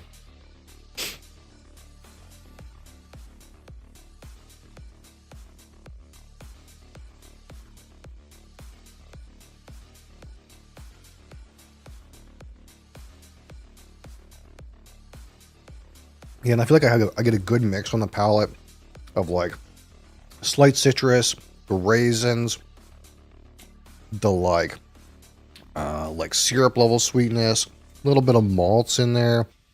Honestly, you get to the back of the palate, like early back palate, late mid palate, you get it kicking with some of those baking spice, a little bit of spiciness in there, but not like offensive, good complementary amount of spice. But you get to the finish and it's just, man, it feels like it drops off a cliff. Not that, and I don't mean that from the perspective of like there's no flavor and it disappears, but like it just like, it goes from like something really like tasty and interesting to like really boring, you know?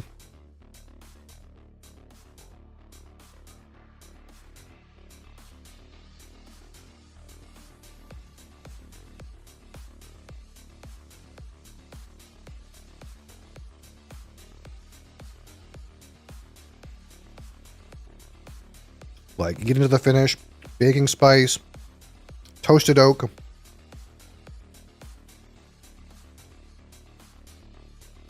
You might be able to squeak in there and say there's like a slight malt note, very minor. But to me, it's all like spice and toasted oak on the finish.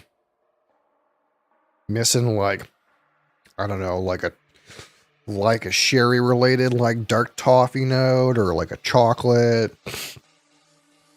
Like a vanilla or like fucking anything. Like give me anything. It's kind of like blah. Like the finish is kind of blah.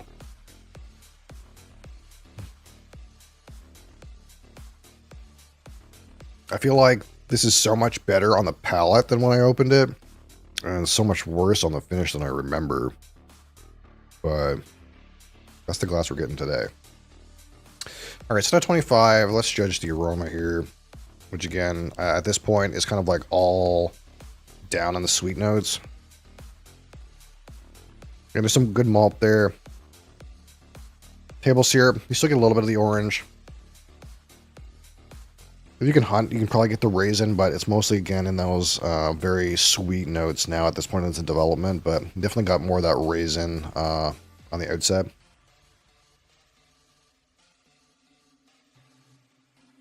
A little bit of spice is present. Intensity is reasonable. I kind of like this nose a lot.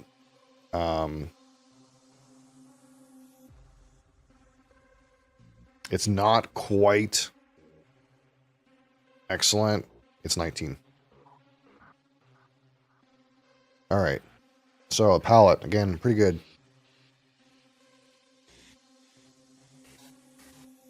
Pretty good things going on it. It's the finish I'm worried about. This is going to be like a really lopsided score. But sometimes it is what it is.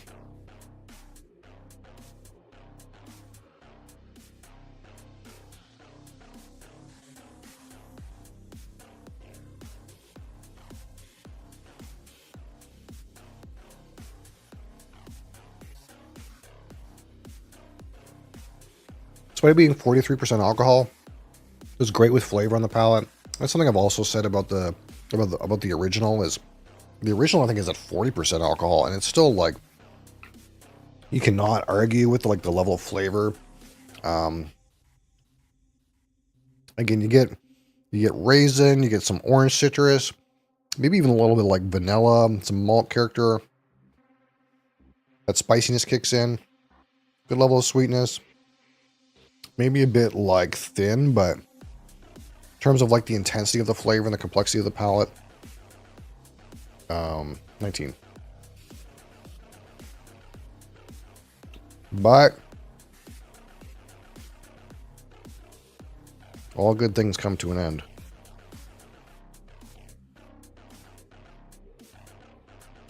And in this case, I think they end with a shit finish.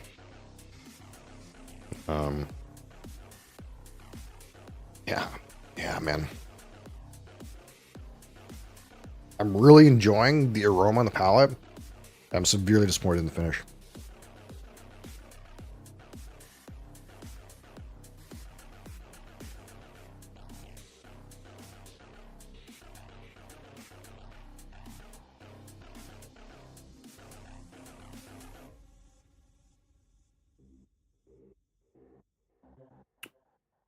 Baking spice. Instantly into a toasted oak note. Length is like medium.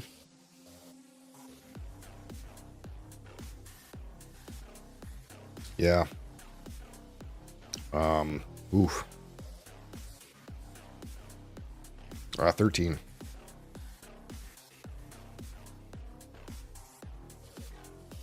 Probably could have gave it worse. That's probably like generous.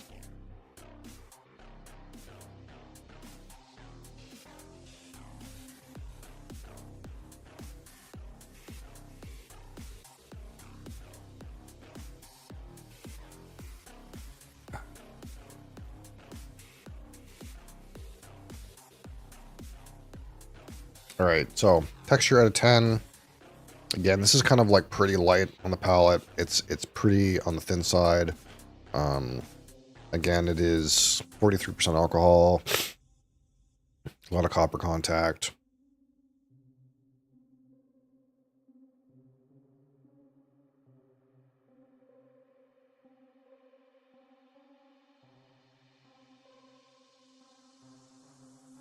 It's pretty thin, really. But that's kind of like one of the interesting things about these Glenmoe bottles. It's kind of like, and it kind of almost reminds me of Lagavulin 16 in a way. It's like, man, is the like liquid, the texture of the liquid so like thin and like watery, but it still delivers the flavor.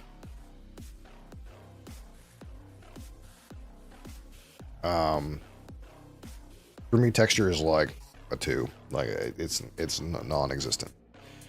Okay, so out of 15, my personal experience with this one, the Glenmorangie La Santa 12-year-old Highland Single Scotch whiskey. Honestly, like way better on the palate and aroma than the fresh crack. I can't remember how long ago the fresh crack for this was. It was a couple of months or a month and change or something like that. It was this year anyway. I don't remember being super impressed with it at the time, but today I felt like I got all of the aromas of the original plus some sherry, some additional sherry enhancements. And I feel like I got all the flavors of the original plus some additional sherry enhancements, like the best possible world for this bottle, I think. And I kind of remember like some of those characters being overwrought and maybe when we freshly cracked it. But it seems really great right now, except the finish is hot garbage. Like there's nothing to it. And really maybe even 13 is generous. Typically I don't score something less than 13 unless it literally has like maybe one note, and there's like 2.5 notes on the finish that I can get, but it's like, man, it's just like you get the spice, the growing spice from the end of the palate into like a toasted oak note, and then that's like it. There's no sweetness, there's no sherry things, there's no nothing ex-bourbon barrel related, like it just doesn't, it's missing everything on the finish, which is unfortunate because the rest of the bottle is quite nice. The unfortunate part as well, of course, is it's fairly thin. Again, we're talking 43% alcohol, not terribly old, very light on the palate, not much to the liquid. Not really providing much of a coating character for me. So those are like the it kind of overperformed, honestly, in in flavor and aroma and underperformed on like finish and texture. Pretty good, reasonably. Why would you go for this over another bottle? Probably like it's pretty tasty, pretty economical. But we don't talk too much about price. We just want to talk about flavor. How forgettable is this? It's not bad. I guess one of the things I remember saying about this bottle when we opened it is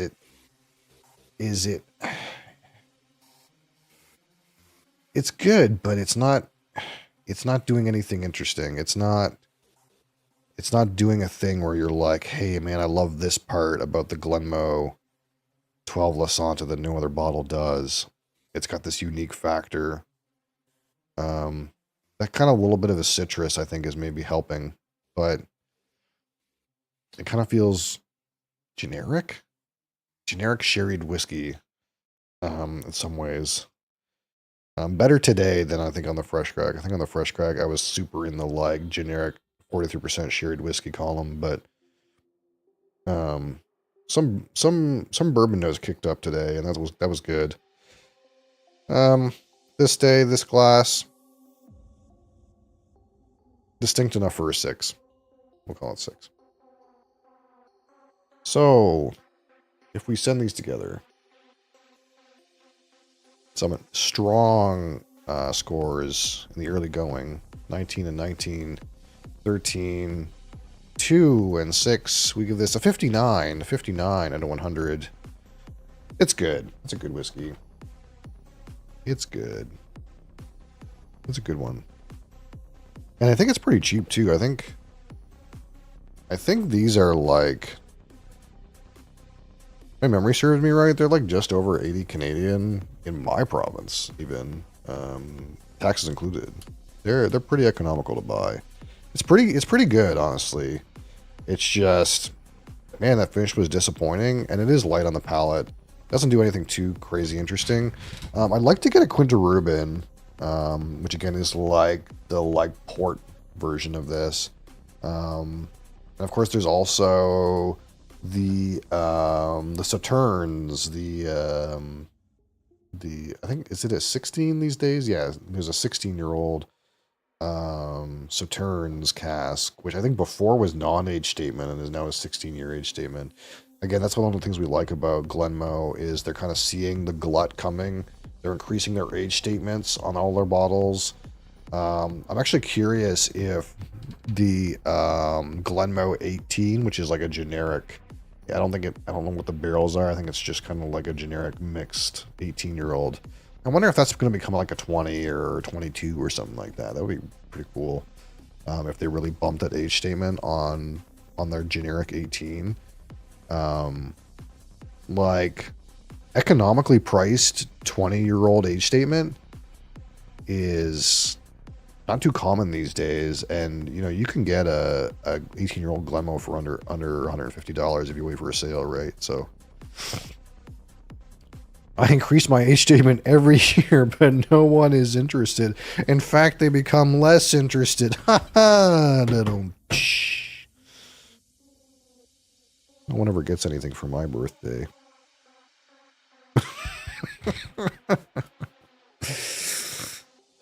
Got him.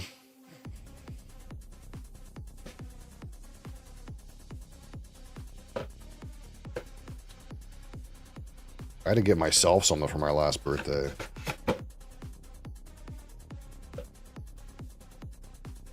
It's kind of weird, actually, because normally I would just not get myself anything for my birthday. But last year on my birthday, I bought the Lagavulin 16, and I remember that now so clearly.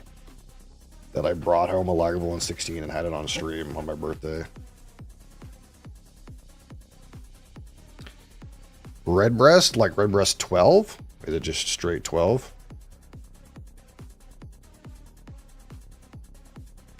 The 12. 12's okay. My wife likes it way more than I do. I really liked. I don't know if you have access to the Listau. I liked the Listau better. So the Redbreast 12 is 40% alcohol. The Lestau is 9 to 12 years, 46% alcohol, I think, and it's kind of more sherried. Redbreast 12 is very smooth drinking Irish whiskey. Probably my preference would end up being the Redbreast cask strength, but I haven't tried it quite yet. But I know that when Mark was in here, he talked highly of the Redbreast 12 cask strength and recommended I also try the Blue Spot, which I don't have right with me, but I did end up getting a bottle of Blue Spot, and I liked it way more than the Green Spot, or I think even the Yellow Spot. The Blue Spot was definitely my favorite by far, so I wouldn't be surprised if Redbreast 12 cask strength is where my preference ends up.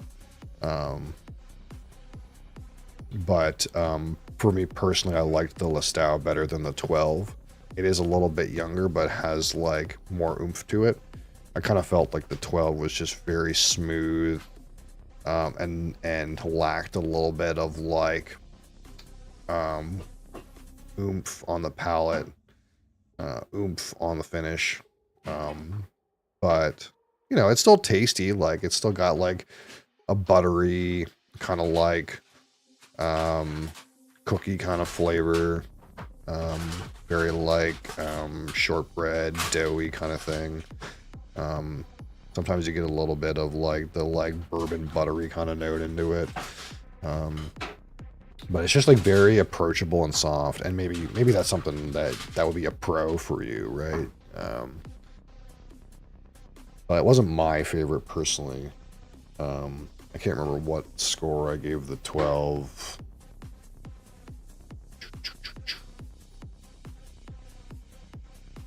Half of these are not on my Discord server yet because I'm like 10 reviews behind and posting to Discord.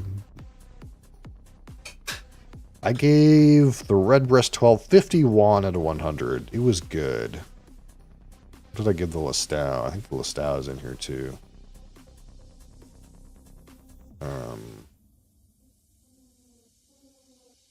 I gave the Lestau a 60.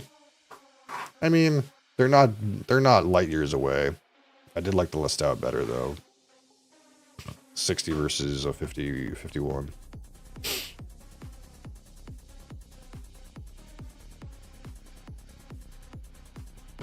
Talk about this a while. Oh, right, yeah. We did discuss this a little bit. Yeah, that's right. Yeah, we talked about the Redbreast and the spots and stuff. Yeah, because we wanted to get you something that was single pot still. That was what it was, instead of like single malt.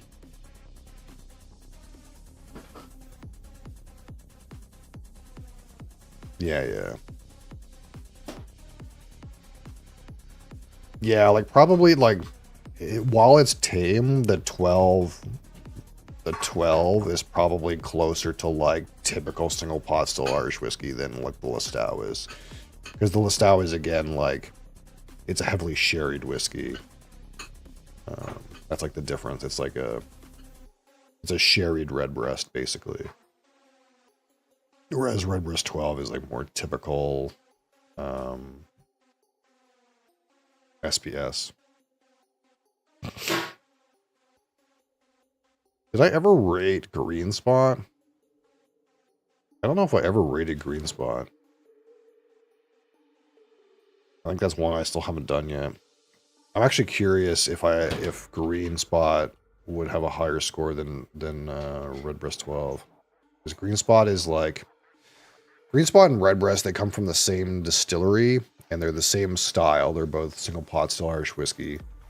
But the Redbreast is a mix of like the lighter, crisp Middleton distillate with the fruity distillate, and Green Spot is simply the fruity distillate and nothing else.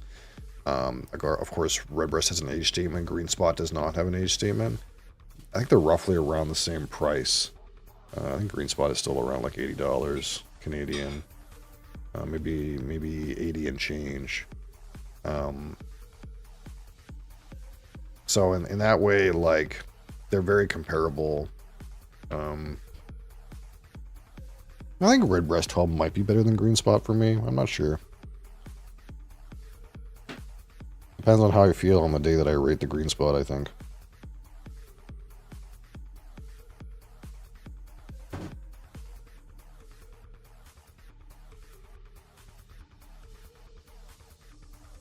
But yeah, that's I think the next purchase I'm thinking I would end up making an Irish whiskey is probably Redbreast 12 cask strength.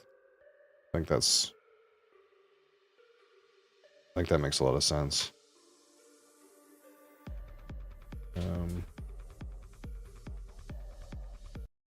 But I bought a lot of Irish recently, so I think the next thing I'm gonna buy that I haven't bought a lot of is, again, I need another Japanese. I'll probably buy another rum too. Hey Mosley. It's hard for me to not buy IBs because I love a lot of the IBs, but I want to like try to like not just talk about stuff that's hard to get. And IBs, despite them being like, IBs are not hard to get, like in terms of like any old IB, but to get a specific IB, it's hard to get. If the one that I get is not going to be the one you're going to be able to get. What? So I'm trying to still like get stuff that's pretty generically available to everybody. One of the there's a distillery that's not typically expensive that I want to try called Loch Lomond, and basically what I heard is that what was there was someone who described some of the notes as like industrial or like machine oil and stuff like that, and that stuff like excites me, you know. So when you hear about like a bottle of scotch that's 12 years old but only costs like $50 and it sounds like machine oil and industrial, I'm sure that's like a turn off for most people, but for me I go like, oh, that sounds good. So I want to try some Loch Lomond next. I think they use Lomond stills, which are like a little bit different too, which might be responsible for some of the character. I don't know.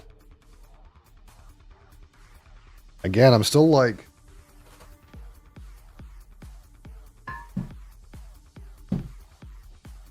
waiting to open this 17-year-old Port Moran that has the like burnt plastic lemony garbage notes to it that I've read. Lemon garbage, burnt rubber. These are the notes we want.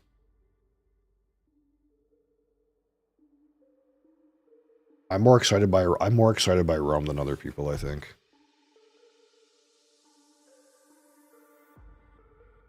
But it's something to do with the fact that I've had so much whiskey now that you want to try like something new and interesting. And new and interesting is like rum, like weird rum.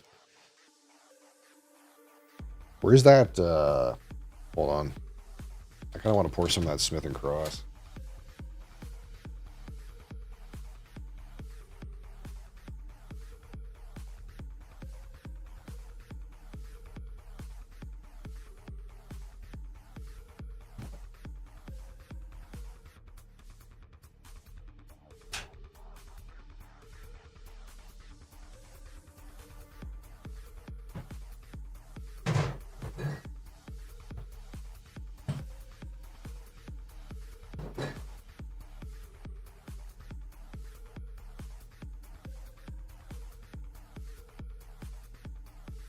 I can tell when I open this that this particular bottle of rum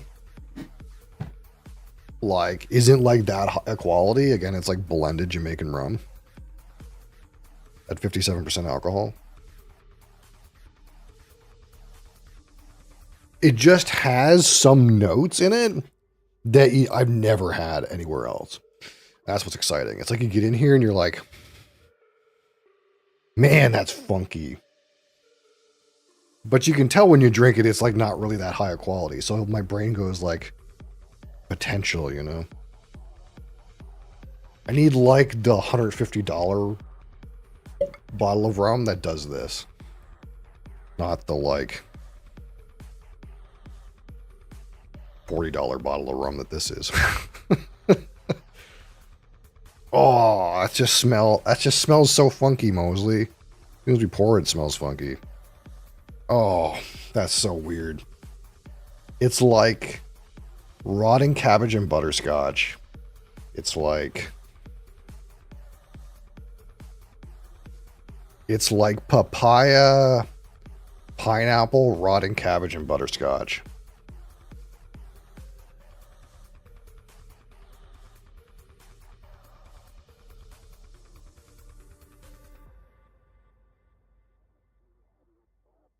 It's like tropical fruit and sweetness and like something that's not quite right.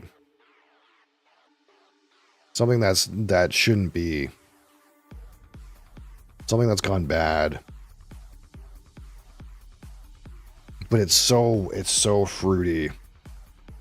And in not the like orchard fruit scotch way or in the like red sherried fruits way.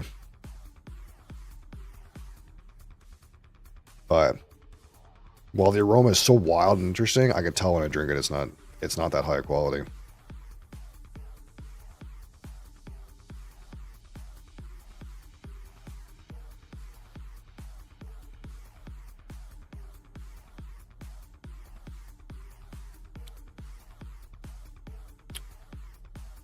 Oh, I forgot about the spiciness. There's a weird spicy kick in it too. See, this just seems so interesting because I just haven't had very much of it. I've talked about so many bourbon and sherried malt beverages that this is like an everyday. And this is like so wild and exciting. Oh, there's that. In the back of the finish, there's some kind of like latex or something. Some kind of like vinyl stickers.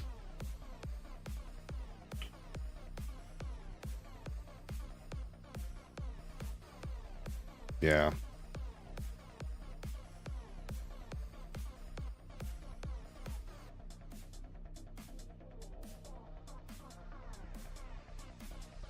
Yeah, I see some more rum in our future. I think that's not in doubt. What do you think, Mosley? Have you typed anything in one of the chats? Not yet. You little shit. The worst part is, I would be like kind of cool if he was up here and chilling like that, but he usually comes up here and chills like that on the fucking keyboard. Or on the fucking microphone interface. And I have to be like, man, Mosley, don't ruin the broadcast, dude. I guess I could unplug the keyboard, but then I can't use it. He doesn't know any different. You. Hey, you. Hey. What are you doing?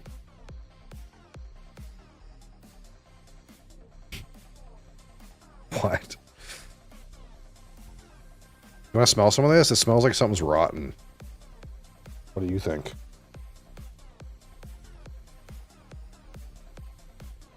Oh, yeah, he fucking is like absolutely not dead.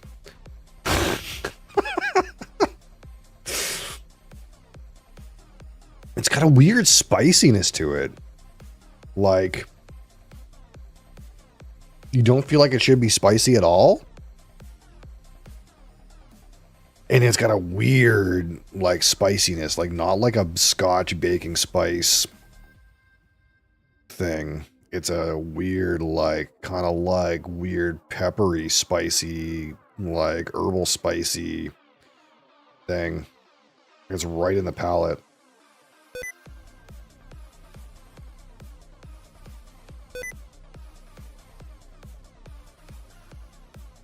Filter keys, Mosley? Really?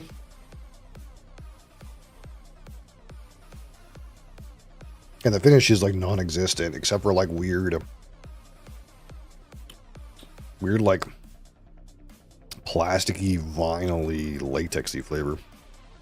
Mosley trying to end a stream. He doesn't know what he's doing. He's fucking passed out, dude. He looks like he's hammered.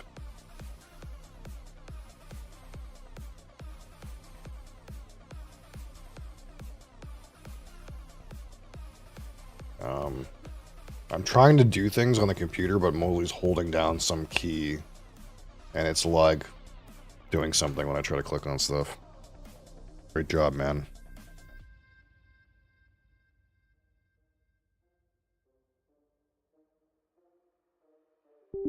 Oh, no. What? No. Mosley.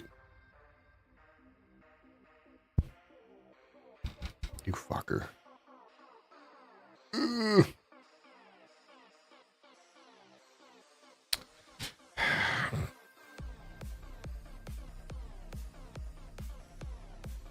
It's your mother's fault. Anything you ever do, Mosley, is your mother's fault. She's the one that brought you into this family. Dumped you on me. Now you're my cat. Fucking Mosley just minimized everything. Chill, man.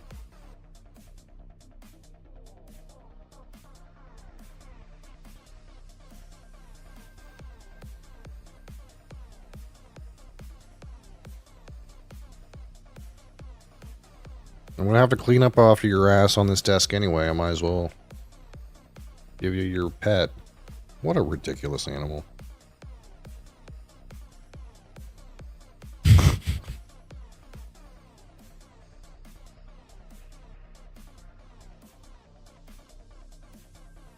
Could you not put your claws in the mat? I don't want to buy a new one. I should anyway. I have a spare. I probably should buy a new mat and then fucking wash this one. That's probably what should happen.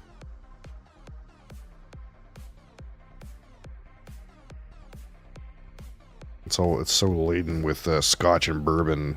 It's infused into the house fibers. You bugger. All right. Thank you guys for watching. Thank you guys for watching. Thank you guys for being here. I appreciate you guys being here. I appreciate you guys spending your time here.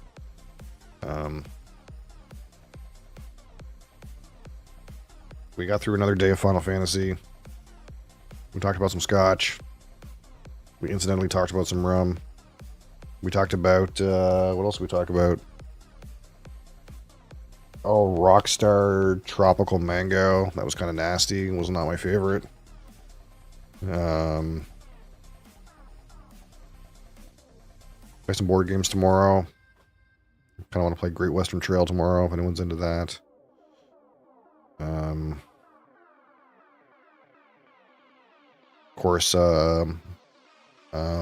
community bottle pull is live on Discord. What else is there? Not a whole lot. Not a whole lot else to say right off the rip. I gotta fix my blind samples.